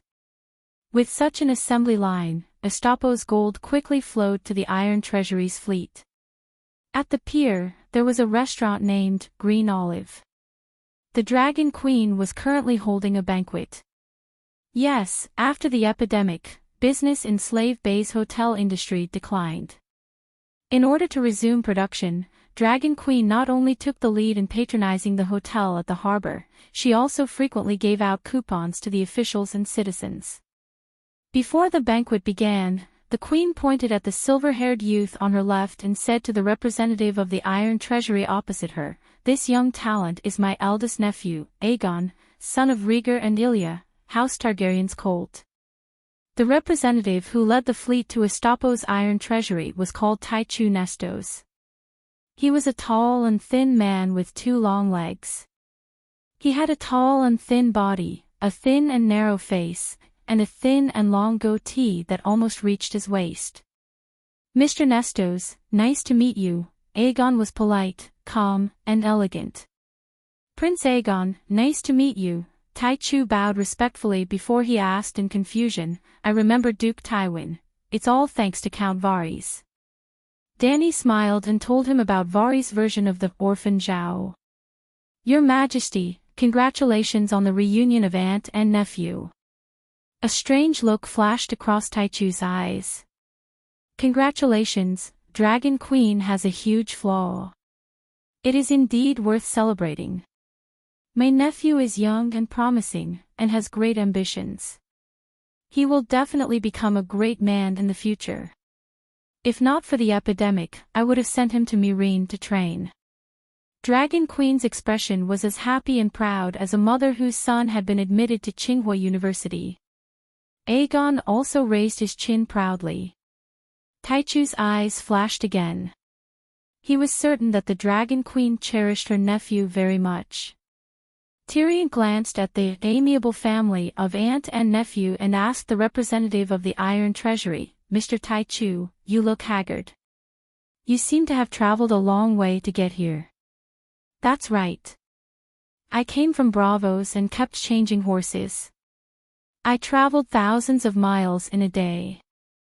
I passed through the Norfoss Mountains, walked on the plains of the Rhone River, passed through Coer, arrived at Matharis, and turned to Tolos. The people of New Guis had already received our messenger crows and immediately helped the Iron Treasury organize a fleet. When I arrived at Tolos, the Iron Treasury's fleet had already entered the Sea of Sorrow. In the end, we met at the estuary of Slave Bay and came to Estapo together." Taichu did not hide anything.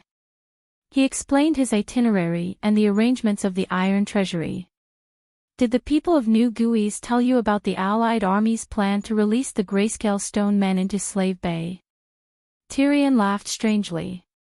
Taichu avoided the main point and said, "We have our own sources of information. We know that Her Majesty the Queen controlled the epidemic immediately. The epidemic did not break out at all. The Allied army's plan failed. The Iron Treasury is really powerful. The Allied army and the Queen are fighting a world war, but you can do business on both sides peacefully." The little devil gave a thumbs up and praised. "Our business covers the entire civilized world, and we serve all trustworthy people." Taichu did not care whether he was sincere or not. He accepted his praise as a matter of course. "Have you started preparing the food?" "It'll be winter in 10 days, Dany asked. "Hee hee." A proud smile appeared on Taichu's thin and dry face. "The wheat that belongs to you has been planted for more than a month." "More than a month? Are you telling me that you've started farming right after we finished talking about business? Isn't that a little too efficient?" Dany said doubtfully. "The faster the messenger crows fly, the higher our efficiency." Tyrion had a thought. He asked, "Don't tell me you've contracted out the project of growing food." "The Iron Treasury is a bank. It's impossible for us to grow our own land. Of course, we have to contract out the business of purchasing food to the big grain merchants of the major cities." Taichu nodded and said, "Then, the big grain merchants will subcontract to the small grain merchants, and the small merchants will look for the manor owner. It's too easy to earn money." Tyrion's mouth twitched. Taichu glared at him and said calmly, "You can try. I dare to guarantee that even if you have 10 fathers who can pull gold, it won't be enough to make you lose. Sir, you seem to be hostile towards me. Tyrion was puzzled. No, I'm just stating the facts. Dany pointed at the row of sailboats outside the window and said, I see that most of your fleet are large ships, and not many longboats. Can you guarantee your safety? Let me tell you, I can guarantee your safety in Slave Bay. But once you enter the Bay of Sorrows and the Sea of Summer, the safety of your gold has nothing to do with me. After hesitating for a moment, Taichu paid attention to Dragon Queen's expression and said slowly, once we leave Slave Bay, there will be Githa's iron fleet escorting us. Wow! Tyrion let out a strange cry. His eyes were full of ridicule as he looked back and forth between Dragon Queen and Taichu. Dany nodded in satisfaction and said, if that's the case, I'm relieved. Relieved? Tyrion had a strange expression. Your Majesty, you're not planning to ambush New Gith while the Iron Fleet leaves the port, are you? Shut up. Dragon Queen growled. Taichu's expression changed again and again, becoming uncertain. Old Yamant saw this and quickly stood up. He raised his wine cup and said, come, let's drink, let's drink.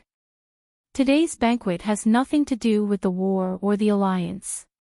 Sir Taichu is a guest from afar. Let's toast him. 50 million gold royals and 10 million gold royals worth of jewels sounded like a lot, but the total weight did not exceed 900 tons. In just one night and one morning, they were loaded onto 6 fast cargo ships equipped with 200 oars. Taichu seemed to be in a hurry to deposit the gold into the iron vault. After lunch, he led the fleet away from Astapor Pier. From start to finish, he didn't even spend a day in Slave Bay. Looking at the white sail fleet disappearing into the blue sky and blue sea, Tyrion retracted his gaze and said with a smile, Your Majesty, how was my performance? So, Dany said with a calm expression. So. Tyrion was very dissatisfied. I've already tricked that goatee. The Alliance's fleet is gathering at New Gith. Illyria and Tolos' defense will be severely lacking. Yes, at the banquet where Taichu was received, Tyrion and Dragon Queen had cooperated to put on a show. They wanted Taichu to think that Dragon Queen was going to attack New Gith and cover up her true intentions. Dany had indeed planned to go south to New Gith. For this, the Crab's first fleet and Garth's second fleet had been training for a month. In the process of taking down Slave Bay, Dany had captured a large number of ships. After that, hundreds of ships belonging to the slave owners were confiscated. Dany had never been short of ships. In fact, in the past 2 years, Blackbeard Growlithe had incorporated and built hundreds of warships for Dragon Queen. However, Growlithe did not have the ability to command naval operations, nor did he know how to train sailors. These were all military skills that were monopolized by the nobles. Barristan had the ability, but he had been helping Dany train qualified army officers. He did not have the time or experience. The arrival of the Crab and the second son of the Hyder family changed this situation. The Crab was being trained as the heir of the Count. His home was an island, Crab Island. How could he not know naval knowledge? Garth Hyder had more experience. When he was young, he was an attendant under the commander of the Enchanting Island fleet, Count Redwine. When he grew up, he had been in charge of the old town's coastal defense. Dany frowned and said, with my current strength, I don't need to scheme to take down Toros. There's only one thing I'm not sure about. I can only change the plan and hope to disrupt the enemies while disrupting my own rhythm. You're thinking too much. There are 5 dragons and wildfire. We'll definitely win if we wait at ease. Tyrion said. The wind-blowing group promised to be my spy. Now, there's no news at all, Dany said. Even the Iron Treasury knew that she had controlled the epidemic in Slave Bay. It was impossible that the Alliance did not know. If the Alliance knew, it meant that the wind-blowing group knew as well. What trump card did the Alliance have that was more powerful than the Stonemen? Why did the wind-blowing group insist that Dragon Queen could not win? Tyrion's eyes flashed. He said in a low voice, "Only the Megalosaurus can deal with the Megalosaurus." Dragon. Dany fell into deep thought. "Aunt Dany." Aegon ran downstairs, panting. "My cousin's grey disease has been cured. Can he be released?"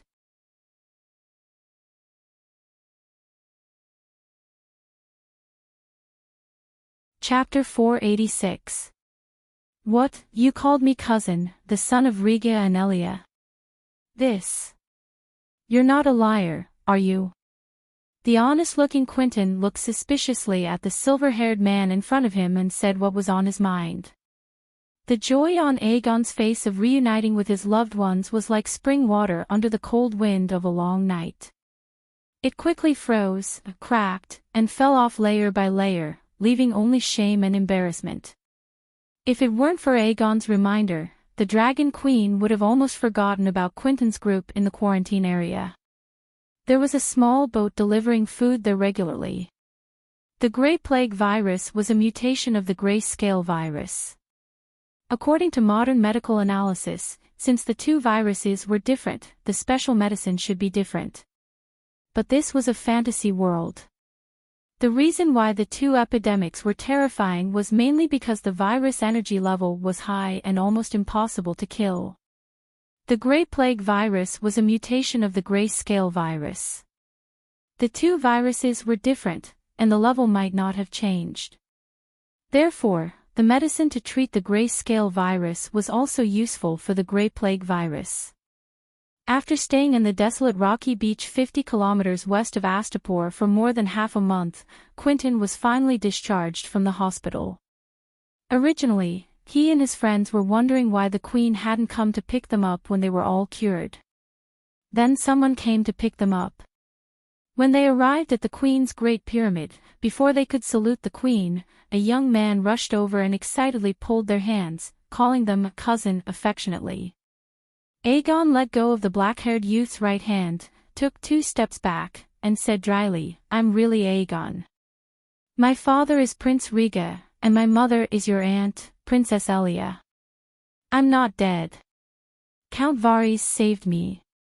It's too fantastical. It's unbelievable." The iron pillar-like youth on the side rubbed his big bald head and shook it vigorously. The yellow-haired youth also muttered, "Who dares to believe Varys' words? Besides, he didn't even inform Prince Dowlang." Aegon's face turned green and red. He secretly swore in his heart that he must become a dragon knight. Only when he rode on the back of a dragon would his words be most convincing. "When Dahe comes back from his business trip, I'll be more diligent and try to communicate with him every night to become his dragon knight. Well, since Dahe understands human nature and can speak human language, can I use my pitiful act to impress him? For example, talk more about my current miserable situation. Even my cousin doesn't recognize me. Isn't it miserable enough? Maybe Big Black would sympathize with me," and then, he pondered. After Aegon set Dahe as his target, he persevered. Every night when Dahe was sleeping on the wall, he would spend an hour or 2 with him. Knowing that Blackie could understand human speech, he kept saying things like, "I am the true dragon, I am the son of Rhaegar and Elia, and I am one of the 3 foretold heads." Dany didn't stop him from doing this completely useless thing. In fact, she was happy to see it happen. However, Aegon was not stupid. Now that he realized that the 3-headed prophecy was useless, he decided to change his approach. Acting pitiful. Your Majesty, what's wrong with this person?" Cousin Quentyn's words interrupted Aegon's reverie. "He's pretending to be my aunt's child. Don't be fooled by him.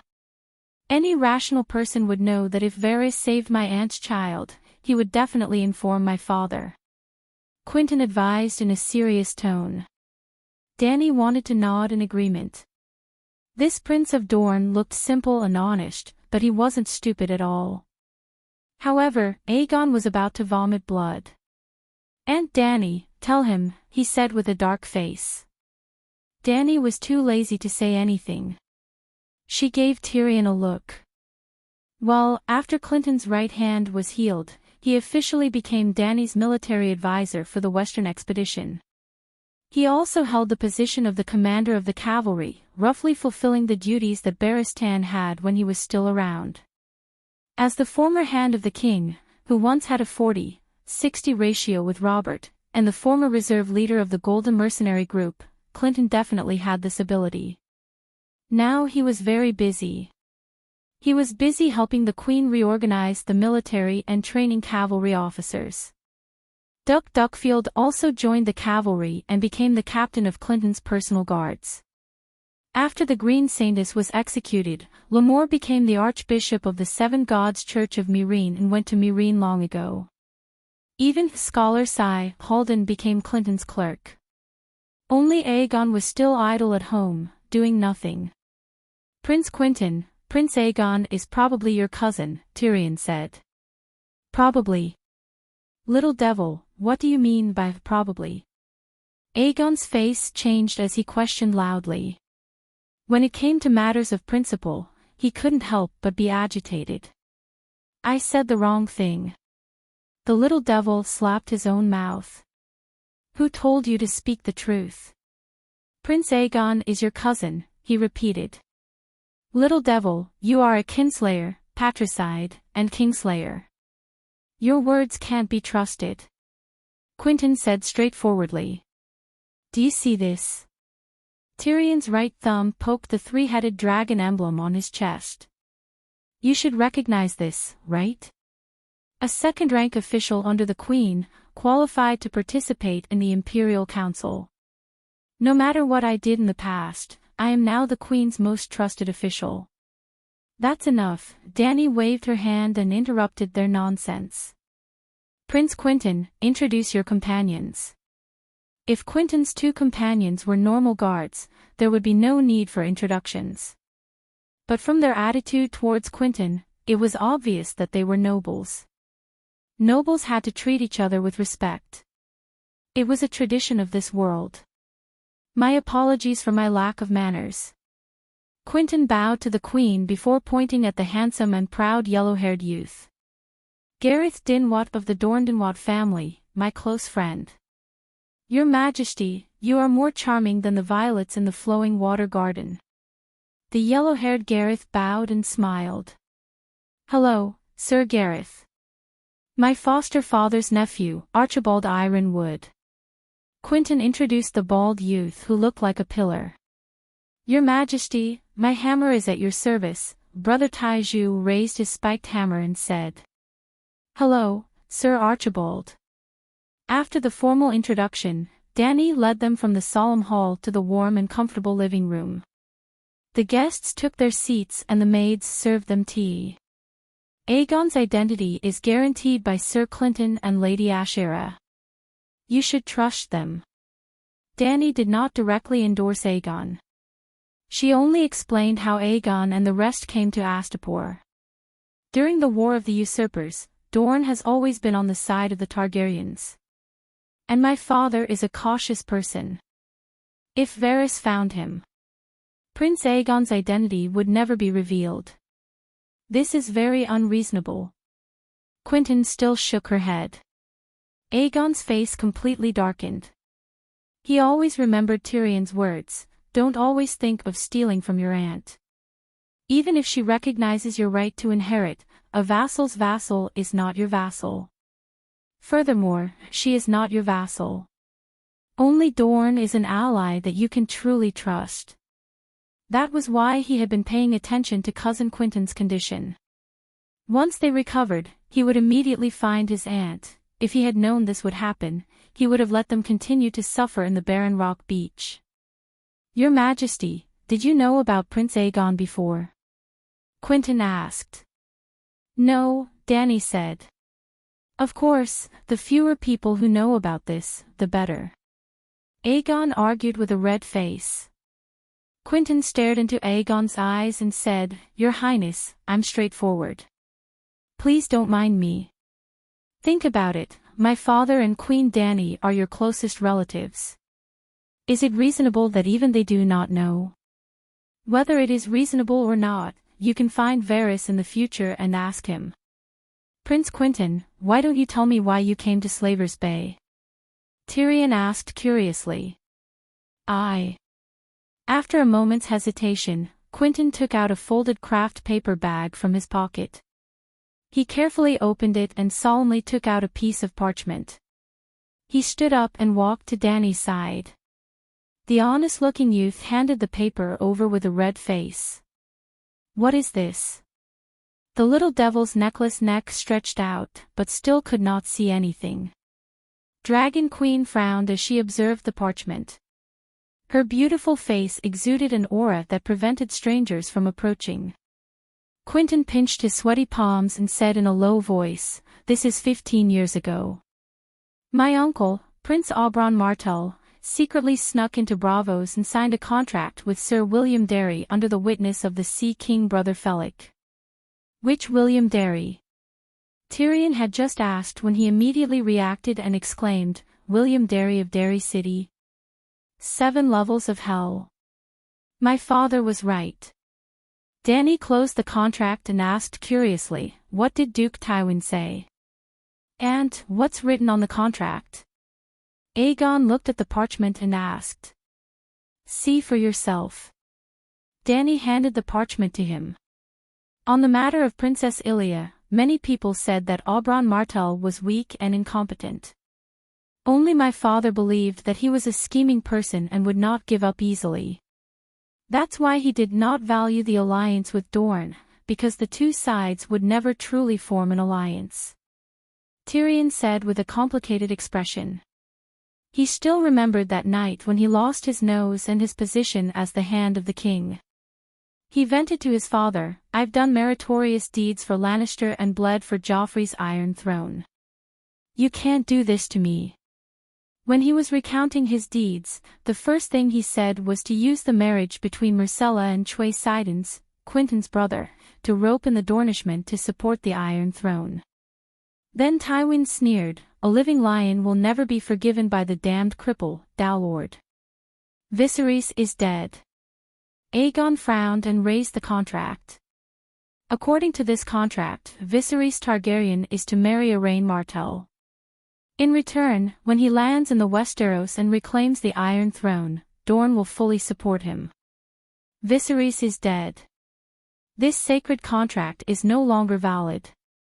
Quentin, why are you showing this to us? At this moment, Aegon was no longer licking his face and calling him cousin. Could it be? Tyrion looked at the blushing Quentin, then looked at the beautiful Dragon Queen and laughed strangely. Second brother can't marry eldest sister, so he let eldest sister's brother marry second brother's sister. That damned crippled Dowlord, what a good idea. Bastard, how dare you insult my father? Quentin was furious. She stood up and was about to pull Tyrion's hair. "I apologize. Kid, don't be rude in front of the queen." Tyrion shrunk his neck and shouted awkwardly. Quentin glanced at the queen and sat back down angrily. "It's okay. Don't worry about me." Dany chuckled. "I apologize." Tyrion apologized again. "Damned cripple is what my damned old man said. I was just reminiscing about my late father and accidentally said it. But, I didn't guess wrong, right?" He smiled and asked the Dornishman. "Yes, that's what my father meant. I will marry Her Majesty as the continuation of this contract. Dorne will still support you to ascend the Iron Throne. Your Majesty." Dany rise, "What do you think?" Quentin clenched her fists and sweat dripped from her forehead. Although her voice was trembling, her tone was still sincere. "I am right."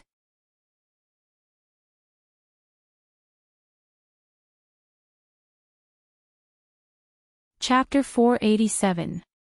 Before the Dragon Queen could say anything, Aegon stood up and said loudly, "I object." Quentin was mentally prepared to be rejected, but she did not expect the fake cousin to have the strongest reaction. Yellow-Hair Gareth asked, "Why? Do you intend to follow the old Targaryen tradition and marry an aunt?" "I would like to, but my aunt is too Saint Belle." Aegon sighed regretfully and explained, "Everyone knows that after the Blood Dragon dance, the nobles of the Seven Kingdoms held a meeting and decided that the direct male line of succession has higher rights than the female line of succession. I am Rhaegar's eldest son, so theoretically, my right to the Iron Throne is higher than my aunt's, and she has also agreed to this. Therefore, if this contract is to be continued, it should be me. I will replace Viserys and marry your sister, Princess Elaine." Sigh, so this nephew is not only good at attracting enemy damage, he is also good at resisting lightning and filling holes. "I did not eat her rice for nothing, nor did I live in her house for nothing. I can continue to take care of this cheap relative." Dragon Queen thought in relief. Brother Iron Pillar looked at the Queen and asked in surprise, "Are you really willing to give the Iron Throne to this unknown person?" "What unknown person?" "I am Aegon Targaryen, the son of Rhaegar and Ilya." Aegon said unhappily. "These Dornishmen are really stubborn, I have explained so many times, but they still refuse to admit that I am the true dragon. I am not giving it to him, I have sworn." Dany told them about the other ghosts again, leaving the three Dornishmen dumbfounded. Finally, she said, "My nephew is willing to fight the other ghosts with me, pass the Night of Eradication, and ascend the Iron Throne openly. Perhaps there is no need for marriage or Dornishman support." "Yes, I do. Prince Dowlang is my uncle, I need his support," Aegon said hurriedly. "All right, he needs it," Dany said to Quentin with a wooden face. "Then, what should I do? I did not marry the Queen, and now even other ghosts have appeared." The honest-looking young man was at a loss. When they first set out, there were not 3 of them, but a noble heir to an earldom, a seasoned knight, and a learned scholar. Unfortunately, they encountered pirates in the Land of Strife, and the other 3 were all killed. Among them was the heir to the Count, who was his adoptive father's eldest son. From Volantis to Slaver's Bay, he was unlucky enough to catch the Grey Plague, and narrowly escaped death. In order to see the Dragon Queen, in order to fulfill the contract, in order to not disappoint her father, Quentin had sacrificed too much. If everything went according to his father's plan, he would be able to unite with the Queen, bring the dragons and the Unsullied back to the Westeros, and take back the Iron Throne. No matter how much he sacrificed, it would be worth it. But now, Prince Quentin, why don't I arrange for someone to send you back to Dorne? The divine contract has nothing to do with me, so I can't fulfill the contract. Why don't you go back and ask your father what we should do next? Dany suggested. I can't go back empty-handed. The confusion on Quentin's face disappeared and was replaced by a stubborn look that was as firm as a rock. Aegon's eyes were alert as he reminded him, "My aunt won't marry you." Quentin said in a low voice, "Before I met Her Majesty, I was loyal to my father and did my best to carry out his mission. I only saw the marriage as a responsibility. The journey from Dorne to Slaver's Bay was a feat worth bragging about. But it's different now. The cruel but real experience of killing the boys in the past has made me mature quickly. Now, I understand what I need. Even if I can't marry Dany, Her Majesty rise, I can still build up my achievements."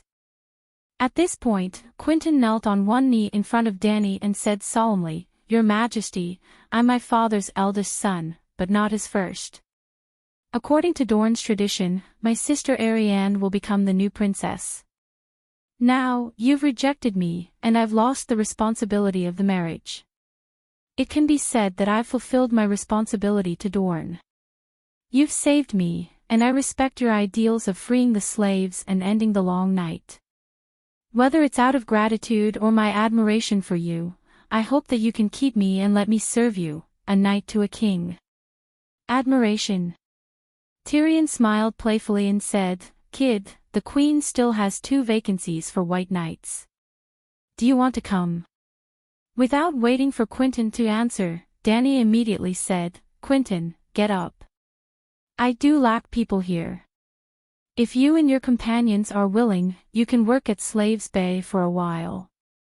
Although this place is thousands of miles away from Westeros, there are many Westeros here. You should be able to blend in quickly. I promise that I'll give you glory and the treatment that vassals deserve. If Quentyn was willing to be a white knight, Dany wouldn't mind giving him a spot. One of the white knights who died with Liga at Ruby Beach was from the Dornmartel family. But Prince Dalong's hope for Quentyn was to be the queen's husband. If he knew that not only did she reject the marriage, but she also turned his son into a white knight who didn't marry and had no land, then, Dany didn't care what Dowling thought of her, but that was under the premise that she didn't have anything to do with him. When Quentyn really became her white knight, they wouldn't have anything to do with each other before, but now they would. As for taking Quentyn as a vassal, that wasn't a big problem. Even in front of Prince Dowling, she could confidently say, I have the right to take your son as a follower. And Quentyn also had the right to be her vassal. To be honest, she wanted as many youths like Quentyn who had received elite knight education since young. The more, the better. She was never satisfied. Because Dany's most basic ambition was to conquer the continent of Ursos.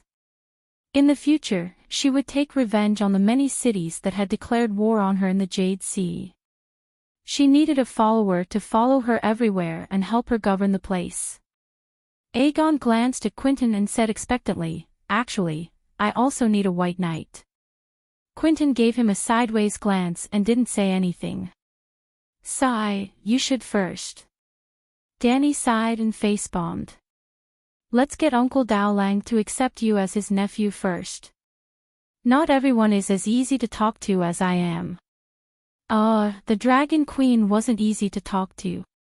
Regardless of whether Aegon's identity was real or fake, she wouldn't be completely devoted to him. She licked a pair of chopsticks on the table, tidied up a room in the pyramid, and sent him away. In fact, Clinton, Duck Knight, and Ashala were all Aegon's men. But they were all working for the Dragon Queen for free. Their wages were more than enough to offset Aegon's spending. No, she still had money to earn. But if he was really her nephew, Dowling would definitely be devoted to him. He would give him his daughter, soldiers, and money. He would work hard to ensure that he could ascend to the Iron Throne. The cost of their preparations was different. Naturally, the degree of caution in their investments was different. However, at this moment, Aegon definitely preferred the amiable Aunt Dany, who kept calling him nephew, instead of his stubborn old cousin Dwayne, who did not allow him to call him cousin. This was really. With the war coming, the sea trade in Slavers Bay stopped completely. The Dragon Queen officially announced that Slavers Bay had entered a state of war. The food and beverage industry, hotels, and other service industries were all closed. Other than the skilled workers in the manufacturing industry, the residents of the city, regardless of age or gender, had to follow the household registration system. Their entire family would join the final charge of the Great Leap Forward project. She didn't need these non-agricultural residents to plant wheat, rice, or other high-tech crops. They only needed to clear the weeds, plant sweet potato seedlings, and bury the sprouted potatoes. According to the scholars' calculations, there were only 10 days left until winter. Dany wasn't sure if the temperature would drop after winter. She could only plan for the worst. She gambled on crops with high yields and low growth periods. Other than the agricultural arrangements, Dany also officially sealed off Slavers Bay and completely shut down sea trade. Yes, there was a long and narrow island at the entrance of Slavers Bay. Dany named it Free Maiden Island. The island separated the sea from Slavers Bay into 2 straits. The eastern straits were narrow. Most ships heading to Myrene, Cayuan, and Astapor passed through the eastern straits. This straits was also called the Eastern Free Maiden Strait. The western straits were wider and closer to Taurus and Illyria. Previously, Danny only controlled the Eastern Free Maiden Strait because the western straits were on average 200 kilometers wide and couldn't be completely sealed off. Now it still couldn't be sealed off, but Danny began to repair the cities on both ends of Free Maiden Island. During the time of Valeglia, Myrene, Astapor, and Cayuan to the east of Slavers Bay belonged to Guys. Borash, Illyria, Tolos, and Free Maiden Island to the west of Slavers Bay belonged to Valeglia. There was a city on each end of Free Maiden Island, Gazai and Vanos. 400 years ago, Valeglia exploded, sank into the sea, and a terrifying tsunami spread thousands of kilometers. The entire Free Maiden Island was submerged, and almost all the residents on the island died. When the tide receded, Gazai and Vanos were also in ruins. The people of Guys were luxurious and depraved. They didn't even think about occupying a strategic location like Free Maiden Island. The north controlled Slavers Bay, and the south connected New Guys and the Summer Sea. When Danny became the Queen of Slavers Bay, she began to incorporate the small fishing villages on the island into the new Free Maiden Island. The Queen's authority was also officially manifested on the island. However, in recent years, the Queen's national policy was to greatly improve agricultural production. She didn't spend much energy developing Free Maiden Island. When she began to move the first and second fleets to the southern end of the island, she barely managed to rebuild a small town with less than 1,000 residents. Free Maiden Island was more than 300 kilometers long.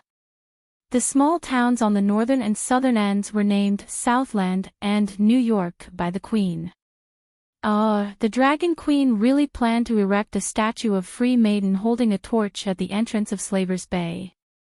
In fact, she originally planned to establish a country with horse people, get a big green apple, and change Slavers Bay's Astapor to London, Myrene to Paris, Cayuan to Washington, London, Paris, Washington, Berlin, Moscow, Tokyo, Rome, Vienna, 8 major cities under the rule of the Big Green Apple. Seems very exciting. Alright, she later gave up on this idea. After all, she was the queen of this country. With the title of Queen of the Big Green Apple, while the Dragon Queen was disgusting to others, she was also disgusting to herself. However, New York was still retained. The statue of Free Maiden was more harmonious with New York. Southland was less than 300 kilometers away from Tolos. Therefore, it became the bridgehead for the Dragon Queen to attack the Alliance. Yep, she didn't plan to permanently occupy Tolos. The Dragon Queen wanted to learn from Pingyu. In the past, Pingyu scratched the Chu. Today, Danny scratched the Alliance. She wanted to scratch the Alliance until they couldn't care less about each other. In the end, she wanted to force them to reveal their trump card. She felt that the little devil was right. The Alliance might have a dragon.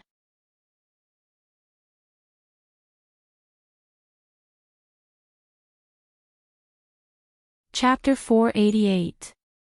It was the third day after the Iron Treasury left Astapor with Tai Chu. New Guys.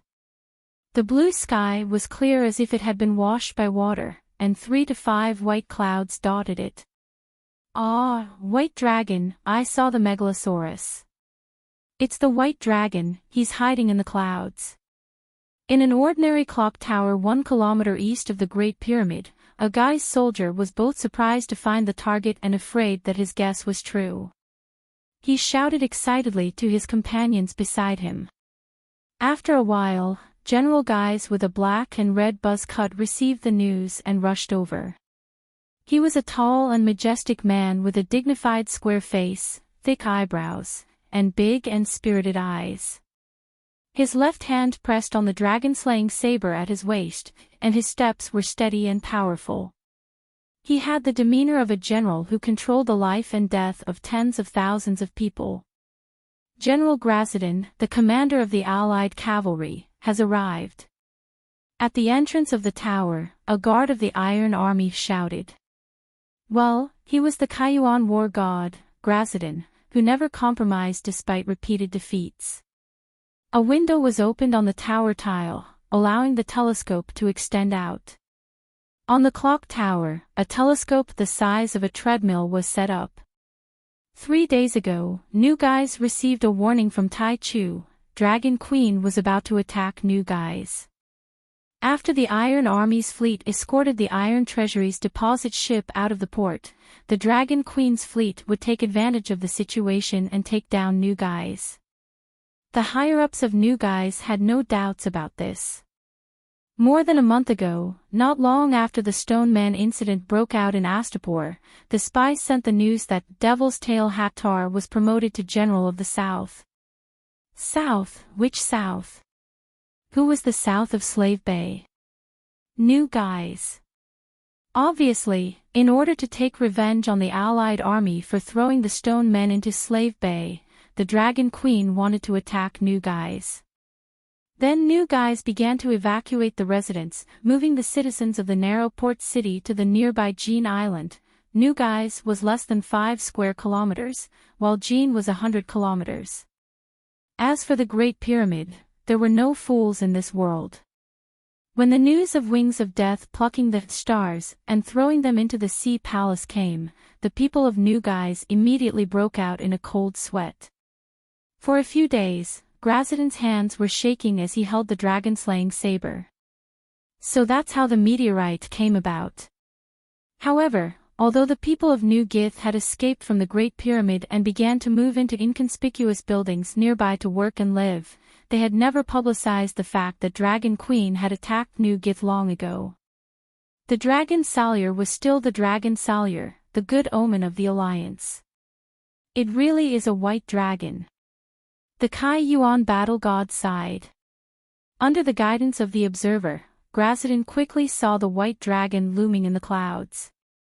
The clouds were white, and so was the Megalosaurus. It was easy to confuse them. As expected, the demon dragon mother wants to make a move on the New Guise. If you take something in advance, you must first explore it. Know your enemy and know yourself, and you will never be defeated. It was a familiar style and a familiar smell. The Kai Abyss war god's eyes were glazed over. It was as if he had returned to the Kai Abyss battlefield. Soon, he left the tower and gathered the commanders of the Alliance in New Gith. He told them that the Megalosaurus had begun to spy on New Gith. In your opinion, should we call back Toro's fleet? Navy Commander Zanetti asked. Zanetti was the captain of the Gith Alliance's fleet. His experience fighting against the Dragon Queen was as rich as Gracidin's. He had besieged Astapor, led troops to support Kai Yuan, transported Murine's yellow silk cloak to Kai Yuan, delivered the golden dragon egg to Kai Yuan, and led Kai Yuan Sage to escape at the end of the Battle of Kai Yuan. He had been defeated repeatedly, and he never compromised. At this time, Zanetti was in charge of 1/3 of the Alliance's navy. He was the second fleet of the Alliance's 3 main fleets, and together with war god Gracidin, he was the twin stars of hope of New Gith. The two of them would lead the Gith people to a new hope and a new future, the hope of all the Gith people. No, don't. Gracidin shouted. Why? Another commander of the Alliance's navy, Kazero, was confused. Yes, Dragon Queen's first, Queen's Wrath, landed in the outskirts of New Gith and was forged into a sword and a blade. The dragon-slaying saber belonged to war god Gracidin, and the Daybreak Greatsword was controlled by Zero. Fight the battle in a daze and form a strong stronghold is the core strategy to deal with Dragon Queen. No matter what she does, no matter how many tricks she uses, we just need to ignore her and bury our heads like pigs. The generals of Jade Sea were stunned. Commander, are you serious? The representative of Ko Chang Island, who had provided 5,000 elephant soldiers for the Alliance, doubted his ears. Of course, this is my experience. War God's square face was filled with determination and seriousness. No, we can't do nothing. Zero O'Molan slammed the table and said angrily, anyone with a little military knowledge will understand the significance of New Gith in this war. It is the transportation center of the Alliance's resources. Zero O'Molan was a handsome man in his 30s. He had silver hair and blue eyes. He was a typical Valeglia. After Dragon Queen burned Reese's sports activity center, a large number of trading princes were burned to death. Zero O'Molan succeeded and became the commander of the Three Sisters Alliance fleet. Yes, Linny's betrayed many noble Reese nobles in exchange for Dragon Queen to let her and her lover Zero O'Molan go. Linny's was in New Gith now. She had succeeded and became Zero O'Molan's wife. Prince Zero O'Molan, what do you think? Zero asked. Zero O'Molan's eyes flashed. Zero O'Molan said excitedly, since we know she wants to attack New Gith, why don't we beat her at her own game? If Dragon Queen wants to attack New Gith, she will definitely bring out the fleet from Slave Bay. Otherwise, her Megalosaurus will have no place to replenish kerosene bombs. We can transfer Toro's first fleet back and hide in the open sea. We can find an opportunity to cut off the retreat of the Mother of Dragons fleet. Right now, New Gith has the second and third fleet. The three fleets add up to more than 300 armed warships. Even if we don't kill the dragons, we can at least set up an ambush and clean up the fleet from Slave Bay. We can seize absolute control of the sea in this war. We can better protect New Gith if we don't move. The God of War sighed. Zero O'Molan's fighting spirit reminded him of himself in the past. He was also so passionate and intelligent. But reality is cruel.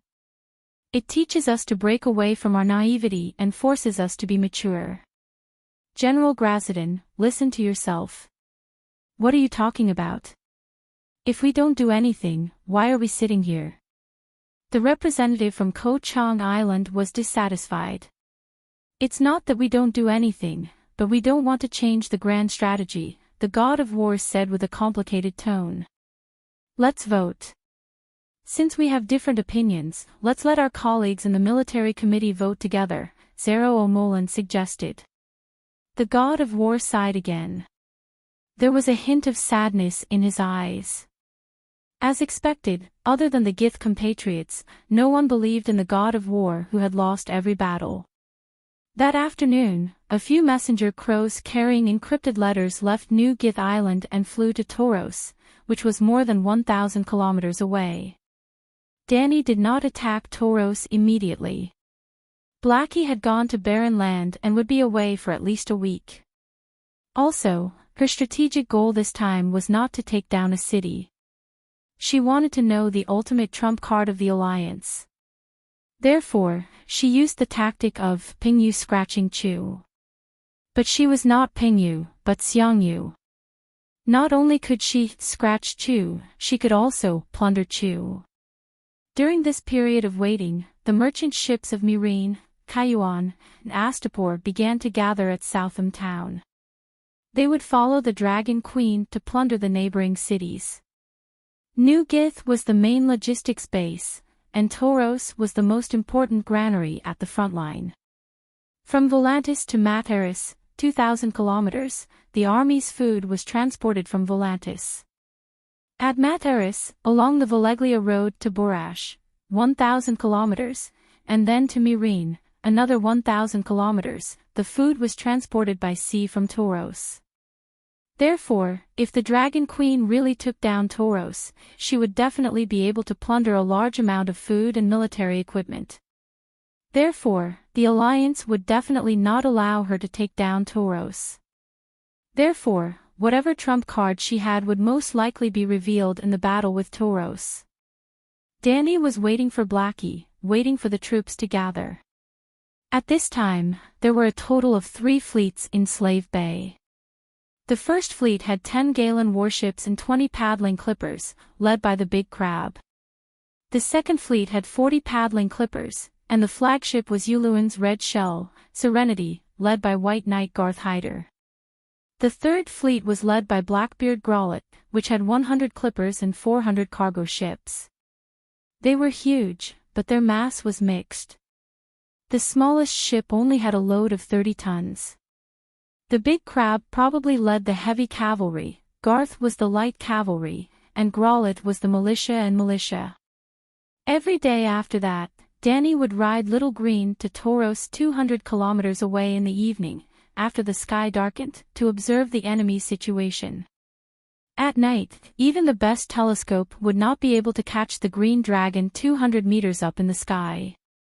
However, no matter how dark it was, the docks had to be lit up. Danny could at least see the enemy's deployment of troops and the situation of the fleet. Danny had already changed into her military uniform. She thought that there would not be any more accidents in the war. However, suddenly, on the 5th day after the Iron Treasury fleet left Astapor, she received an urgent message from Professor Marwin from Dragonstone Island. The little ghost had been kidnapped by human traffickers. Professor Paristan thought that he knew the bottom line of his old friends, so after sending a letter to Rando Tully explaining in detail about the ghost and Sam bringing the ghost to the City of Knowledge, he was confident that Sam's journey would be smooth, and the professor would not dare to harm him again. That's right, the professor did not dare to use the method he used on the others to make Sam disappear before reaching the City of Knowledge. However, they could make the ghost that Sam brought along unable to reach the City of Knowledge. Therefore, after Paristan told the City of Knowledge about Sam's journey, the professors immediately made arrangements. Before Gerald Dane arrived at Eastwatch with 80 ships, Sam took the Night Watchman's ship and left the Great Wall for Bravos. 2 chests of other ghosts, Gilly and Mansred's son, Sam and Darion the Raven, and a sack of gold enough to hire a fast ship. John even arranged for the experienced Olma to accompany them. They would only return to the Great Wall after Sam had safely boarded the ship to the Old Town. According to the original plot, the old scholar Yamont would travel with them. However, due to his illness, he would be delayed in Bravos for a period of time. Now that Scholar Yamont was gone, and this mission was too important, the Night Watchman should immediately hire a fast ship for Sam. Then, Sam would leave quickly and would not even stay in Bravos for the night. However, the City of Knowledge was messing with them, and the Night Watchman's flag was too obvious.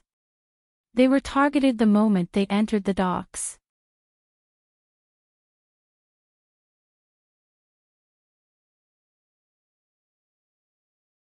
Chapter 489.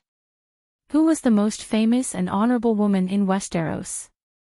Cersei, or Marjorie? Now, the Dragon Queen might be included, even if she did not appear much. Which woman was the most famous and the most attractive in the world? The Dragon Queen. She brought the Megalosaurus to the world, conquered Slaver's Bay, swept the Guy's army, and forced the slave owners of the trading city-states of the world to unite. These legends were just legends. For the city-states on both sides of the Narrow Sea, the Dragon Queen was still too far away. But after burning Volantis and Lys, especially after the Wings of Death punished Bravos, the name of the Dragon Queen shook the world. In addition to countless people cursing the Dragon Queen behind her back, there was another industry that was affected and then quietly developed. Prostitutes and social butterflies cosplaying the real Dragon Queen began to appear like an explosion. Just like in the original work, Jorah Mormont was driven away by the Dragon Queen and went to Volantis to find a silver-haired, purple-eyed girl wearing the same toga robe as the queen in the brothel to find comfort. At this time, the brothels of Bravos were also full of silver-haired girls in grey plate armor or cheongsam. Their business was very good. These fakes were not a big deal, but there were real dragons in Bravos. The Black Pearl, Bel Osiris, had a lot of friends recently, and no one was an outsider. This dark-skinned high-level social butterfly was known as the niece of the Dragon Queen, and her career was at its peak. It was said that even the new Sea King Tormo Freygar secretly recruited the Black Pearl Belle Othello into the Sea Palace one night. Well, after Brother Freygar, the official Sea King was chosen by the doctors and guards. As for Copernicus, who had usurped the throne, launched a coup, betrayed the rights of the guests, and killed the old Sea King, the Dragon Queen certainly wanted him to continue to be the Sea King, but the people of Braavos were not stupid. If Copernicus continued to be the Sea King, how could they shirk the responsibility? But Copernicus was not dead. He was imprisoned in the dark prison deep in the Sea Palace. There were rumors in the aristocratic circle that Copernicus was actually doing well. After all, everyone in the industry knew that he was taking the blame for the big shot. Even if she had to bear the responsibility for her younger brother in the future, she still had to do her best to take good care of him. He had digressed. There was a reason why the Black Pearl Belle was so popular in Braavos. She really was a relative of the Dragon Queen. The mediocre king who stole St. Bailey's fiancée and announced that his illegitimate son had the right to inherit the throne, Aegon IV, had been lovers with Black Pearl Belagia I for 10 years. Yep, the first-generation Black Pearl also came from an extraordinary background. Mediocre King Aegon's tastes were quite picky. The first-generation Black Pearl was the granddaughter of the Sea King. Her mother was the princess of the Midsummer Islands, but she herself was a pirate, smuggler, and adventurer. The Black Pearl gave birth to 3 little dark-skinned children for the mediocre king. Among them, the eldest daughter, who inherited the name of the Black Pearl, had unique interests and went to Braavos to become a social butterfly. The descendants of the eldest daughter all inherited the name of the Black Pearl. They made a name for themselves in the social circle of Braavos and developed into a century-old shop. And this generation's Black Pearl had the same name as her ancestor, Belagia. In terms of seniority, she was Dany's niece. Thus, Belagia, who was already a high-class social butterfly, went one step further and became the queen of social butterflies in Braavos. She was admired by countless officials, nobles, tycoons, and commoners. Among them, there was a slightly famous thief nicknamed Red Rogo. After seeing the Dragon Queen and her Megalosaurus, he was madly infatuated with Belagia. This logic, in short, in order to realize his dream of becoming Belagia's guest, Red Rogo needed money. A large amount of money. Thus, when a man in a grey robe and a hood found him and asked him to assassinate a necromancer's corpse monster, he was scared to death, but he still gritted his teeth and agreed. For 20 gold radiance coins.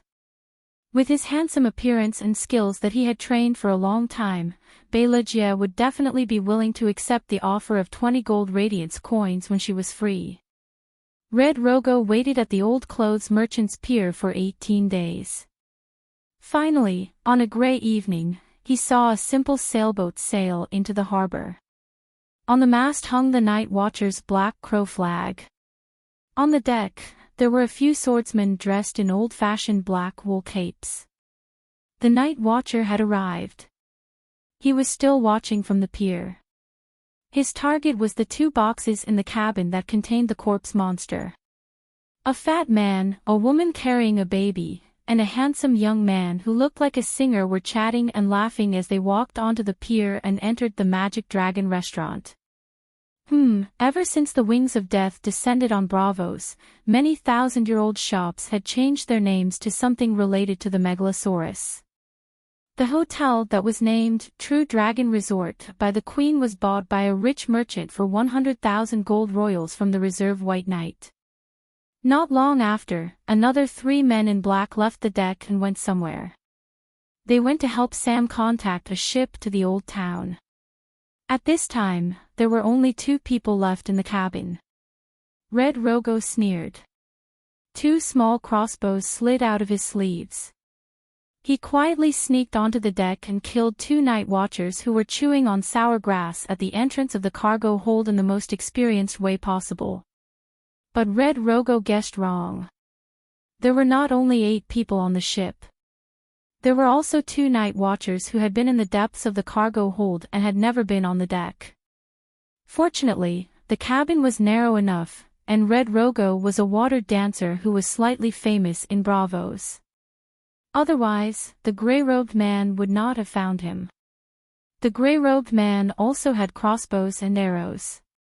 He also pulled the rope and pulled the bell on the deck. Red Rogo used his left hand to block an arrow. Half of the arrow stuck out from the back of his hand. His thigh was also scratched by the grey-robed man, but he still won. The iron chain on the small box was easily opened by him. There was a swaddling blanket inside. Demon Mother of Dragons! Red Rogo exclaimed when he lifted the woolen blanket. So cruel. It's clearly a living baby, but it lied to me that it wanted to kill a corpse demon. Look at those big ice blue eyes. How bright and lively. How cute its pouty mouth is. Its snow-white skin. It must be a noble of Roras. Only Roras have such white skin. Red Rogo hesitated. He would not hesitate to kill an adult, but this was a baby. He would never kill children or women. TCH. A cold light flashed in the dark cabin. Red Rogo turned his head and pierced the baby's chest with the dagger in his right hand. He still did not turn his head. He did not even pull out the dagger. He only used his slightly trembling right hand to pull the blanket and cover the baby's corpse. It didn't cry, it didn't howl in pain. It died peacefully. I'm sorry, I have to kill the Black Pearl once. Red Rogo sighed. Then, he ran into one last problem. When he used his intact right hand to touch the bronze lock on the big box, it was as if he had touched a red-hot iron. There was a sizzling sound where his palm came in contact with the bronze lock, and white smoke rose from it. The grey-robed man's request was to kill the 2 corpse demons, one big and one small, and bring their heads as proof. Hence, Red Rogo was only shocked for a moment before he made a prompt decision to burn it. What corpse demons? They're all lies. No matter who burns in the box, he's dead for sure. Thinking of this, Red Rogo picked up the swaddling clothes from the small box and smashed 4 to 5 oil lamps on the big box. Boom! The fire burned fiercely, and thick smoke filled the cabin. Red Rogo staggered out of the cabin and quickly jumped over the side of the ship. He dived into the darkness, leaving the smoking sailboat burning alone at the dock. In less than 3 minutes, the fire spread from the cabin to the deck. The sailors at the dock were alarmed. Fatty and the other 2 who were eating and drinking in the Magic Dragon restaurant, and the 3 night watchers who were searching for a ship at the dock, quickly rushed back after noticing the abnormality. Unfortunately, the night watcher's ship was small, old, and broken. It was on the verge of breaking apart and could not be salvaged. Boom! As Fatty wailed, the small sailboat broke in 2 and became a pile of floating torches on the surface of the sea. What no one knew was that a corpse at the bottom of the sea that had lost its limbs suddenly opened its eyes. An icy blue light flashed in the dark and cold seawater. The light grew brighter and brighter, like 2 small flashlights. Unfortunately, the sea was covered in flames, and no one noticed the blue light at the bottom of the sea. Sizzle, sizzle, sizzle. Pale blue light appeared on the corpse's empty limbs. The lines were like lines of muscles, and they attracted the surrounding seawater. Splash! The transparent water solidified into tiny ice crystals along with the light. Gradually, a pair of translucent arms and legs appeared on the corpse. At this moment, the strong blue light in its eyes was almost extinguished. Gurgle, gurgle. After spitting out a series of bubbles, the corpse seemed to have fallen into a deep sleep. It closed its eyes, spread its limbs, and lay motionless at the bottom of the sea. Sob, sob, sob, my deviant ghost, I've lost it. Sob, sob, I've let down the Queen, I've let down John, I've let down the Night Watchers, I've let down the people of the 7 nations. I'm guilty, sob, sob. On the pier, Sam knelt on the ground and cried. This has nothing to do with you. Who would have thought that something like this would happen before we even finished our meal? Darien the Lancrow sighed. It's my fault for being greedy, Fatty howled as he pounded the ground. How is this being greedy? Find a boat to the old town, and we'll set off tonight. What's wrong with resting and eating a full meal? Darien said impatiently. If Fatty was at fault, then wouldn't he, the one who suggested the meal, be even more guilty? Stop howling, it's useless. Let's go find the Sea King. We have 4 brothers on the boat, and it's impossible for it to catch fire for no reason. It's obvious that someone sneaked onto the boat and killed Jean and the others, the old night watcher Olma said with a cold gaze. What's the use of looking for the Sea King? Darien asked, puzzled. Olma said coldly, the deviant ghost matter is very important. Other than you and Sam, the 7 of us are all elite rangers hand-picked by the commander-in-chief. Jean even participated in a suicide mission to hunt deviant ghosts with the Queen, so he's very vigilant. Normal people can't get close to him quietly. However, this is Bravo's, and there are the best water dancers. The Sea King must know how many powerful water dancers he has under his rule. Sam raised his chubby face full of snot and tears, and said hesitantly, this isn't the Westeros. Would the Sea King be willing to meet a few small night watchers like us? He definitely wouldn't before, but it's different now. As long as we mention Her Majesty Dany Rise's name, no one in Bravos will dare to reject us, including the Sea King. Old Olma's tone was complicated. There was pride, but most of it was disbelief. He couldn't believe the news he had heard in Bravos. The Dragon Queen was so powerful that she could single-handedly subdue Bravos, the leader of the 9 great city-states. Without any hesitation, they immediately rushed to the Violet Harbor Sea Palace and reported that they were night watchers. Get lost. The guards didn't even look at them, and started to chase them away from 3 meters away. Our men were killed by water dancer assassins at the harbor, Olma said again. Get lost, go find the sheriff. The guards finally lowered their nostrils and looked at him.